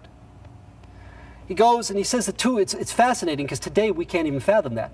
The two major Jewish communities in Israel are what? In Palestine are what? Shechem and Hebron. That's where the Jews are. In fact, the Jews of Yerushalayim, who either were killed or forced to flee because of all the wars between Tzedach ad-Din, between the Crusaders, there's not even a minyan in Yerushalayim. The Torahs from Yerushalayim were taken, were rescued, and the Jewish community of Shechem has them. So he says, he describes his travels in Israel, and at that time it's called Palestine. And he says, the most Mekudesh, the holiest city on the face of the earth, is the most Charev, is the most desolate, is the most destroyed, forlorn. And out of his own money, he goes to Hebron, to Shechem, and he pays families to come with him. And he reestablishes a minyan in Yerushalayim. He reestablishes a community. There had been a few beggars, a few Jews living there, poor Jews. And from that time on, the minyan exists. From the 12s, I think it's 1267, I believe, till the Jordanians in Milchemet HaShichur, until they destroyed the old city, until they annihilated the old city and destroyed the Ramban Shul. One of the first things we do after the miracle of the Six-Day War is we know where the churva is. We can tell we know where the churva is, and thank God that's been rebuilt just in the last couple of years. We know the Ramban Shul in proximity to the churva, and they reestablish the Ramban, not only the Gadol Hador, the one who holds us by the hand through the Chumash, who holds us by the hand through Shas, the great Jewish philosopher, the leader of Sephardic Jewry, the leader of world Jewry of his day. He's the one who reestablished a Jewish Jerusalem. So they reestablished the Ramban Shul. Many of you have davened in it. There's one halacha in the Ramban Shul. Whoever gets the Amud, that's what the nusach is. If you're a Syrian, if you're a Chalabi from Aleppo, if you're a Damascus, if you're a Litvak, if you're a Pole, a Galiciana, if you're a Marmarushian, if you're a Chassid from Hungary, if you're an Oberlander and you have like a Deutsche Hungarian nusach, if you're a German, a Frankfurter, a Hamburg, whatever your nusach is, a Moroccan, an Iraqi, a Persian, whatever your nusach is, that's what the minyan's going to daven. Because Yerushalayim is a city for all shuls. The Ramban established Yerushalayim as a city for all Jews. I'm sorry, not all shuls, all Jews. And that's the minhag that they have in the Ramban Shul. And you can go there and daven there. But the point of this debate, this attack on the Torah Shebaal Peh, they said we're going to show that the Torah Shebaal Peh really is a support to us. It supports our theology. What we're going to speak about now is Pum Fakert, is just the opposite. Pope Gregory IX, who was not a very nice man, his influence, with the exception of Prussia, Frederick II, the Emperor of Prussia, he was going to stand up. You're not going to tell me how to run my country. In fact, in defiance of the Pope, what does he do? He makes Jews vassals of the state. Let me see if I can get the exact language of Frederick the Great. Serfs of the chamber, he calls them, in 1236. But Louis IX, the head of France, the leader of France, and by the way, we all love St. Louis. There are very nice things about St. Louis. But when I say St. Louis, I get a bad taste in my mouth. This Louis IX is the man they made into St. Louis. This is the man who, at the behest of the church, and the behest of the arm of the church and the arm of the Pope, the Dominican friars, he goes into the University of Paris in 1209. They burn all the works of Aristotle. In 1232, you're familiar with, in Montpellier, they burn the works of the Rambam. It's the Dominican friars. They gather every text of the Rambam's Mishnah Torah, of the Moreh Nevuchim, and they burn them. In 1240, another Shmad Jew, another apostate Jew, Nicholas Donin, he doesn't say, I'm going to prove from the Medrash and the Talmud that the carpenter of Nazareth is a true Messiah and it's really part of their theology. He says just the opposite. He says the Talmud, the Medrash, it's vile, it's heinous, it's heretical, it's anti-Christian, and it has to be destroyed. And I will prove this in a debate. And the jury is the judge, is the prosecutor. And Nicholas Donin, at the behest of the Dominican friars, himself has become a Dominican friar. And Nicholas Donin, at the behest of Louis IX, they put up a kangaroo court. And the Gadol Hador, Rabbi Yechiel of Paris. Now remember, at this point in time, Finally, after 130, 140 years, German Jewry has been rebuilt. German Jewry was destroyed by the People's Crusade of 1096. The reason we're not learning Kinot's Chaf Beis and Chaf Hey that we were supposed to learn, the video, the OU video you'll see this afternoon, so my share in that is an analysis of those Kinos and the events that led up to what happened in 1096 and what the ramifications were to Ashkenaz with the destruction of the Masorah. The Balei Masorah, with the exception of Rashi and his students and grandchildren, were annihilated. Between Peter the Hermit's crusade, between the People's Crusade of 1096. It's been since 1096. It's taken 150 years to rebuild German Jewry. The Masorah, Ashkenaz, is in France. It's Rashi's grandchildren, the Yeshiva Nevro. Rashi's great-grandson, Rabbi Yitzchak of Dampierre. You've got a little shtetl here, Orleans. These little yeshivas, what we call the Balei Tosfos. That's where Judaism survives. The Gadol Hador is Rabbi Yechiel of Paris. The great German scholar, a young man, mayor of Rothenburg, he will become the Maharam of Rothenburg, the Gadol Hador, the leader of Ashkenaz Jewry. At this time, he's a young man. He goes to Vienna to learn by Rabbi Yitzchak of Wien, the author of the Or Zarua, the great work, the Or Zarua. And then from there, he goes to the Gadol Hador. He's 25 years old at the time of the Vikuach, 1240. We're now in 1240. And 2 years later, we'll talk about the burning in a minute, he is 27 years old. He's a budding Gadol Hador, but he's a young student. He's 25, 27. He's traumatized. He experiences the Vikuach, the disputation. He experiences what? In the aftermath of the disputation, the decree is that every volume of the Torah Shebaal Peh will be gathered, will be collected, and will be burnt in the Place de Concours. This is the death knell of French Jewry. This is a death knell. The Jews can't exist without our text, without the Mishnah, without the Gemara. We have no text. At this point, French Jewry, it will not be expelled for a number of decades, but we will dissipate. We'll go back to Germany, as the Maharam of Rothenburg does. We'll go into Bohemia. We will go cross the Pyrenees and go into Spain. Why is it that so many Ashkenazic Jews have the last name Tsarfati? You know what Tsarfati means? Frenchman, Frenchy. How can you be a Sephardi, a Spaniard, and you have the name Frenchy? Because these were French Jews who, after 1242, fled and went to Spain.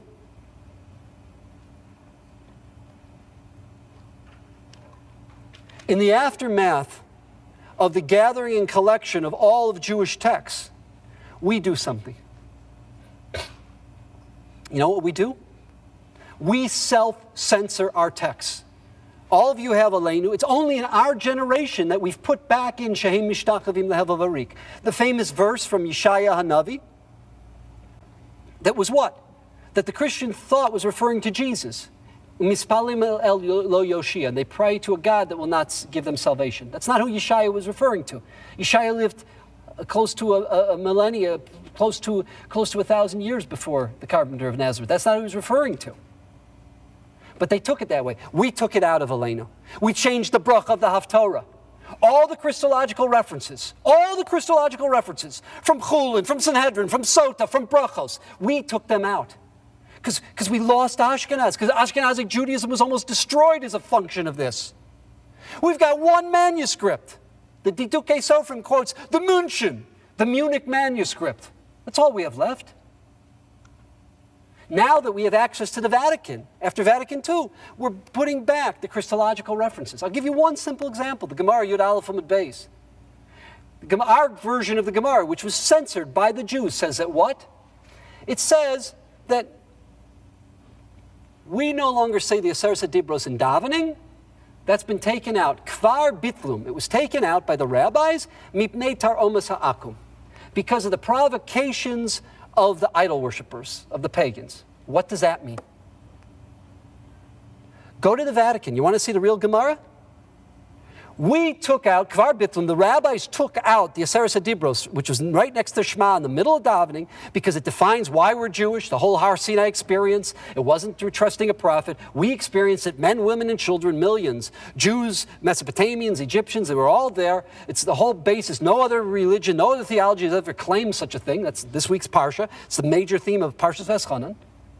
Why did we take it out? Because the Apostle Paul Shaul of Tarshish said, you see that? That's the only thing from God. The rest is man-made. The rest was made up by people. This is the only divine, and this is the only thing you have to observe, because this comes from God. Everything else can be changed. There's been a new doctrine.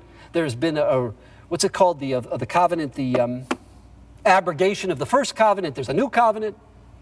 So that they shouldn't be able to quote our own siddur, our own davening as a support for that. We took it out.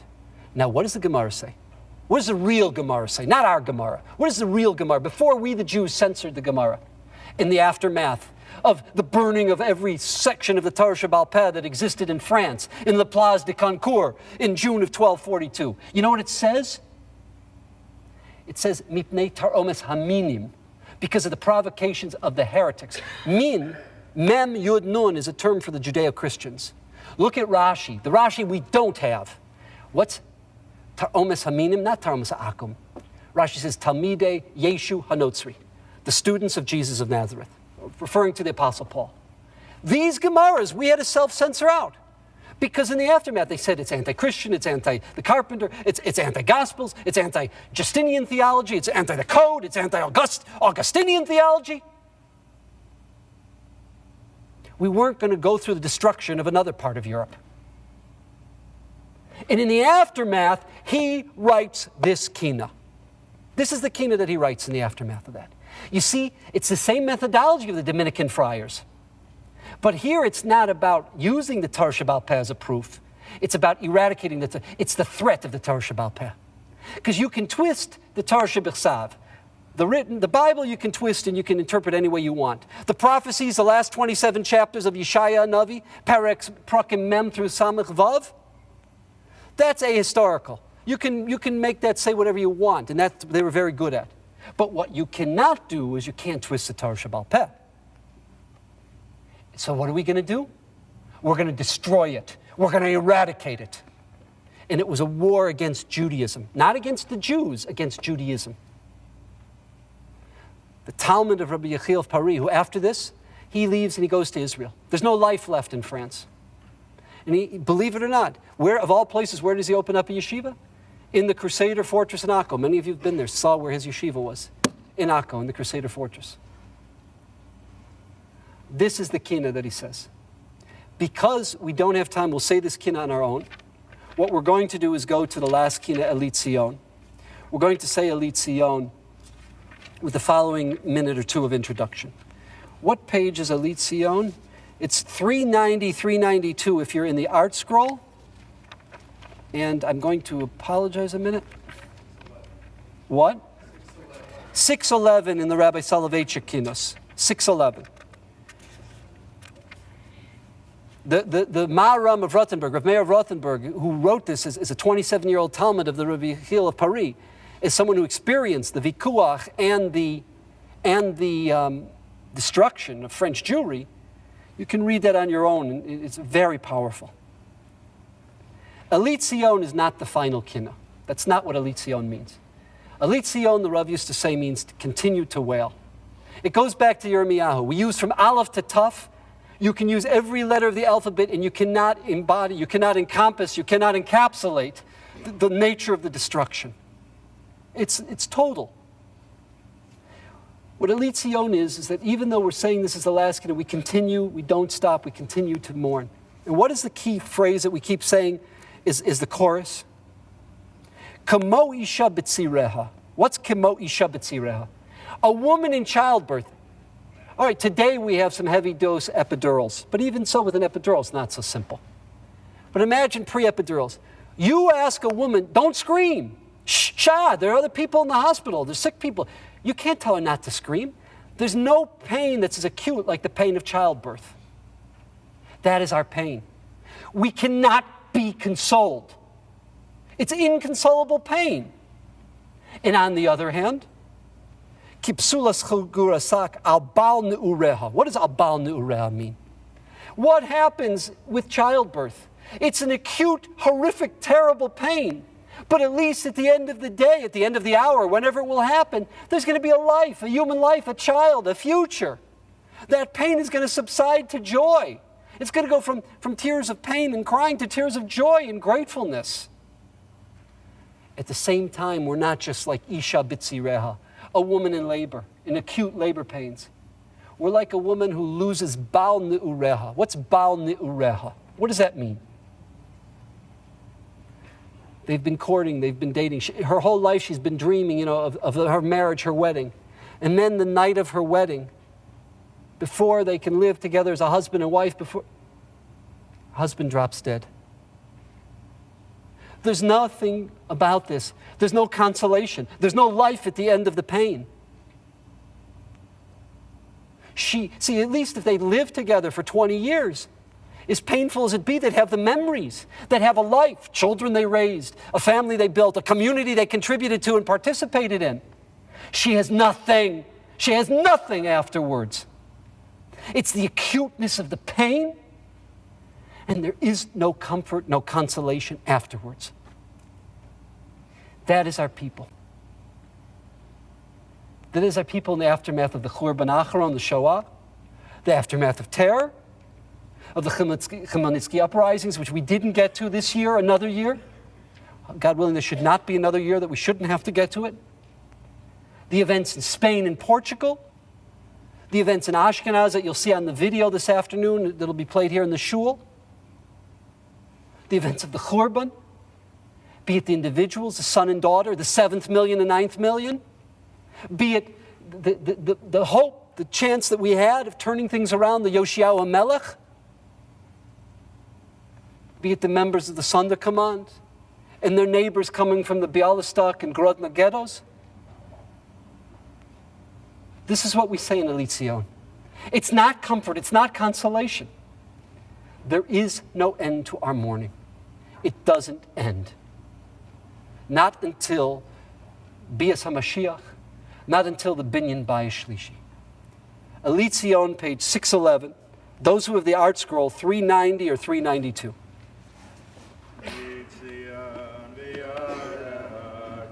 Moisha v'tzireha v'tibzulah agurasak al ba'al mi'ureha le'admon asher nutash v'yashmason adareha v'yal v'yal z'gadreha v'migdash chadareha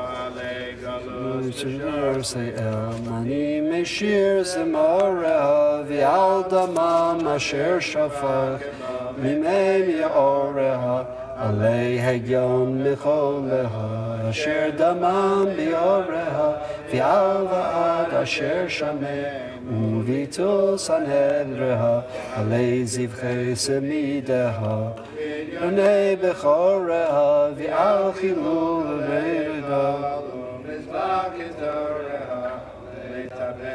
Malcheha b'nei David Gevireha V'al Yafyam Asher Chasha B'eis Saru Kisareha Alei Chavod Asher Gala B'eis Korban Devireha V'al Lochetz Asher Lachatz Sam Sakim Chagoreha Alei Machatz V'rov Makos Asher Huko Nizireha V'al Niputz Elei Selah Laleha Ni'areha Alei Simcha Soiveha B'sach Kam Ashvareha V'al Linui B'nei Chorin Nidi V'al Tehoreha Alei Fesha Asher Asa Selo Derech Ashureha V'al Tzivos Kehaleha Shezufeha Shechoreha Alei Kalos Mecharfeha Be'ez Rabu Figareha V'al Rikshas Megatfeha V'sam Mishkan Chatzereha Aishimcha Asher Chula B'fi B'mei B'tzireha Al Tachan Yitzav Chula Shovu Shma Amareha Alei Tzion V'yareha Yorisha B'tzireha Chib Shula Chagur Asad Al Ba'al Nivereha